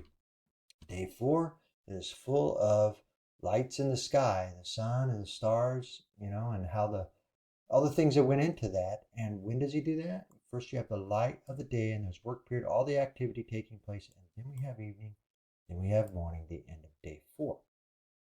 Then we gets up. Then we start again on day 5. And what does he do? He creates all the birds and the fishes and the activities of the day. And then we have evening. Then we have morning. Day 5. Day 6. This is when man and all the rest of the beasts and such were created. All of this taking place. That's the first thing Genesis is telling us. Is all the things that are happening. And then there was evening. And then there was morning. Day 2. So morning is actually, in all of these accounts, would be the very last part of the day.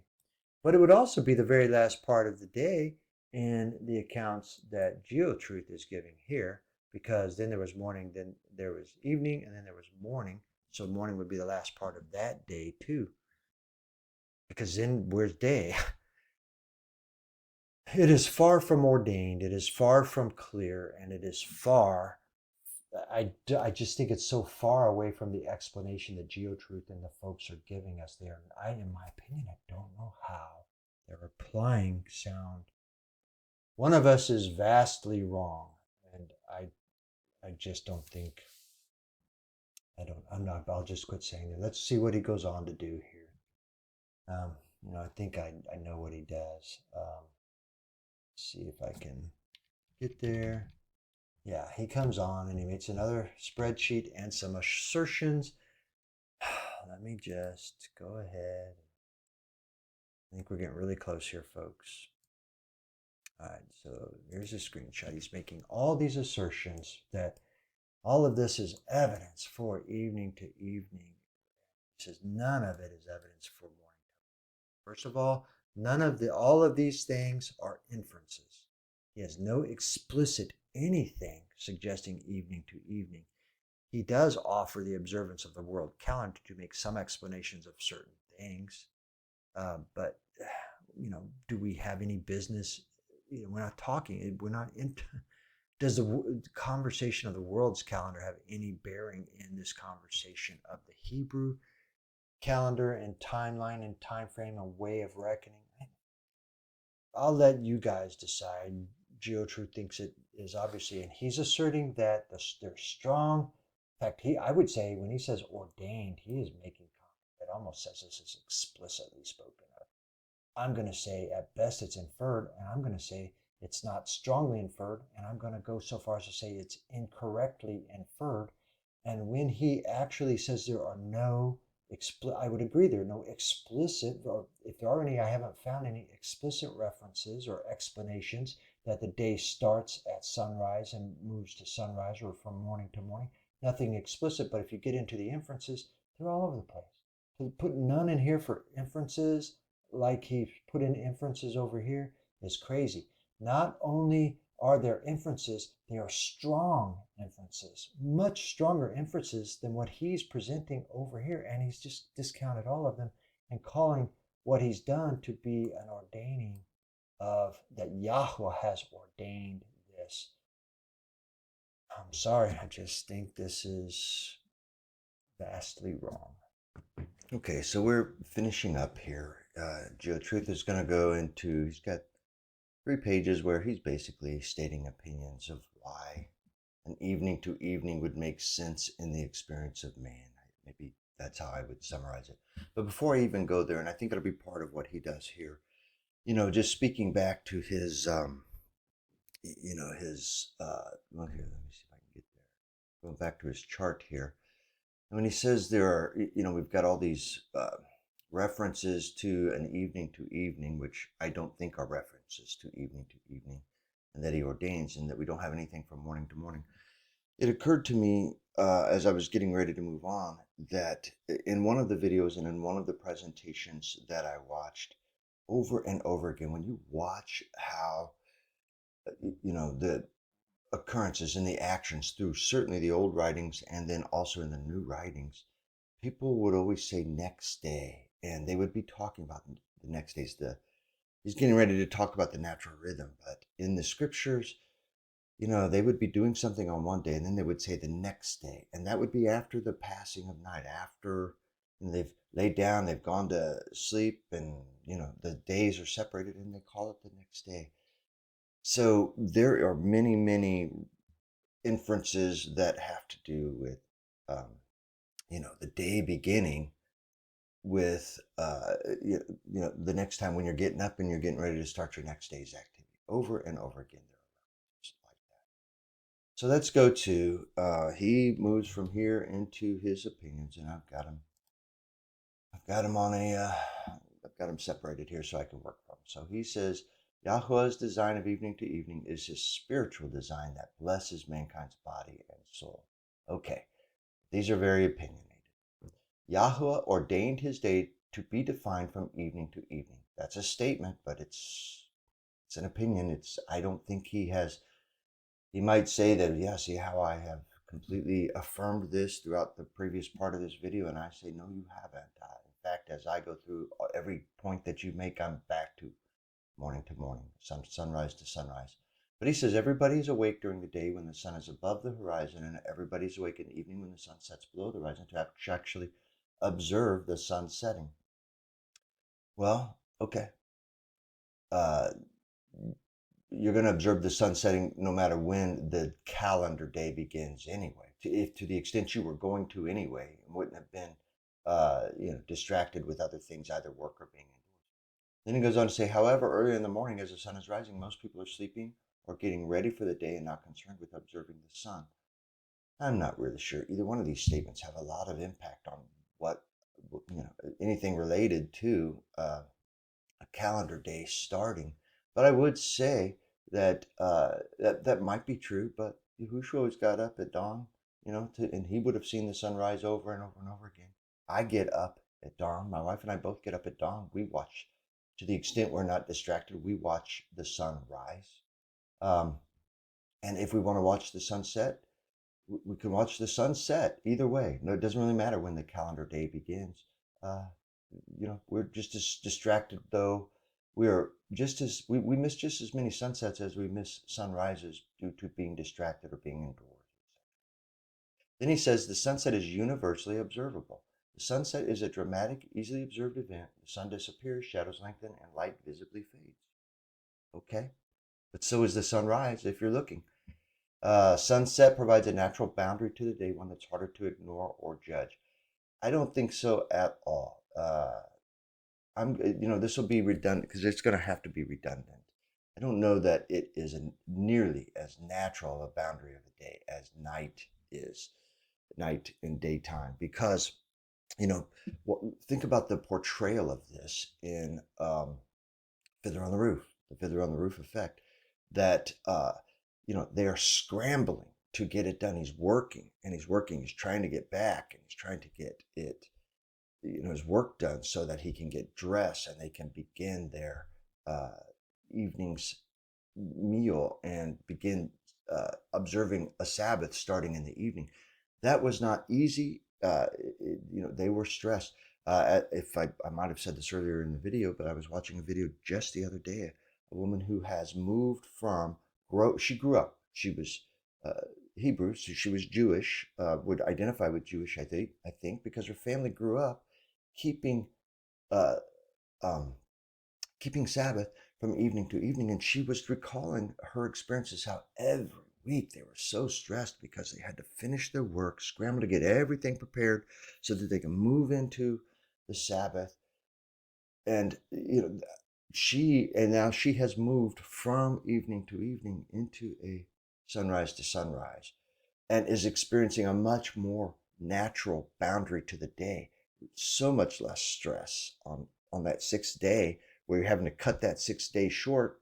But all your work has to be cut short. You got to get all your work done, all the preparatory work done. While you're still in the midst of a work week, and you have to keep looking up to see if the sun's gone down, and when does it really? That's a problematic boundary, if it's boundary, and it's not nearly as natural as just you wake up the next day, you have nighttime, you're asleep, and you wake up, and when you wake up, you don't go to work. When if you wake up at dawn or even pre-dawn, then you know that you're technically in the previous day still, but as soon as the sun comes up, you're not working. It's a simple natural boundary. Then he says it's communal. People are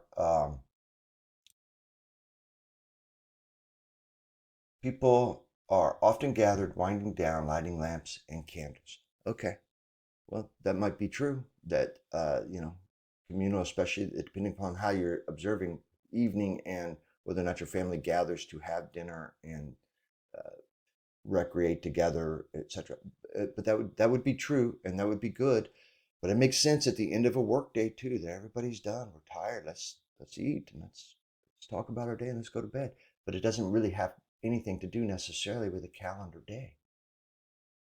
It just doesn't have anything to do with a calendar day that this process of gathering and winding down needs to start the day. It actually, in my opinion, more closely belongs to the same day that just happened. You just finished the day's work. Everybody's tired. So we're gonna gather, we're gonna wind down, we're gonna recreate, and we're gonna go on to bed before the next day starts.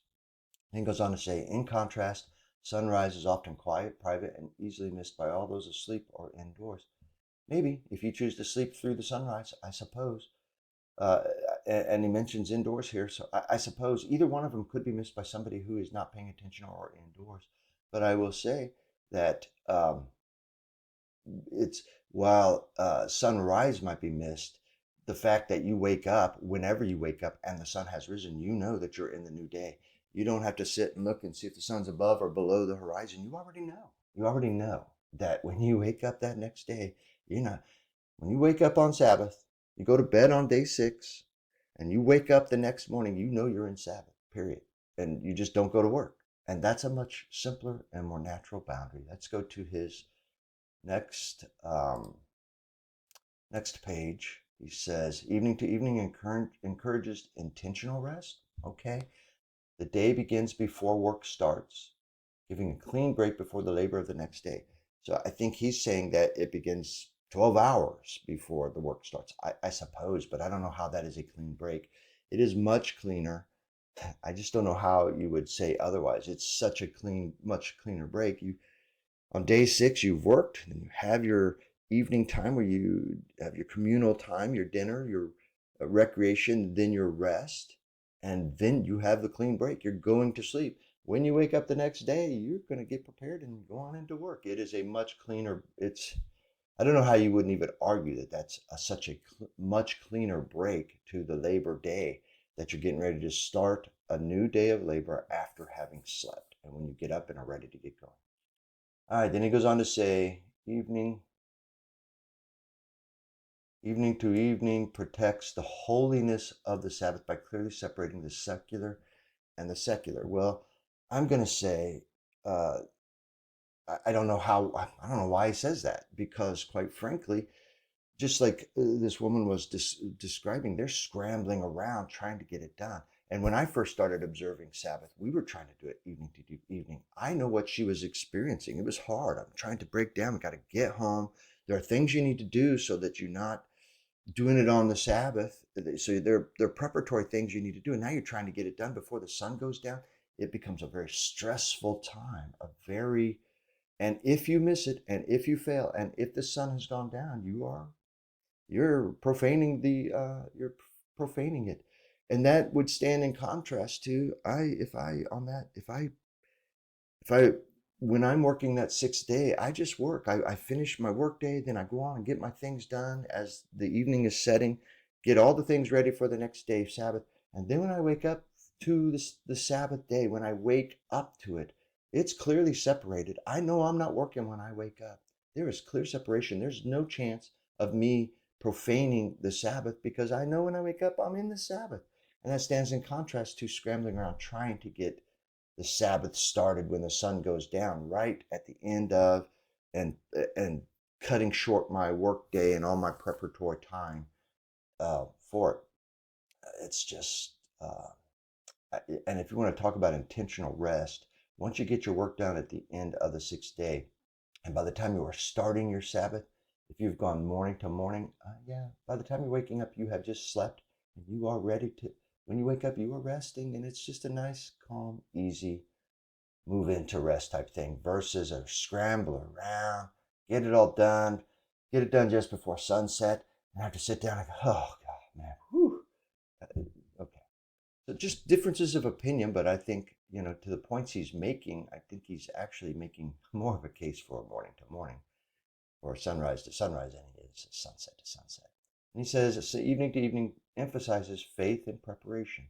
Okay, ending and beginning a day in darkness or quiet encourages trust in Yahweh, not self-reliance.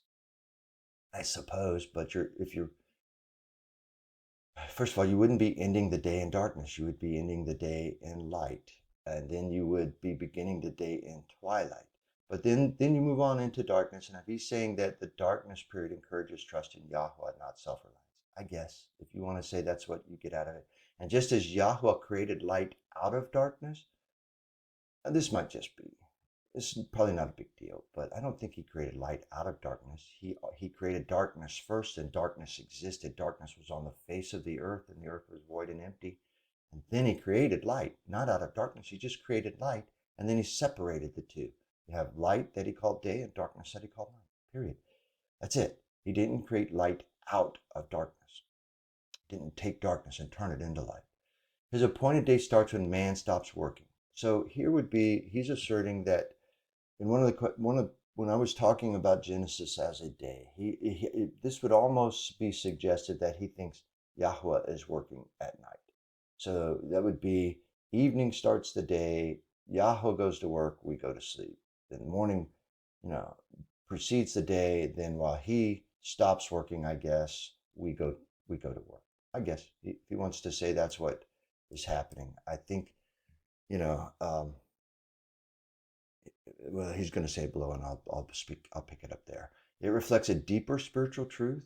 Yahweh works while we rest, and we enter His time. I guess, but I don't know how evening to evening is doing this, um, or making that for somebody differently than morning to morning.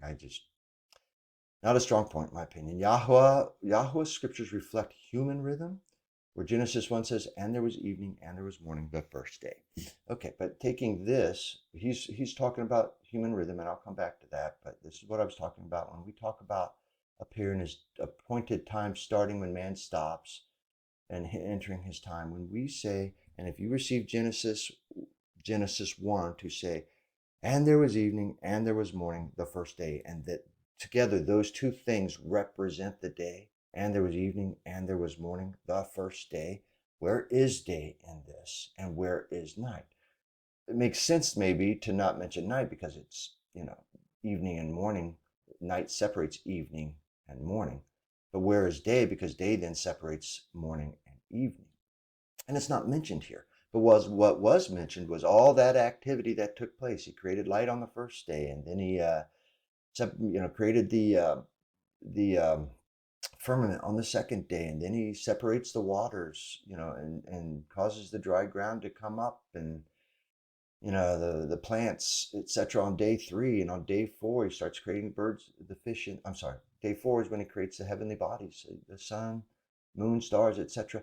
And after each one of those days, when he goes and he creates and he does, then he says, and there was evening and there was morning.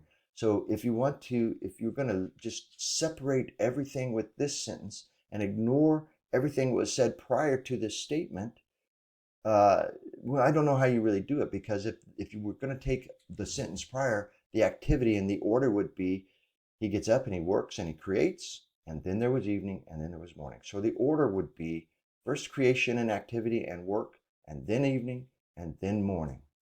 Nowhere in this statement do you see when he created. You would have to take the sentence that was prior and stick it in here somewhere, because during this evening and morning time would be the time when he has to be creating, on that first day. But the actual sentence and the structure of Genesis 1 says he created, and then there was evening, and then there was morning. If you accept this, you're just accepting what people have led us to miss the first part of that, which is all of the activity. Okay, but he says it reflects evening. I'm sorry, the human rhythm. Well, I don't know why he thinks that is a human rhythm. Maybe it's a human rhythm for sleeping. Evening, night, you sleep, morning, you wake. But where's the work? No human rhythm in that, in my opinion. Yahweh's word repeatedly places evening before morning, mirroring human experience, and we lie down in faith and we rise in His renewed mercies. But we do that anyway. We do that whether the calendar day changes or not. We can lie down. We can lie down in faith and raise up in Yahweh's renewed mercies, because every day, every new day has we have renewed mercies.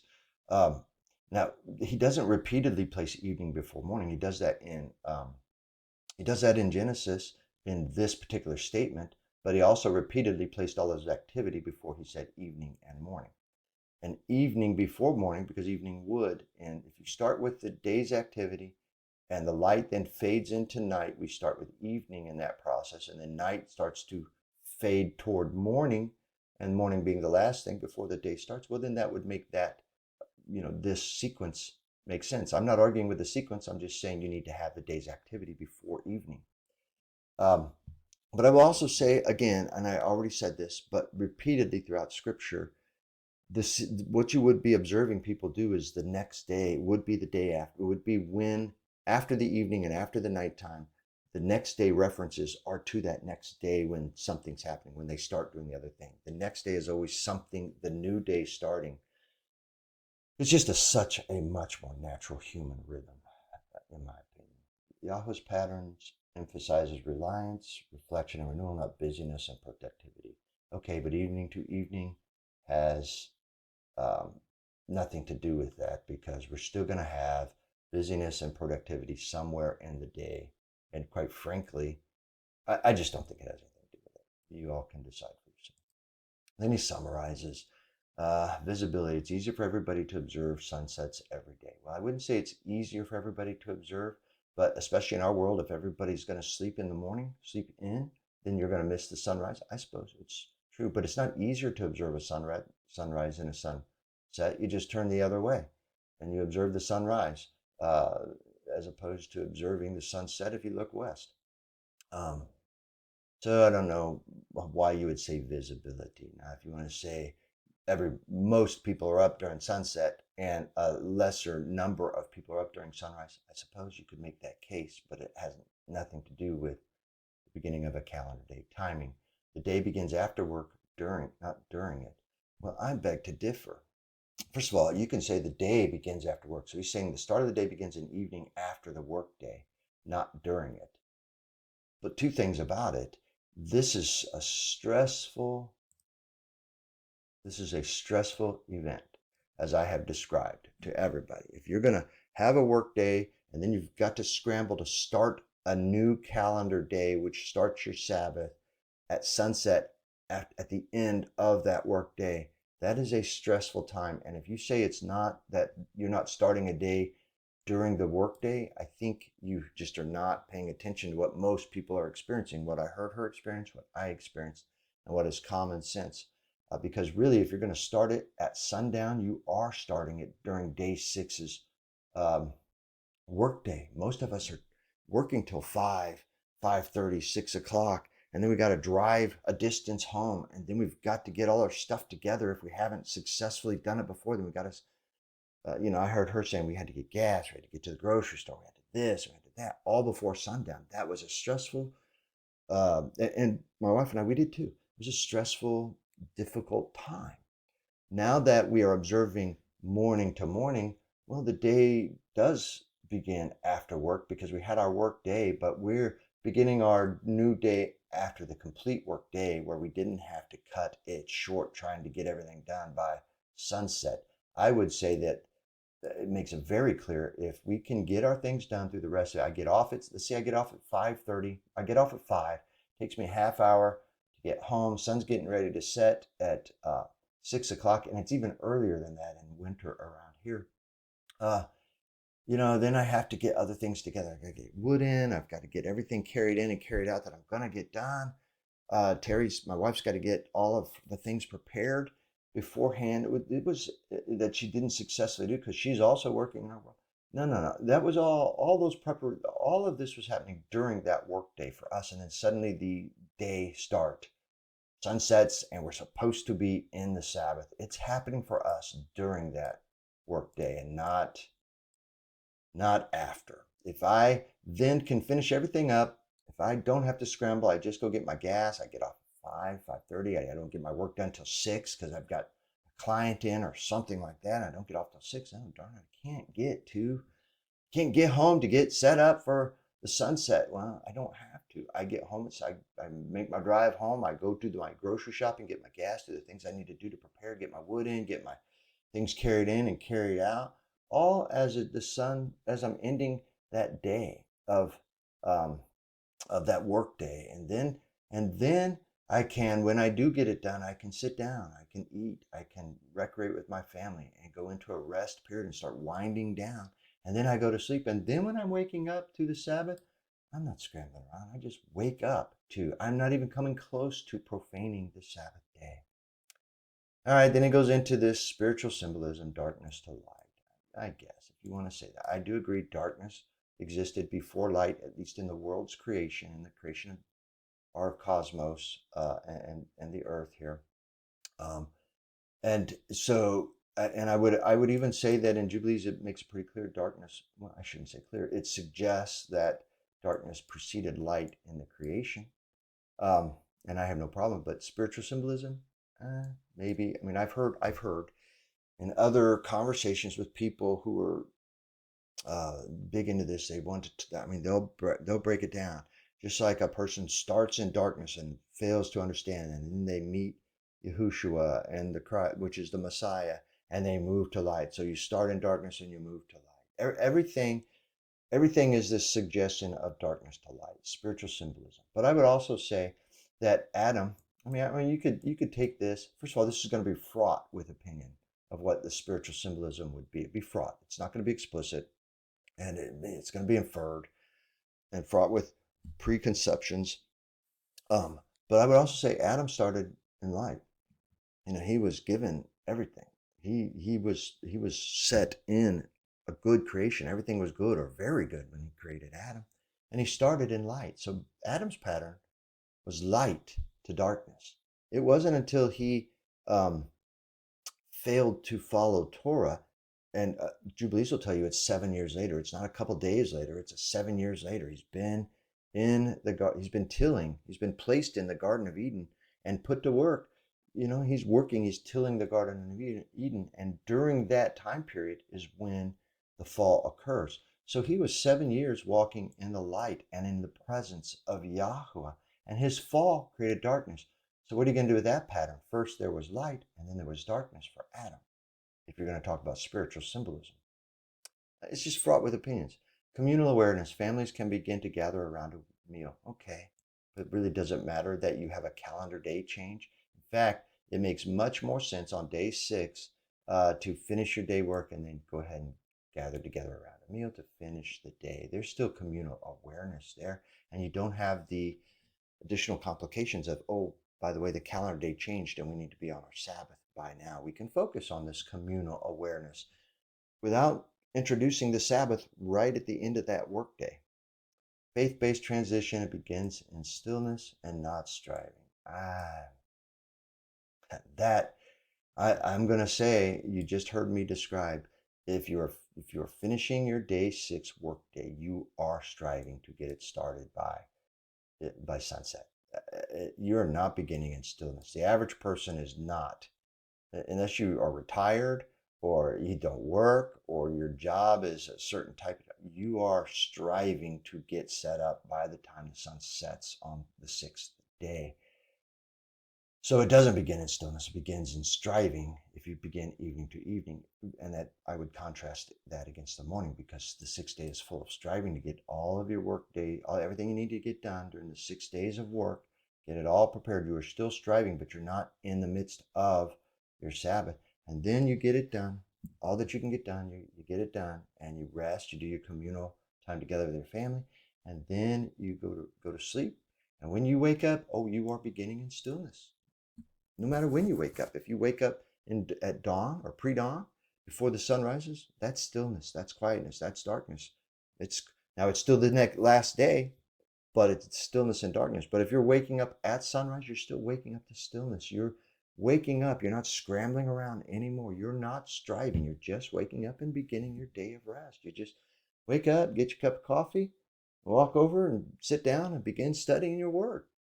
Begins in stillness, not striving. And if let me say that if I was starting my Sabbath day on day 6 at evening, and I just got off work and I'm scrambling around, and then we come home and we immediately eat and have our meal together, I would tell you I am stressed, and I'm not going to sit down at the end of this and begin reading my scriptures. So I'm not going to start the Sabbath, the Shabbat. I'm not going to start the Sabbath day in stillness and reading and focusing on Yahweh.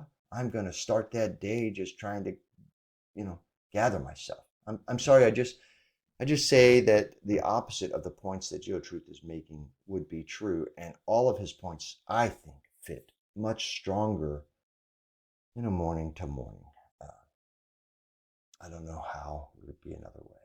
All right, so let's finish the video by just going. He goes to let's see, he goes and just shows us the sunset and confirms then that the sun touches the orb, and that has meaning in this 5 hour long video. You can read that again, but that has meaning according to the translations of the 3 Dead Sea Scroll translators, and I guess it has meaning to George a GeoTruth, because he's, this would be when you're supposed, if this is the sun setting, according to the translations of the translators of the Dead Sea Scrolls, this is when you stop working, but it doesn't start the day yet. You're still in the previous day. All right, so that's what he portrays here. He's going to portray the sun setting below the horizon. We're still in one day, and then as it keeps going, now it's right there getting ready to go down, continues to set, and when it does, it has fully set, and the next day began. Well, that would be true if that's how you are going to measure. And what he just described, we have evening, and this begins a day. Now you have all kinds of complications. We're not going to successfully meet Occam's razor. So many of the points that he's making, this works against it and not for us. And that stands in contrast to, this would just be the end of the day. If this was your Sabbath day, you should be now I'm sorry, forgive me. If this was your 6th day of work, and you're going back here, and here's the sun setting, and if you're done working, fine, watch the sunset. But if you're still trying to get it all done, you are still working. And you can keep on going, because this still belongs to day 6. You could keep on going. And it isn't until the sun comes all the way back around, and we see this in reverse when the sun is rising. Because this would be, see if I can do this. So this would be, if you were facing east now, and this were the beginning of the new day, we have finished day 6, all the work, all the preparatory work, and now we've gone to sleep, and now we're just awaiting for this. This would be the beginning of the day, and we're in Sabbath. Boom, we're in Sabbath. We're in day 7 here. The day has changed. You do not work. And as the sun comes up, you're at work. I'm sorry, at rest. And you can begin studying during this. So this is when you start pulling out your scripture, having a cup of coffee, relaxing, stillness, just focusing on Yahweh. And when it comes up all the way, okay, you're fully in the new day. Now, using if you were going to take the Dead Sea Scrolls translation of the Damascus document, where I think it says, no man can be enslaved/work until the sun has exiled its full diameter above the horizon. I think what we just described, this process on day one, because we are, at this point you are in day 7 still, but as soon as the sun comes up, you are now in day 1. But according to the Damascus document, you can't make a guy go to work yet. And here it comes up, and it's coming up, and boom, as soon as the sun's diameter is fully above, it has exiled from below the horizon, is exiled from being hidden, and come above the horizon by its full diameter. Now the work week can start, and you can send your people to work. You can go to work, and this is when the 6 days, on the first day, this is when the 6 days of work begin. Okay, and I believe that'll be the end of his video. It is. All right, thank you. I'll just summarize here quickly. I know I'm well into this video. Thank you. If you have reached this point, that means you're very interested in this topic. And GeoTruth would suggest that he has made such a point that he has taken the passages in question and made arguments, rational thought arguments, that have so strongly supported an evening to evening that he goes so far as to say Yahweh has ordained an evening to evening day. And I reject that. I reject the idea that he has successfully made a case, and with every point of his case, I broke it apart and showed how it sure seems to me it just works better. Occam's razor, fewer moving parts. I don't have to introduce pluralities or multiplicities. It is Occam's razor. It's the simplest explanation over and over and over again. So with every point he makes, I actually show you how it would work if you are using a more natural start point of the sunrise, and how it just works better. So I'll let everybody who has watched decide who has made the stronger point. And his chart where he's basically affirming that there's nothing out there supporting morning to morning, and lots of stuff out there supporting evening to evening. I just reject that as well, because really scriptures over and over support and infer morning to morning, over and over. But we do lack explicit statements, explicit explanations that just remove any doubt at all. There is a reason why we are all questioning. I would say, though, that in the absence of somebody telling you that there was an evening to evening day that you have to tinker with and work with, if nobody told you that, you would not have surmised that on your own. If you didn't have Judaism pushing you to an evening to evening, and then those who have turned to Torah, who have accepted and turned to Judaism for their guidance to know how to keep Sabbath their way, if you're going to listen to Judaism and the Torah people who have done that, you've introduced a complication, but you would not have arrived at that conclusion on your own. If somebody told you just need to keep the 7th day as a day of rest, it would be a much more natural understanding. You would not have thought, oh my gosh, that sun goes down. That's an obvious start of a day. No, but you would have obviously known that when the sun comes up the next day, you were in the new day. You were in the 7th day, and it would be your start of the day and the start of your Sabbath rest. All right, thank you, and may you be Baruch.